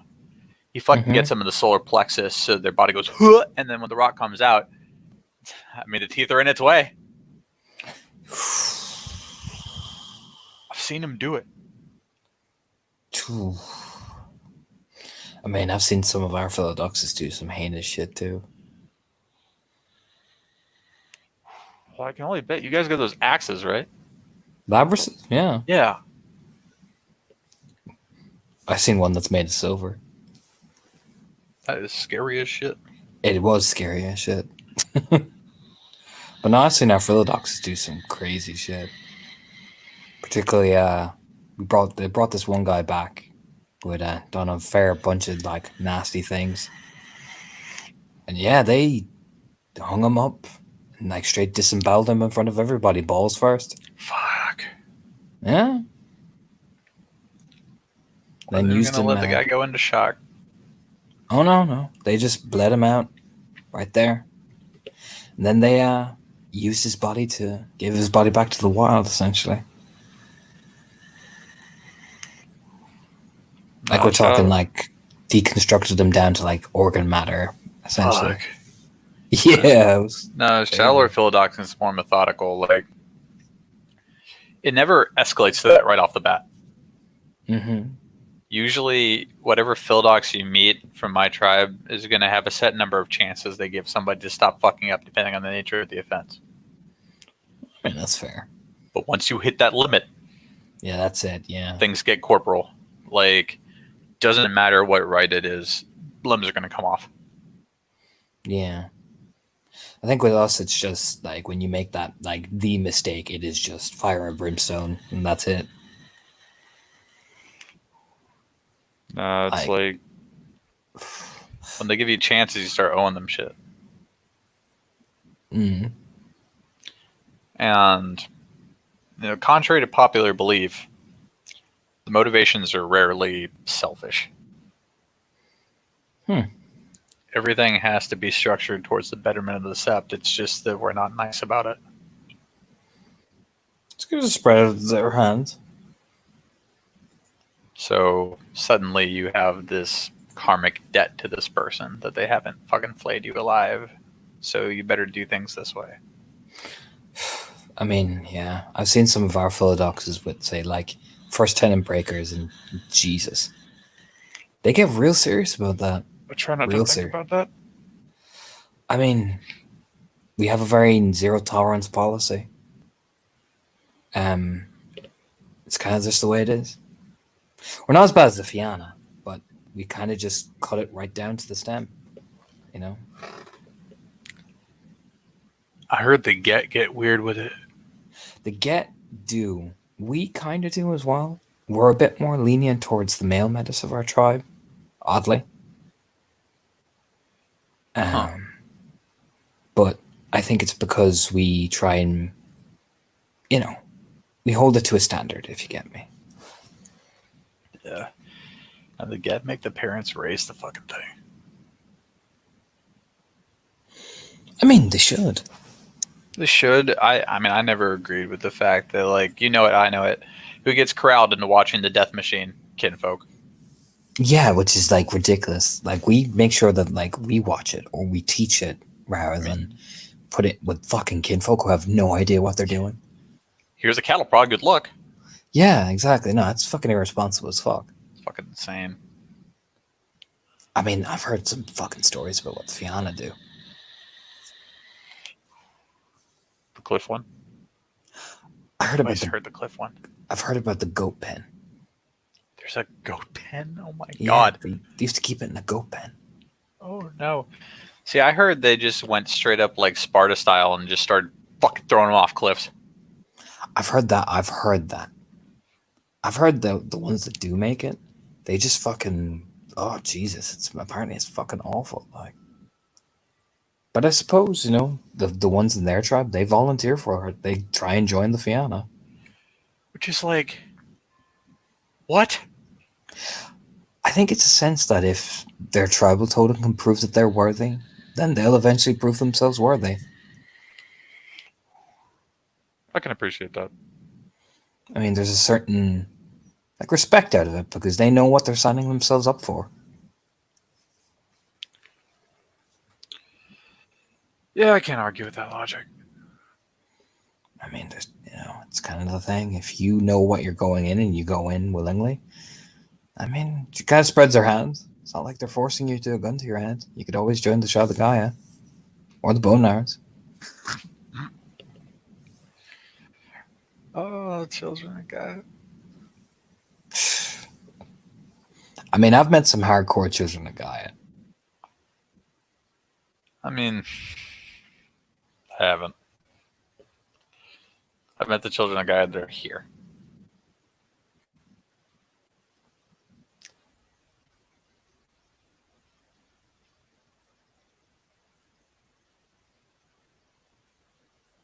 Oh, did I freeze up? No, you're still there. Torna's gift stopped gifting. That's his signal. Oh.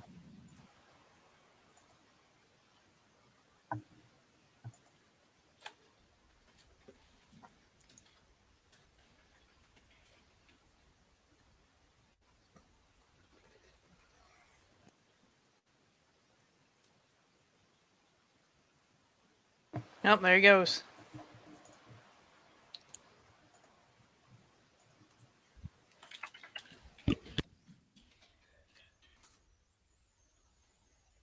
Hmm? Be right back.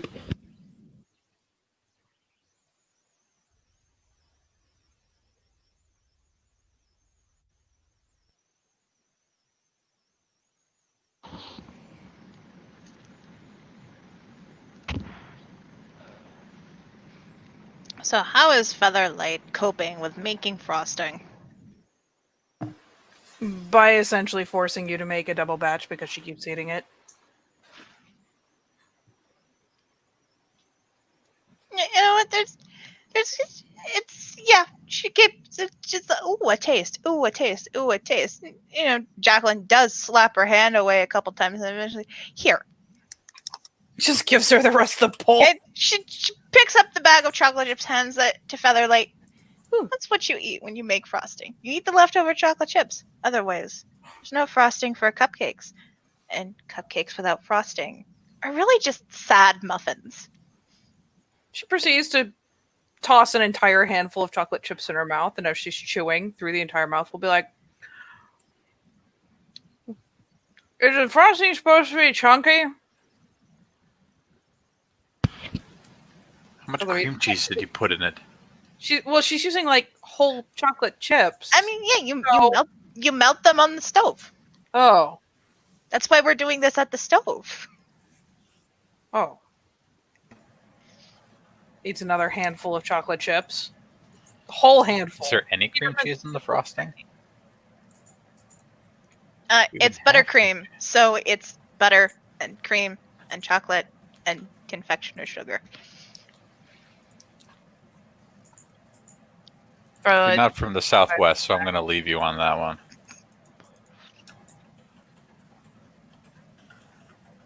Just here. And just like flings one chocolate chip like dink.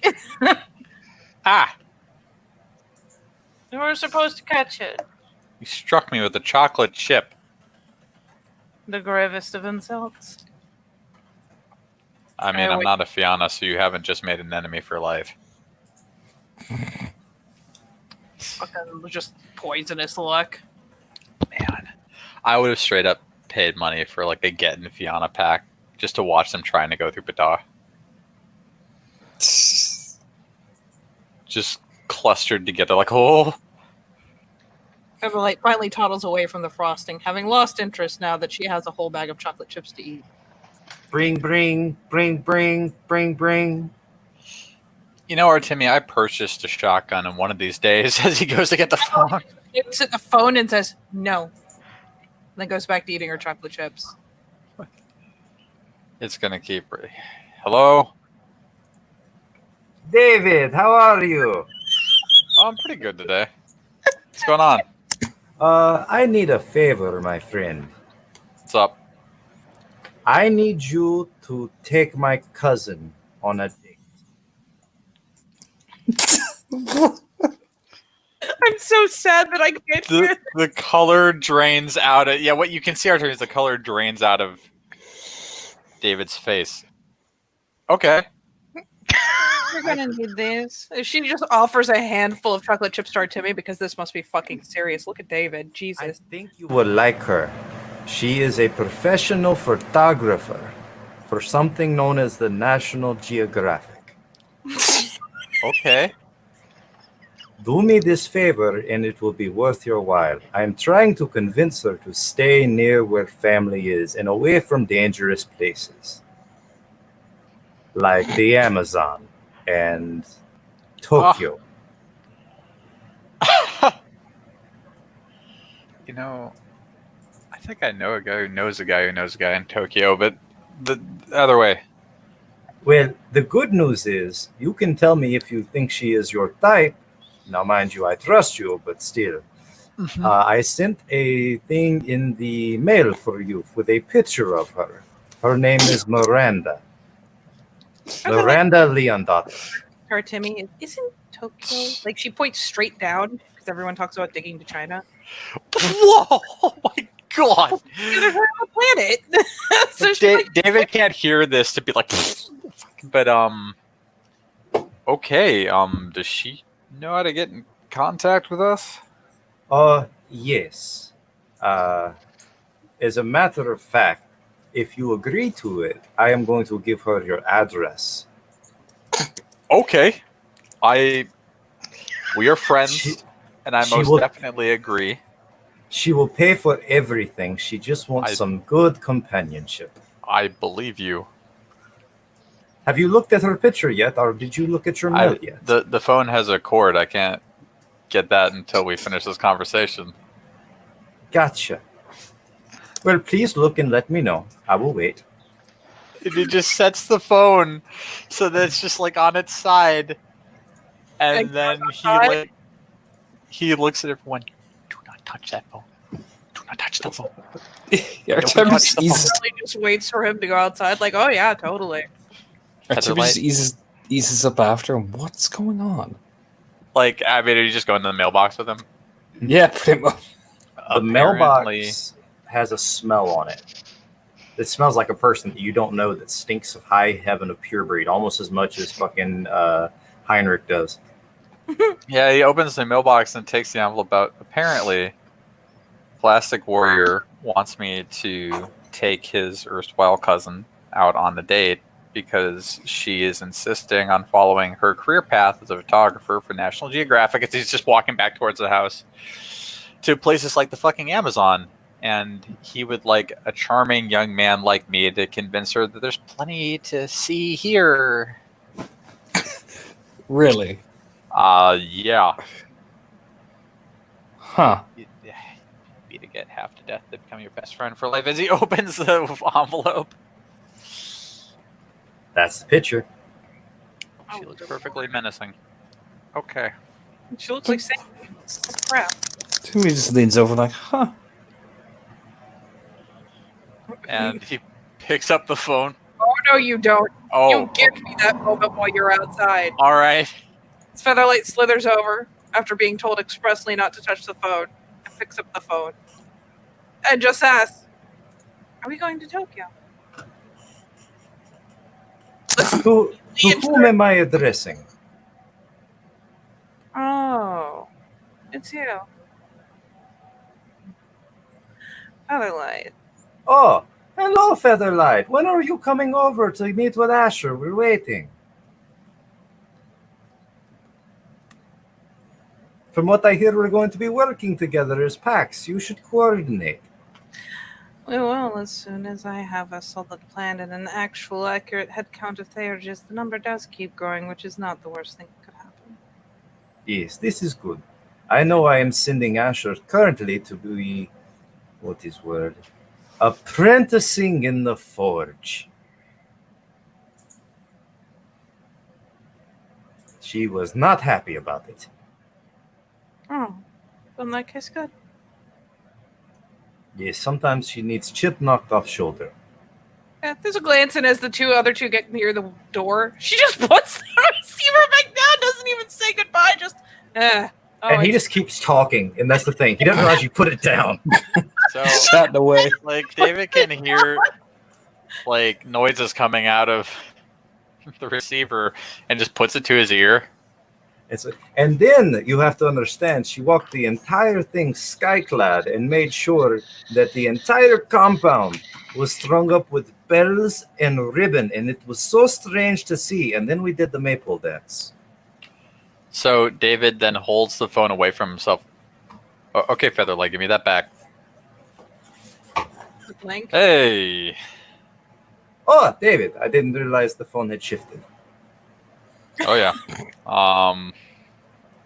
Like, and here's the best part. He doesn't know Featherlight did that. He just threw her under the bus because she's a menace. Oh, beautiful. She's still eating chocolate chips. Right where you left her, of course. Yeah. He has no idea. But I've seen yes, the I pic- would prefer you did it, someone of rank, rather than someone not ready yet. You can just hear the glare in his voice, but he didn't say anything to anyone. Well, considering that the rest of my pack consists entirely of women, I mean, are they stronger than you? like eyeballs are Timmy. He's pretty muscly. We've got like one contender, but I'll take it. Very good. Thank you for, what is the phrase? Taking one for the team. Anytime, buddy. Hey, we are having a bowling night after this is all good. Will you want to come? Yeah. I am renting out the bowling alley. Only Guru and Kinfolk allowed. The proprietor is leaving me the keys. Sounds great, man. Sounds like a plan. Take care, David. See you at work in 3 weeks. All right. See you then. David ends the conversation. So, two things, everybody. As soon as he puts it down, he gets a little, like the little just impudent tongue flicker. Really, Featherlight? Really? Yeah. Nibble, Yeah, nibble. Chocolate chips. you know what? Just for that, when you guys have the meeting of the minds, I'm going to be the one driving so that I get to be in a truck with you and Alexandria's cousin. Yeah. So, I'm walking. That's it. you are not walking. It's a very long walk. I will stuff you in a bag, Rude. but effective. So, Better for hope those I'm of you not- wondering what that was all about, I'm You're apparently dating going on a again? date. Yeah, I'm apparently going to go on a date with a very strongly visaged yet a venerous woman. So the eye everybody, roll reverses the fucking rotation of the planet. Just everybody, take a good look at this picture because apparently he didn't give her like my phone number. She just knows where I live now. So if she shows up, is she going to come stink this place like that? no, I'm going to take her somewhere. She's a kinfolk, Featherlight. Be easy. Yeah. Jacqueline leans over, takes a look at the picture.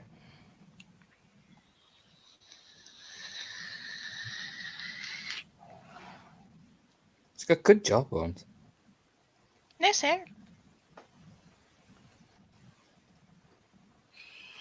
Just a And snort.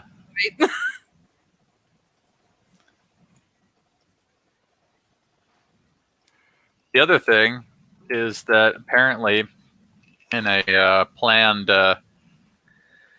celebration after we kill this Mega Bane, Plastic Warrior has taken the liberty of renting out an entire bowling alley. And we are most definitely invited. Oh. Bowling.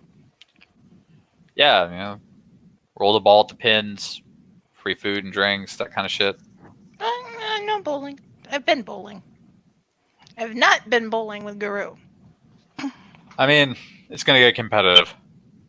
It's gonna get really competitive, and we're winning. Lanes are going to be destroyed. I accept it on all of our behalf because, frankly, if we don't blow off steam after this, we're going to go fucking insane. Like I said, it's gonna get competitive, and we're winning. That is a good attitude to have. Well, I ain't letting no fucking Viking think he can beat me at bowling. Just don't pop out his other eye. So what? Kinfolk and Guru? Are we allowed to bring our own Guru? Or kinfolk or whatever? Yeah, he said Ken and Gru. Alright. Yeah, bring Alexios. Might. He likes bowling. And he's really competitive. Like, really competitive. Well, there you go. So this is a big win for all of us, should we survive. We'll be fine. We'll be alright. David finally sits back down like, that was the event. So what? He just wants you to, like, fucking, like, Aladdin her or something? Like, I can show you the world? I Tell her mean, wonderful things? this is apparently part of like a structured effort on his part to keep her out of, well, the Amazon. Mm-hmm. And he's sending you to what? Still leans over. Apparently, I am to take her on a date, have a good time.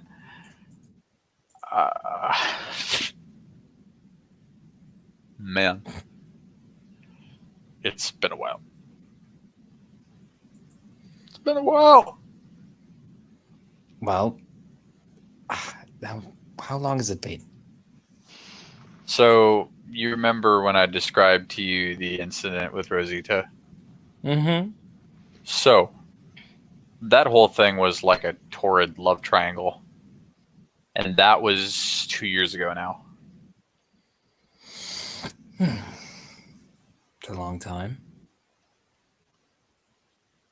There hasn't been anybody since. You Well, I know, mean, anybody that wasn't like, you know, I met you and we're in the back of a bar. Oh, That happened a couple times on my way up here.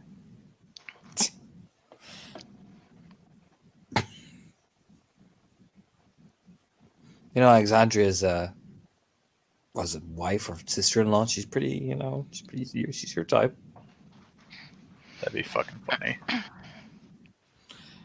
No, she'd have a conniption fit. I mean, Alexandria'd freak out. From what some of you guys showed me of that poor woman, she is like half my size. Oh yeah, Like, She's nice. I think you'd like her. well, for the moment, she's getting married though, so yeah, she's getting married to some dude we're probably gonna ice. well, you know what they say.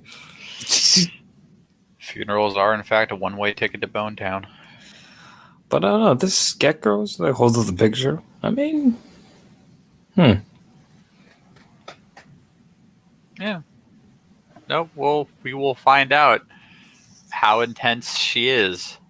Featherlight is still making the most belligerent frowny face. means you're gonna have to get new clothes, David. It does. Featherlight, why are you making this face? And finally get paint on the door of your truck.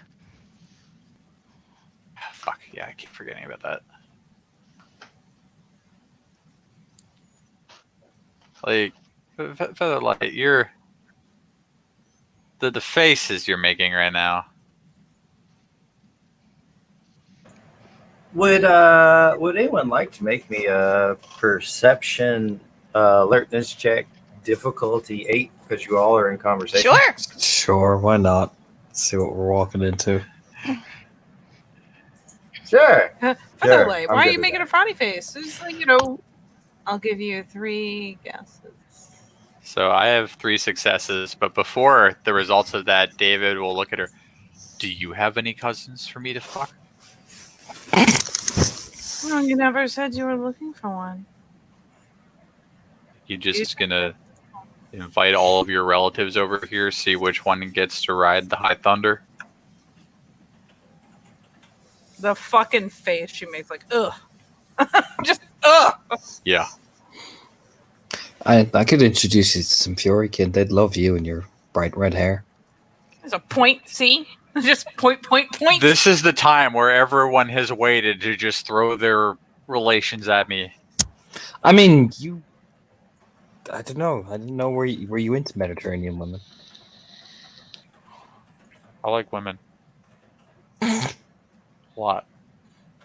Yes, he's got a very refined palate.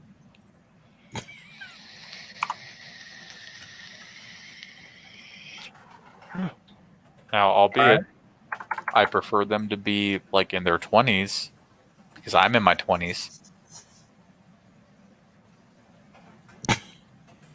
That's the cutoff line. 20 and above. 20 and above. Okay, I'll keep that in mind. Okay.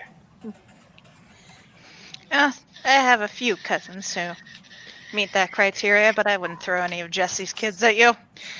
I don't think you could handle their daddy issues. I don't want to handle people's daddy issues. Like, if somebody's going to come into my life, I want them to come whole. And yes, I know I just said come whole.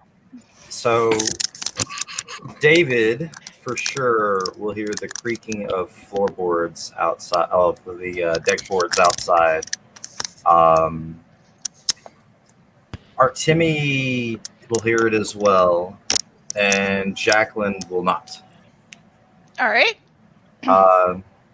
Appears to be coming from the back side of the house, kind of not stopping anywhere, but definitely trying to be quiet.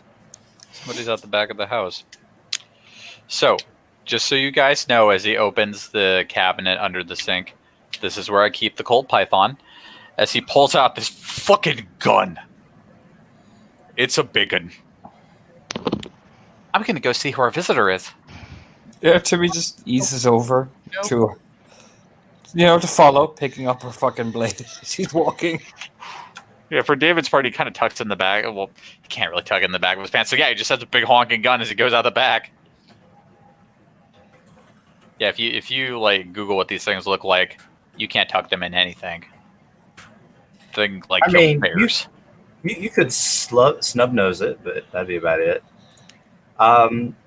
You don't see someone trying to hide. However, you do see someone being quiet that was actually making the way towards where the door was. And he's kind of stops, looks at you, doesn't run, Oh, but hello. immediately takes a knee. Well, this hot diggity dog. This is a feeling. You immediately smell Shadow Lord on him. Oh God. Who the fuck's that guy? Pointing. We're gonna find out as David just kind of strolls up. I like half leaned out the window just to watch. Jacqueline wanders out. So His eyes brighten when Jacqueline Here's walks out, just the important slightly. question: as Jacqueline wants out, are the cupcakes out of the oven? It has Yes. definitely been over 12 minutes. Yeah, they are out of the oven. You made this decision. Just know in your heart. so he I looks mean, yeah. looks down at this guy. So, things I know right now. You know that when you see me, you take a knee. Things I also know right now. Instead of coming up to my front door, you know, like somebody who has the vaguest amount of respect for my territory, you sneak around the back like a thief. What am I supposed to fucking think right now, son? He actually just keeps his eyes lowered to the ground and just kind of mutters under his, not under his breath, but like quietly, that I was taking a tactical assessment of the area in case things went south. Well, you got caught. Wasn't trying to hide. Just look at Artemian hold up a singular figure. It's one. And at that point, as he says that, he actually lowers himself belly to the ground with his hands on his head. Okay.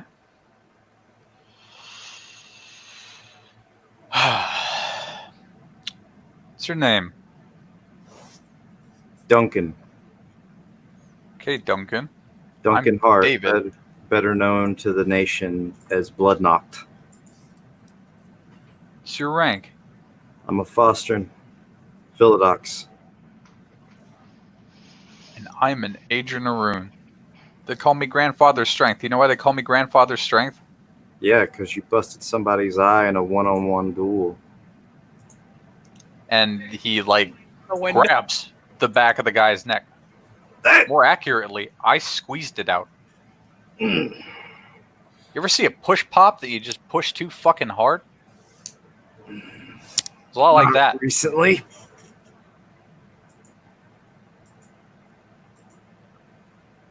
You gonna get caught creeping around my house again? I shouldn't need to creep around your house again. Good, then we're understood, aren't we? Yeah, you got a funny way, though, of, treating people who actually came to help. He squeezes a little harder. Really? You know, as there to me, just kind of being silent, but then You're pretty pushy for a child of crow. You're on 2. You want to know what happens when you get to 3? You pull the hammer. Felt like then you're very impudent for a Foster. Or Timmy, you want him up? Blame it on my teacher. Oh, I do blame your dead parents. And he just name drops Jacqueline's grandfather. But why do that when we can blame it on you, who obviously knows better and is doing it anyways? Son, look at me. But actually, look at me. He kind of twists his head and has like one eye looking up at you. You name dropping a guy who actively petitions for the right to commit suicide doesn't scare me. Not supposed to scare you. Now, I'm pretty much done. Or Timmy, and he lets him go. to me just keeps very, watching this whole thing. She's keeping silent because she's not interested in acting, too brashly. So she just crouches down on her knees.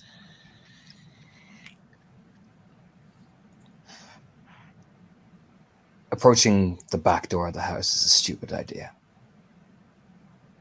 So, you're with Jacqueline. That's cool. Next time approach the house, or you get an arrow in the eye. I'm not David. I'm not a Shadow Lord. I see a threat, I kill it. And that's from the worm foe of this set. Otherwise than that, welcome to the team. I expect you'll be putting in work. That's the idea, Wormfoe. Raya.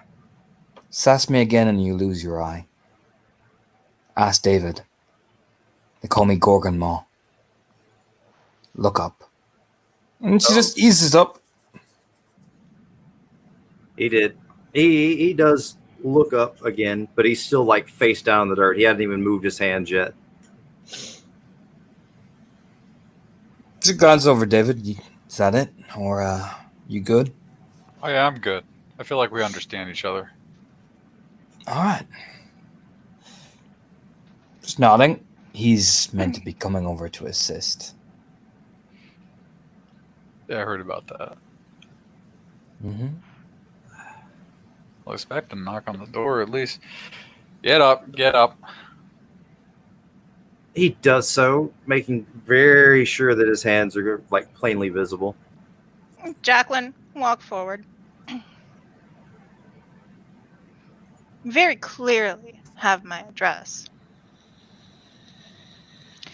I'm curious, do you not also have my phone number? He just shakes his head. Of course not.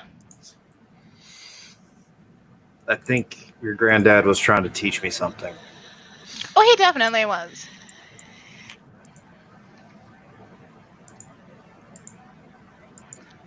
He just kind of shrugs, scratches the back of his hair.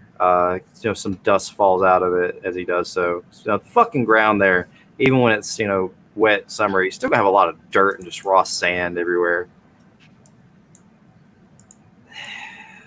The joys of being an initiate.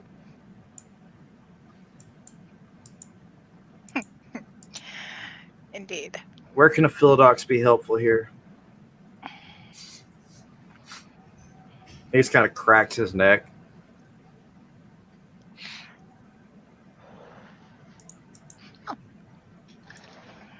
I'm certain that if you speak with Artemia, she can find a way to put you to good use.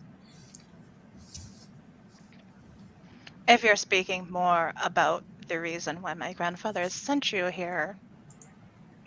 He holds a hand for a second.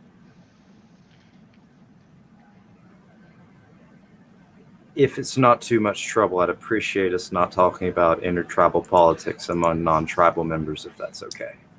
Really? On our territory? There's a Yeah, David, who is shorter than Artemi, kind of leans in. There's that little plaintive hand on her shoulder, like, come here.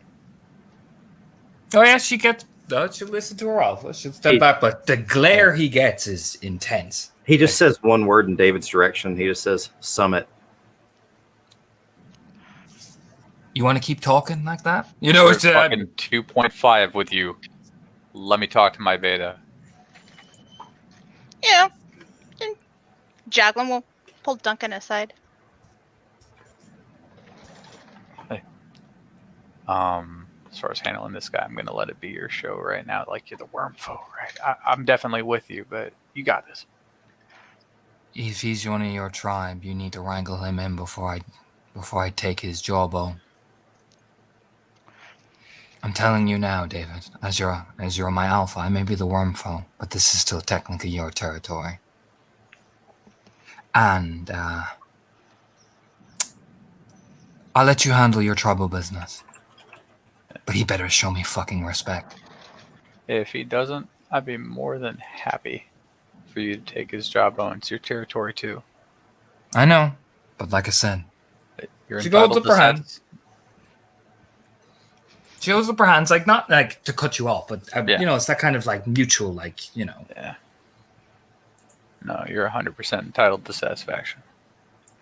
just handle your business. But if he speaks to me like that again, I don't give a fuck who he is or what.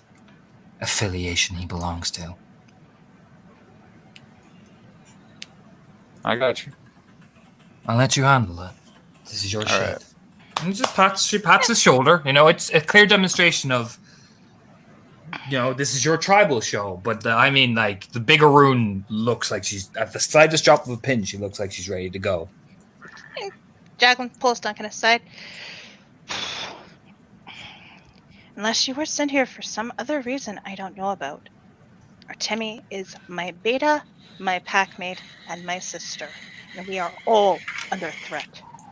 From the same people. Do you understand this? Oh, yeah, definitely. And you see, he makes a gesture with his hand to you that is reminiscent of something your grandfather used to do.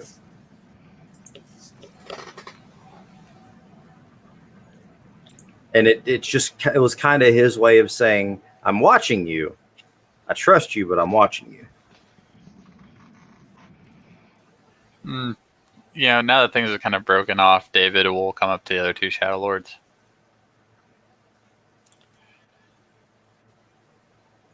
Let me make this clear right now before you say your bit. This is my fucking turf. Means it's her turf too. Biggin? She's a lot less patient than I am. Your breeding don't mean shit here. This is the Badlands, son. He just Say your kind of bit. nods. Pleasure to be your guest.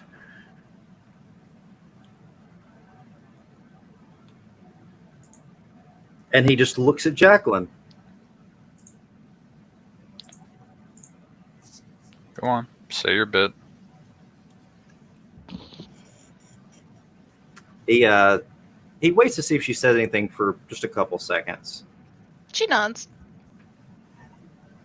I was asked by her grandfather, by her, to come here and give a hand. That's it, Okay. as far as everyone else is concerned. Well, we got a couple pieces of work coming up.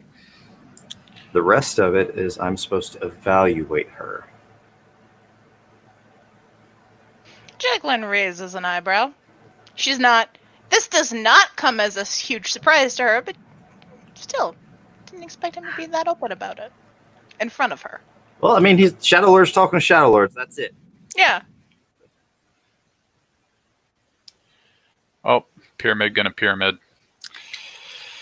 Either way, you came at an interesting time. We're about to go head to have a Lord Sludge. Any people who are willing to get meat in their teeth, you that kind of people? Yeah, and I'm also here to drop off some information. Information. You both familiar with the Lazarite movement? Vaguely. Aware of it. I wouldn't say I'm intimately familiar. Most of what I know is what my grandfather has told me about the reasons to not get involved with them. Yeah, well, their big kahuna out in Wyoming just got axed. Fuck me. Jacqueline makes a face.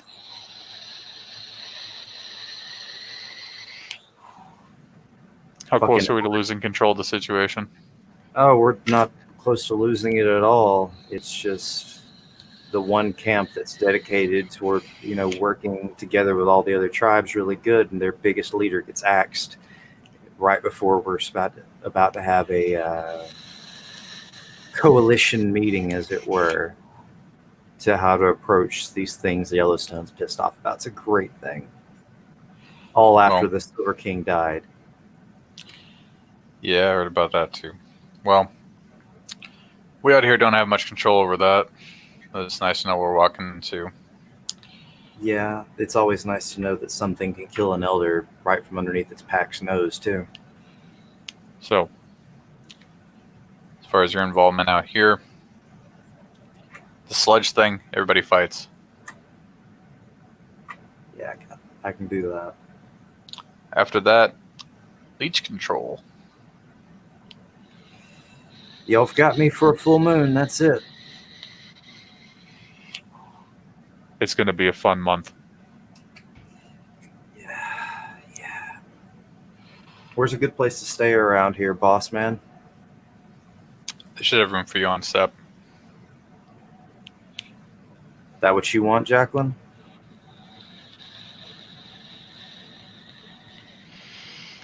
It's probably the best place for you to stay right now.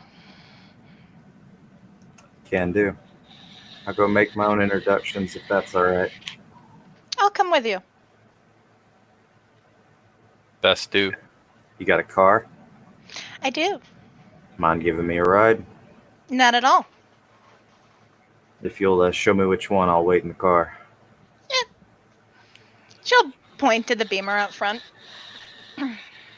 And he whispers for a second to the two of them, to where unless somebody's like hardcore trying to listen, they're not gonna be able to hear it.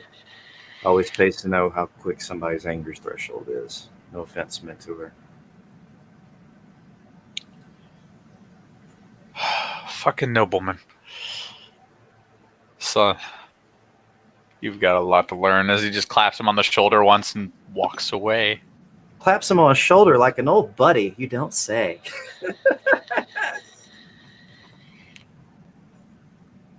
And so for Artemi at Featherlight, David comes in, like, you know, puts the big honking gun on the table.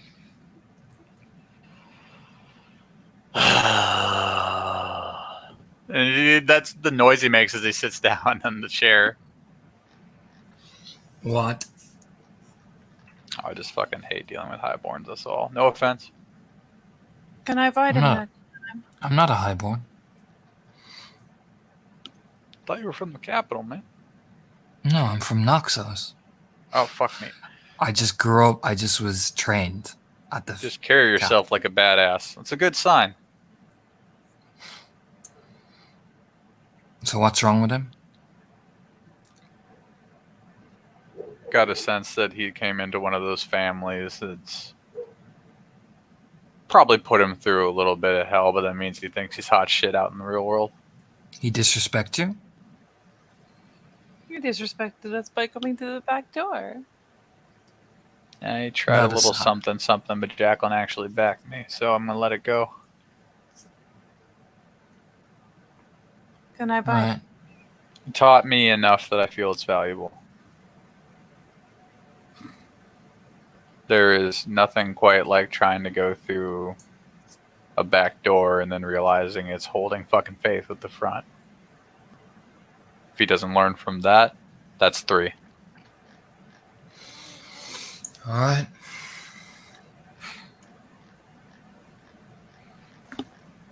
Besides, Sludge is coming up. Need the bodies.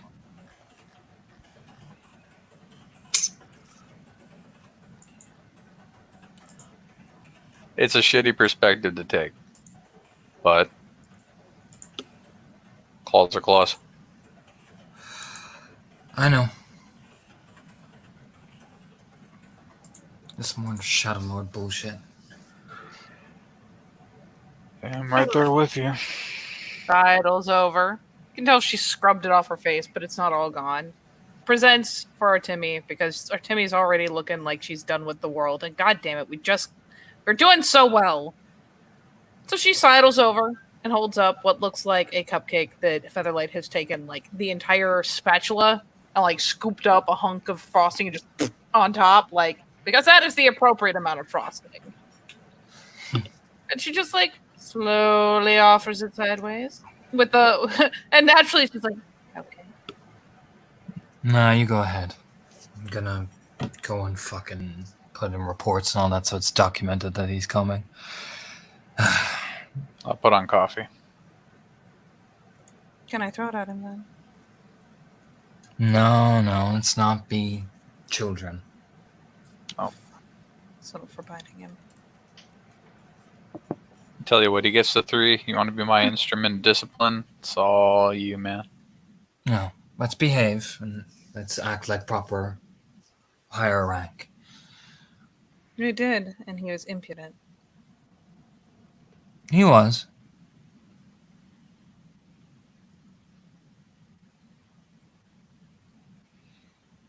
David nods like, yeah.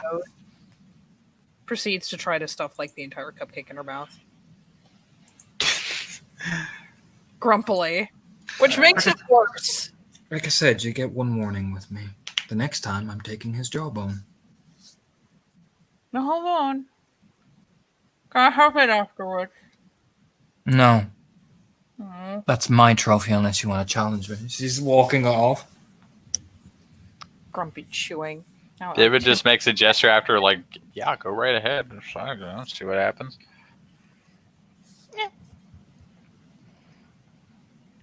Grumpy chewing.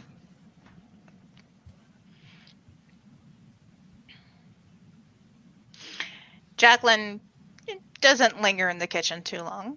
She gives him a minute to talk it out. I'm driving him up to Sept. Make his proper introduction since he'll be staying there. Do you want to come with? Nope. She'll look to Artemi. Quite frankly, if I see your fuckboy friend, I'll cave his fucking skull in if he speaks to me like that, Jacqueline. Quite frankly. That's how I feel. Gets himself in hot water up there. You don't bail him out. No. If he disrespects the Sept, he gets I'll disrespects the put him Sept. in the ground myself. No, you won't. You won't get involved. You'll watch. Besides, you already proven you wouldn't. You were right there. So drive him up, and whatever happens, we want to know about it.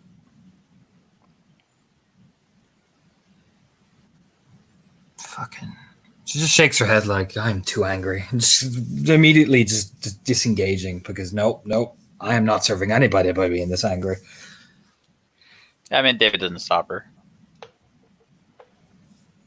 I mean, is she heading upstairs, outside? Outside, yeah. She's heading towards the fucking training dummies. You can see her just literally just picking up like her bow and her shit. You know what I mean? Oh, so No. every Featherlight has eaten the paper that came with the cupcake and is scrubbing her face as she goes to slither back out the window. That's Just what I trailing. said, Jacqueline. We're in the fucking Badlands. All the other shit doesn't mean a thing here. No, I understand. All right. She heads upstairs. Gets her jacket, pulls on her boots. Comes back down out to the car. It's probably a good point to end it.